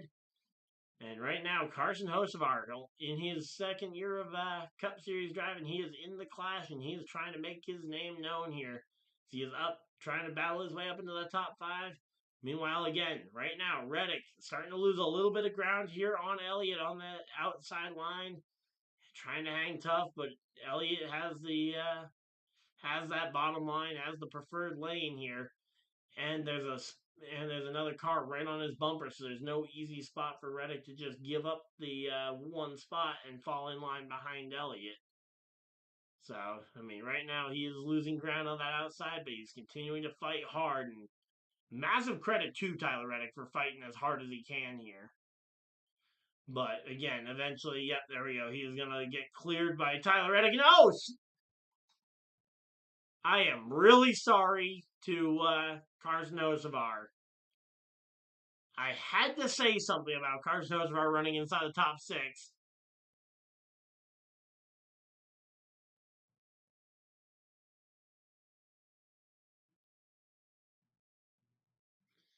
And Carson Hocevar finds himself up against a tire barrier. He's having a little bit of trouble getting going, but again, it doesn't look like any serious damage here. But man, he was running up. He was running all the way up inside like the top 6 or 7 here, and oh, Joey Logano just punts. No, he pushes him through, but he gets past. Oh, and Joey Logano runs into the back of Bell, who takes out the other one.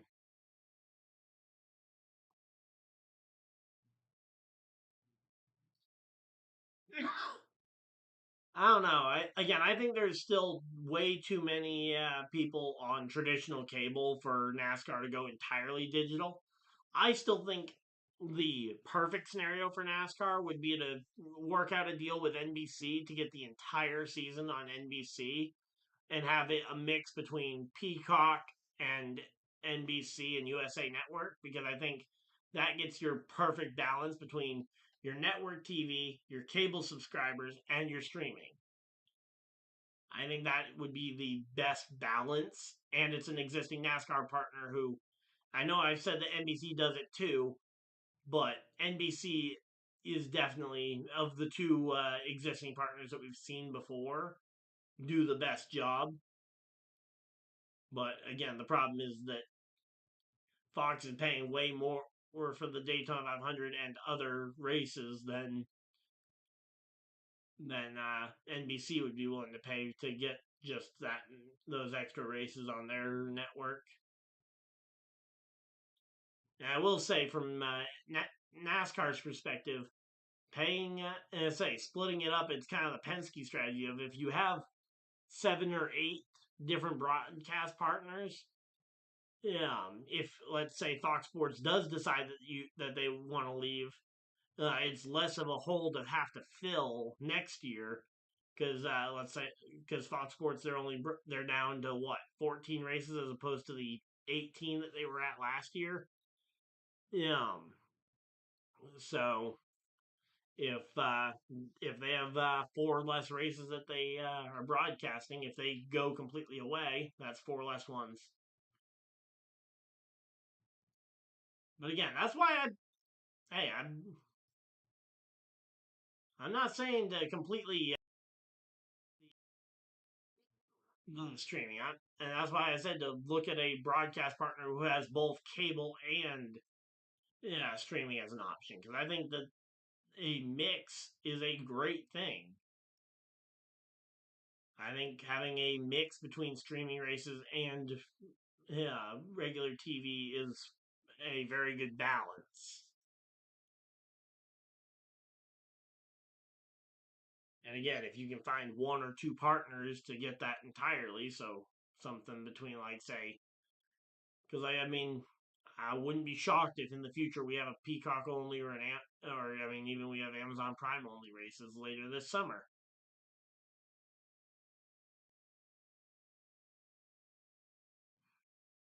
Now, I will say I don't think Fox is the right partner long term for NASCAR, and I'm kind of upset that they are going to get another 5 years of them. But again, I've said for a while I felt like NBC was the right partner to go all in with for NASCAR. Again, they have the streaming platform in Peacock. They've got the cable network where a lot of your people are already watching. It's a good balance between the two.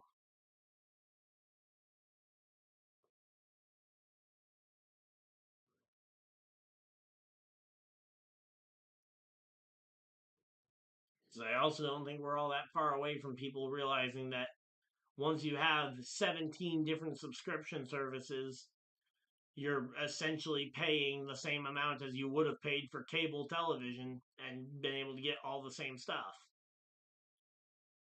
Because I mean, it's not like streaming is all that much cheaper at this point, especially at the rate that the prices of everything are going up when it comes to these streaming services. I mean, it started out at $5 a subscription service. Now most of them are at 10. Yeah, and that's for the versions with ads. So I mean, yeah. Again, I certainly wouldn't want to go all in on Amazon until we know how they do. And we're stuck with this current broadcast partners set up for 7 years anyway. So again, it won't be until I think 2030. I think it's 2033 or 2034 when we would get a new potential broadcast deal. So again, we're with this current group until for the next 7 years. Uh, and that'd be 32. Sorry, 2032.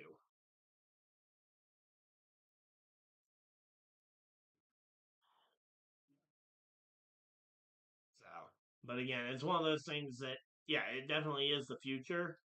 There we go. Lights are off on the pace car. We're ready to go back racing.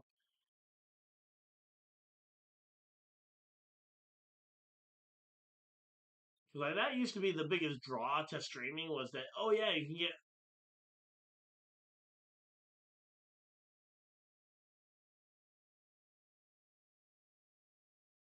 YouTube TV, but YouTube TV you don't get necessarily everything. Like I have YouTube TV as well, which is definitely cheaper than cable on its own. But here we go. Green, green, green, green flags out. And we are back to racing.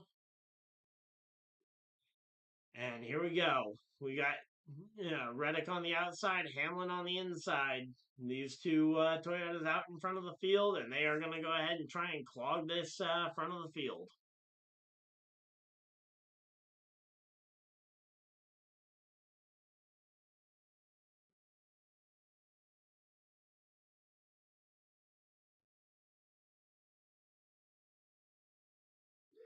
Alright, but yeah, here we go. Let's see.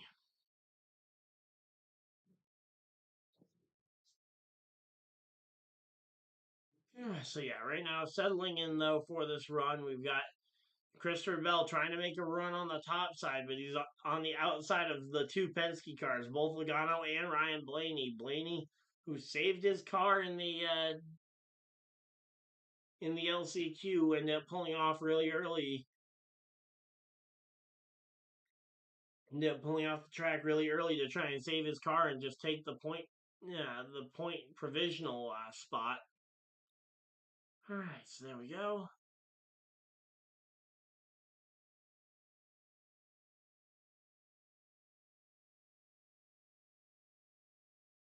All right, so here we go. Chastain to the bottom. Van Gisbergen now getting ruffled up just a little bit here. Chastain into the back bumper of his teammate. And I say they're fighting it out for that 10th spot. Van Gisbergen currently holds 10th as Ross Chastain in 11th here. Audio is choppy. Okay, I don't really know what to do about that right now, but and everybody's around. Okay, yep, there we go. I say William Byron and Kyle Larson both go around, and there we go. All right, okay, it's not for everybody. Okay, that's good. Okay, I wasn't sure if the audio was choppy on my end. Sometimes I do have audio issues that happen, but again, I didn't see anything wrong on my end. But okay, if it's not for everybody, it probably is an individual issue and not a issue on my end. But yeah, again, I certainly don't. I'm not saying that I think streaming is bad or anything. I just think a balance between the two is ultimately the right place to land. Because again, eventually, I think you'll still have some people that will be on cable only, and again, if you are trying to split it up with 7 different streaming providers, it will be a lot harder to follow. Especially if you're going streaming only. So, like, okay, you have 5 races here with YouTube TV, 5 that are only on Amazon Prime, 5 that are on Peacock exclusively, 5 that are on Paramount Plus exclusively, for example. Just to give examples, I'm not saying that any of those or all of those are bad or anything. Yeah, Virginia needs to allow the DraftKings channel to bet on horse racing. Yeah, well, I say that one would be one for the politicians to answer to because they're the ones that decide that. I think. So again, they're getting lined up here once again. Say a quick yellow, no major damage there for the 24 or the 5 as they both got spun around. And I believe that should now put everybody back on the lead lap. I believe that is every single driver back on the lead lap here.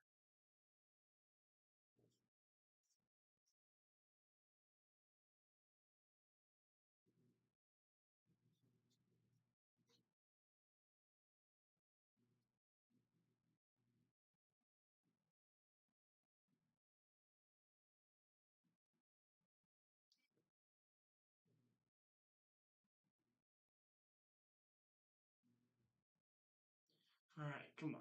Give me the updated list. Okay, I've got one screen that has the updated list. Why is this one not giving it to me? Come on. There we go. Might finally have some actual live leaderboard updates here. Let's go. All right, here we go. Green, green, green. Green flag's out. We are back to racing, and here we go. Hamlin and Reddick on Reddick on the outside, Hamlin on the inside.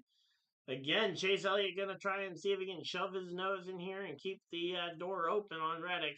Door to door, wheel to wheel, and right now it looks like Chase Elliott not only is going to attempt it, he is going to flat out beat Reddick here, and it looks like even Busher might start to get a nose in here on the Reddick conversation. And yeah, there we go. Reddick is now, or not Reddick, sorry. Busher is now alongside Reddick here, and we are making our way through this one. Let's see. Here we go. And battling here. You've got the 17 of Busher, the 47 of is it 47 of Reddick? Let's see.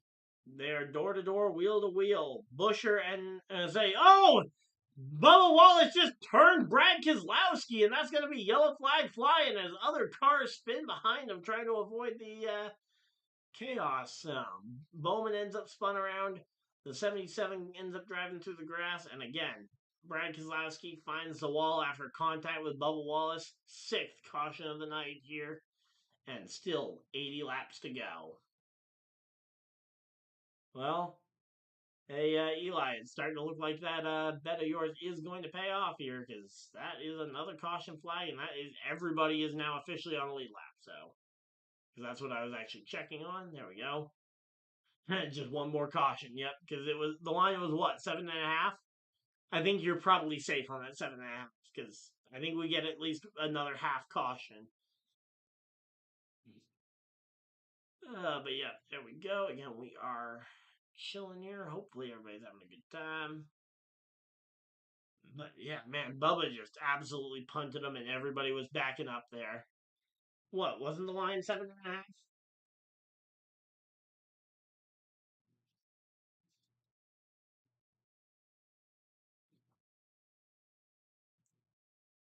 Or was it something else? Oh, how many is it without the break? Okay, so yeah, the break adds one, so that's at 6 then. Yeah, say 6 cautions per contact, 7 total.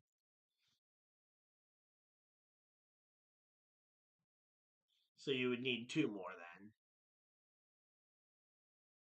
So yeah, so you would so it's at 6, so you need 2 more.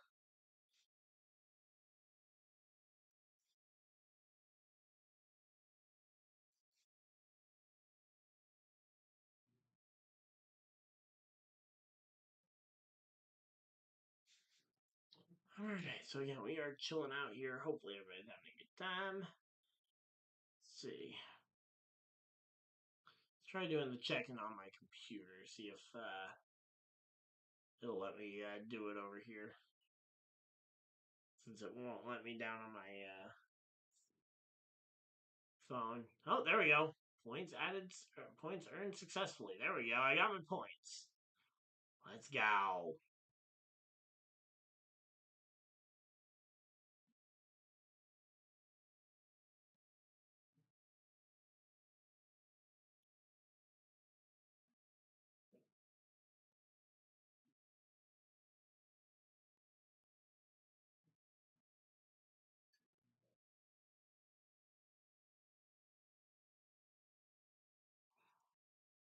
All right, so there we go. We are getting lined up, and we should be ready to go here.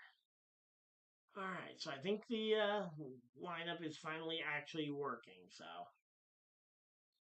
here we go. We are all set up and ready for this one. Really tired of this phone leak. Yeah, so again, you need 2 more yellows in 80 laps. Again, I think that is a very safe bet, Eli. So here we go. Let's see. Lined up this time. Busher on the outside, Hamlin on the inside. Green, green, green. Green flag is out, and they are back to racing here. 20, say 80 laps to go here in the Bowman Gray Stadium race. And let's see. Again, they are working their way through this one. Lined up, and it looks like, yeah, it definitely looks like Denny Hamlin's going to have the edge here.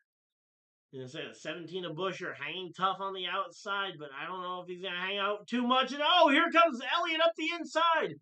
Chase Elliott to the inside is going to try and make it. He goes door to door, wheel to the 11 of Hamlin. Hamlin off the corner is going to have the run, but Hamlin stays in the outer groove here as Elliott still had a nose in there, and Hamlin able to get clear. No, he gets slammed by the 9. The 9 slams into the back bumper of Hamlin, keeping that door open, and they are back to wheel contact here, going door to door, and they are absolutely driving every inch of this thing. And Ryan Blaney has found his way from 23rd to 3rd. He has now passed 20 cars in this race, and he backs up a little bit into the 17 car just a little bit. But here we go. Bubba Wallace has found his way to the top 5 here. And again, these two have history as well. Denny Hamlin, Chase Elliott. Do we need to say more? Martinsville, 2017. If you guys don't remember what that was Chase Elliott looking for his first career win, and Denny Hamlin ended up doing basically the same thing that Elliott just did to Hamlin, where he just ran right into his rear bumper to move him up the track, and ended up ultimately spinning the number 9 out. Or, sorry, at the time it was the number 24 out en route to what could have been Chase Elliott's first career win. And ultimately it ended up being another heartbreaking loss for Chase Elliott en route to that first win. So here we go. Again, Tyler Reddick trying to recover here. He's fallen back a couple of spots. He's back in the 6th position here, hanging out behind Bubba Wallace and Buescher here as they are locked in, and they go to a side-by-side commercial here as we've got 70 laps to go. 70 more times around. Right, so again, things don't seem to be updating live. I don't know why they aren't, but yep. So again, we got a lap count and stuff, but again, I don't know why the NASCAR app or why the NASCAR.com leaderboard is not actually updating live.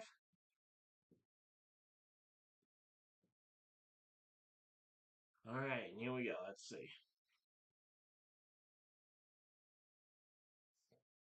All right, so again, less than 70 laps to go. Logano trying to push his way past Reddick as well here.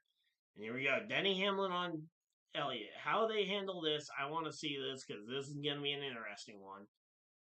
And again, Blaney hanging out right there in the wings. If either of these two end up roughing the other one up too much, potentially Blaney could be in the catbird seat to go ahead and take this. Go ahead and pass this one right up here. All right, so again, they are lined up. Again, they are at a commercial break, or they're at a side-by-side commercial. So again, right now, all we have is a very small, very narrow-angled camera. But here we go again. The 22 of Logano all over the back bumper of the 45. He gets the 45 up the track. Not able to get underneath them. Dive into the next corner. There we go. Now door to door for the 22 and the 45 as they continue to battle. And, yep, Logano managed to get that door opened and drives right on by him. And here we go. Reddick into the next corner. Tries to get right back to the bumper of the 22. Not quite able to make the same bump and run style move. And now Chastain is starting to get to the back bumper of Reddick. So, again, that's one of those you got to be careful about. Speaking of being careful about it, the 12 has gotten right to the back of the 11. So we got the 9, the 11, and the 12 literally bumper to bumper. If Hamlin makes a mistake with Elliott now, there's a good chance Blaney gets caught up in it. But possibly Blaney trying to get involved enough to where he might be able to force the mistake from Hamlin and just shove Hamlin into Elliott. But again, that's going to be a tough one to try and orchestrate. And again, Blaney, the closer you are to that mess, the higher chance you get burned by it. But again, right now, there we go. Reddick now back on the outside as Ross Chastain goes ahead and bumps him up the track and is trying to make this one happen. And there we go. SVG opens him up just enough. Oh, and SVG getting all over the back bumper. You can't let a guy in line and then get all over his bumper like he should be letting you by. Here we go. 60 laps to go. 60 more times around here. And again, right now, Chase Elliott starting to get away as Hamlin is having to worry about watching out the rear view mirror for whatever Ryan Blaney is attempting to do here. As Ryan Blaney has made his way all the way to third, and he is not content with third. He wants first. So here we go. Blaney looking to the outside. He's looking high, trying to maybe make a crossover move happen here. Continuing to go enter high, cross down low, and trying to see if he can make something happen. But as of right now, it hasn't happened yet. 55 laps to go. Not a lot of time.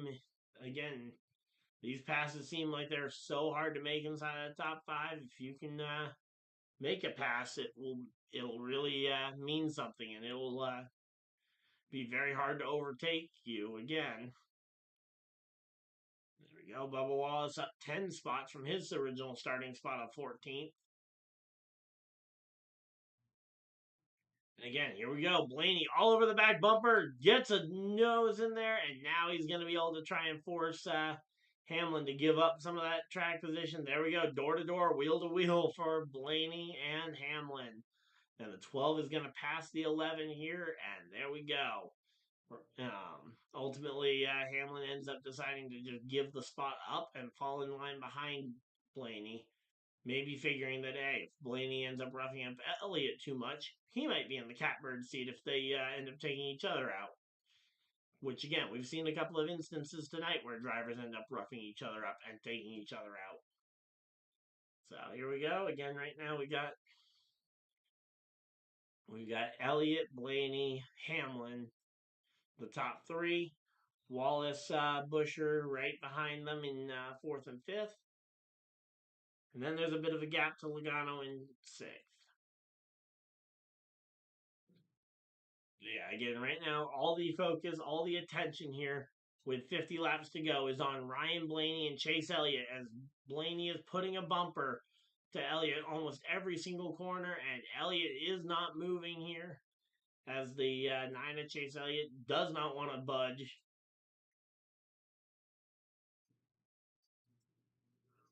I'm going to say, if you give up an inch here, you're going to end up having to give up a mile. And here we go. Again, right now the 9 of Elliott holding that lead. The 12 of Blaney getting as close as humanly possible here, trying to force a mistake. And again, if they catch lap traffic, that's going to be the next question. Because if they catch lap traffic, it's going to be another story here. Hamlin has fallen back about a second off the two cars that are contending. Again, that is enough of a gap to where, again, if they end up wiping each other out, you are not going, or you shouldn't get collected in their mess. You should be able to avoid whatever they do if they end up taking each other out. But again, right now, Blaney in a very tough spot here. He needs to get by the 9. He does have plenty of laps to do it. He has got 45 to do it. But he's going to have to make something happen here soon.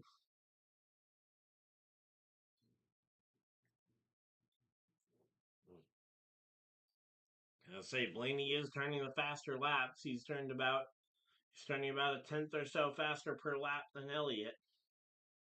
So again, at some point, Elliott is going to end up finding himself in a spot where Blaney is willing to and able to move him out the way, and you cannot just let him run you over like that.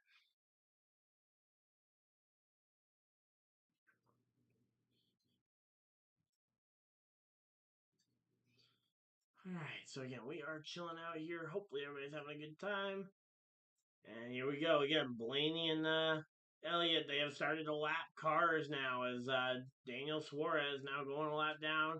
The next car up is going to be driver of the number 6, Brad Keselowski, who will be on the block to go a lap down. That is not going to be an easy driver to pass.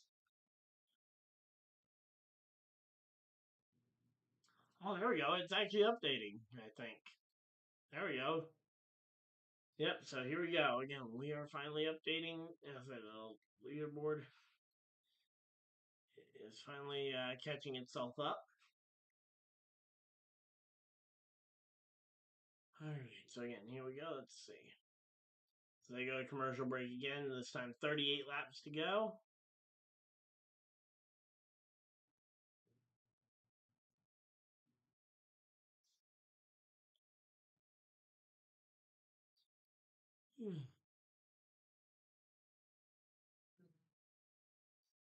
Alright, so here we go. Again, 37 laps to go. He's gotten to the back bumper of Brad Keselowski. He's getting all over Keselowski's rear bumper. And that is Keselowski going for 21st as Chase Briscoe is out of the race. And there we go. Keselowski finally moves up and out the way. And again, Chase Elliott, he's got Blaney all over that rear bumper. Blaney follows him through underneath Kozlowski. And now you're coming up on another Ford here. That's going to be Noah Gragson up next.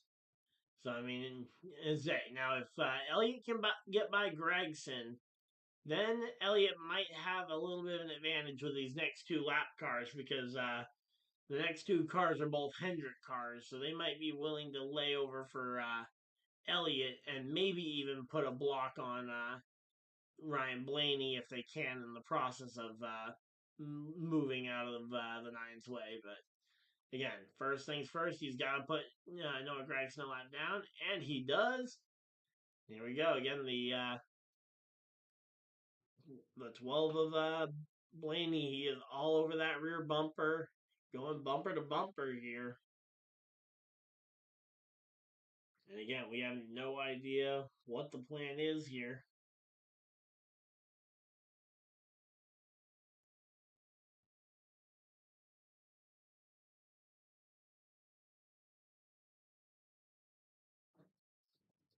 Okay, 1 second.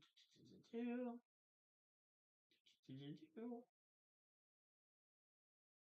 we go. All right. Got that a little bit cleaned up, and here we go again. They're 29. Say only 29 laps to go, and again, right now Blaney and Elliott, they are dueling it out through the lap cars. And again, if Elliott can get a little bit of help from those two Hendrick cars that they're lapping, that will make this significantly easier here for the driver of the nine. But as of right now, they've both gotten by Blaine or by Bowman, and they're both coming up on Byron. Neither one has been able to really gain or lose much of an edge here. Again, Blaney's not right on the bumper of Elliott now, but he is still within striking distance. 27 laps to go. And I say, if he's got 27 laps, I think he'll wait this one out, play it smart. Chase Elliott has led the most laps on the night, 143 out of the 170 that have been turned. And here we go. Come on, the 12 of Blaney. He is right there on Elliott. I remember the last time Blaney and Elliott were leading in a clash. They end up taking each other out, and Kyle Busch finds his way through the middle to victory lane. That was a good year. But yep, so here we go. Again, 24 laps to go. Chase Elliott, Ryan Blaney. Again, this is the 1-2 duo that we are going to be watching throughout the rest of this race. As again, Blaney seems to be faster, but Elliott seems to be having slightly better luck with these lap cars. Busher and Reddick starting to get a little bit of a fight going here for seventh. Meanwhile, Joey Logano trying to find a way around Bubba Wallace for fourth. Bubba Wallace putting the blocks on him. Here we go. Elliott versus Blaney for the top spot.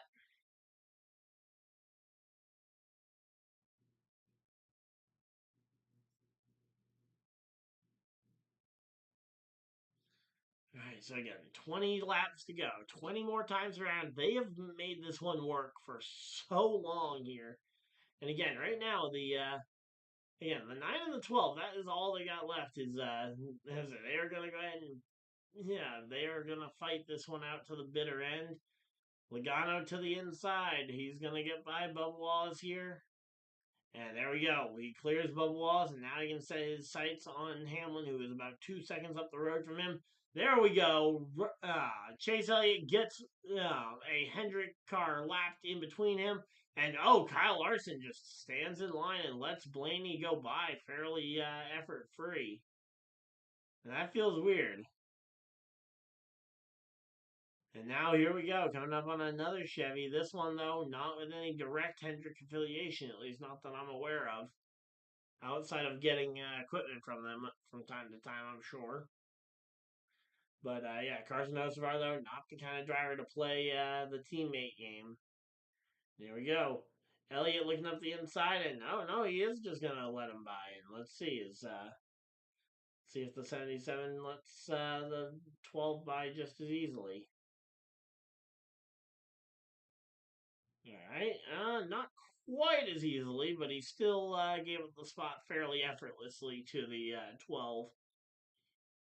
Yeah, a small gap is growing here as the last lap for both the 9 and the 12 was very similar there.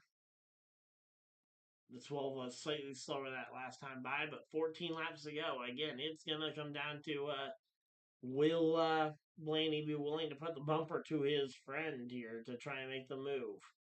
Here we go. Say Kyle Busch. That's one driver. I don't care what affiliation you have for the lead. Say Kyle Busch does not want to pull over for anybody when it comes to letting drivers pass. So I would be shocked if Kyle Busch plays the Chevy teammate game. Oh no, he just gives the inside line to Elliott. Wow, that seems weird. And then Kyle goes ahead and gives Blaney a hard time here as he goes ahead and races him. Even gives him a little bit of contact there, and that is gonna go ahead and be a little bit of a slowing down here now. Todd Gilliland, driver of the Front Row Motorsports Ford, that's a Penske aligned car. Problem is the Chevy of Busch is putting up a big fight with the. I say he's putting up a big fight with the 12, and that's allowing the 9 to start to kind of get away here. 9 laps to go. And I say 9 laps to go here in the race, and it looks like we are going to. Looks like Eli's going to miss out on his bid yet again here. As 8 laps to go now. 8 more times around. The question is, how many more times will Blaney get an opportunity at the back bumper of the 9? So here we go. And there goes the Penske car right on by the 34, but he's still got about a half. He's got a little over half a second to try and make up here. Josh Berry, the next one up the road. That is a significant Penske partner here. 6 laps to go. 6 more times around for Chase Elliott. Can Elliott hold on to win his first NASCAR clash, or will Blaney be the one to rule today? Here we go, down to the end. 5 laps to go. 5 more times around for the driver of the number 9. Can Chase Elliott make this one happen? He goes to the back bumper of the 21. Josh Berry. He goes ahead, finds his way by, and here comes Ryan Blaney also slipping his way past his Penske affiliated teammate. Now we come up to the 20 car. That's a Toyota. That is no affiliation with any of these drivers. And he just lets Chase Elliott right on past. And it looks like he is going to stay somewhat out the way here for Ryan Blaney as well. Not putting up much of a fight for either driver. And now coming up to the back bumper of Suarez, a driver who is driving for his career. 2 laps to go. Again, he only got a 1-year extension from Trackhouse Racing, and Elliott able to get by him, and that is going to make the difference here. Off of turn 4, going to see the white flag. 1 lap to go. Chase Elliott to the lead, and Chase Elliott is going to go ahead. He's got the lead. Blaney is way too far back off of turn number 4, and Chase Elliott will win the clash at Bowman Gray Stadium. Blaney to second. And that is going to be the race. There we go.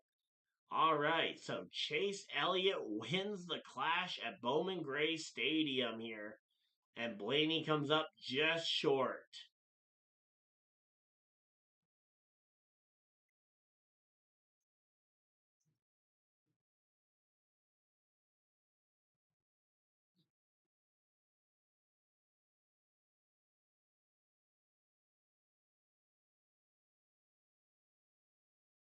All right, so there we go.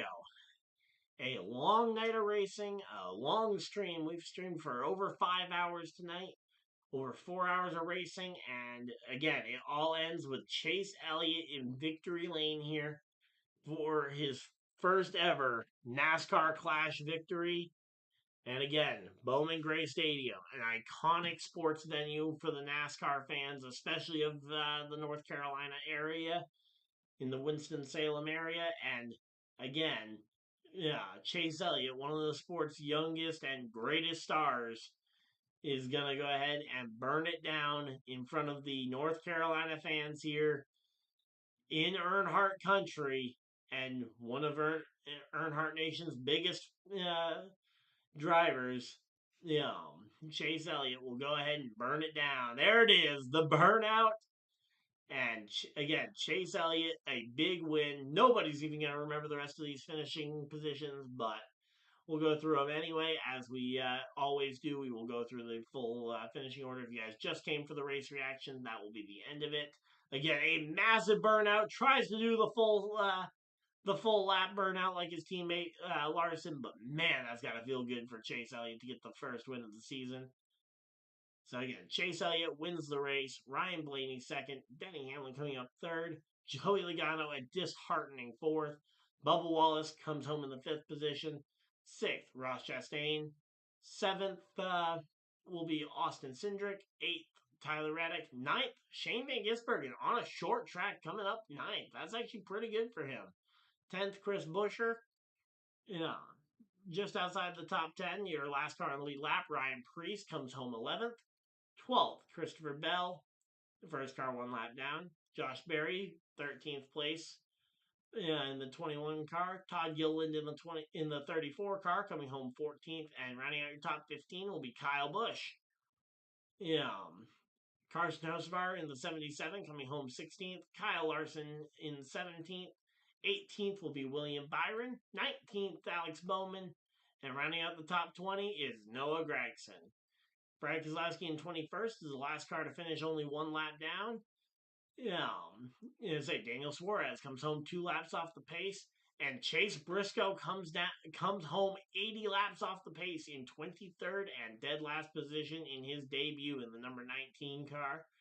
We look forward to seeing these drivers and the rest of the NASCAR Cup Series drivers in 2 weeks for the Daytona International Speedway qualifying as we get ready for the Daytona International Speedway. Again, we will see you guys for race recap tomorrow. If you guys aren't a member of the channel, if you guys are, you'll see it later tonight. But until next time, hopefully you guys enjoyed, and I'll see you guys next video, live stream, whatever you guys decide to do with the rest of your night. Have a great night, everybody, and goodbye!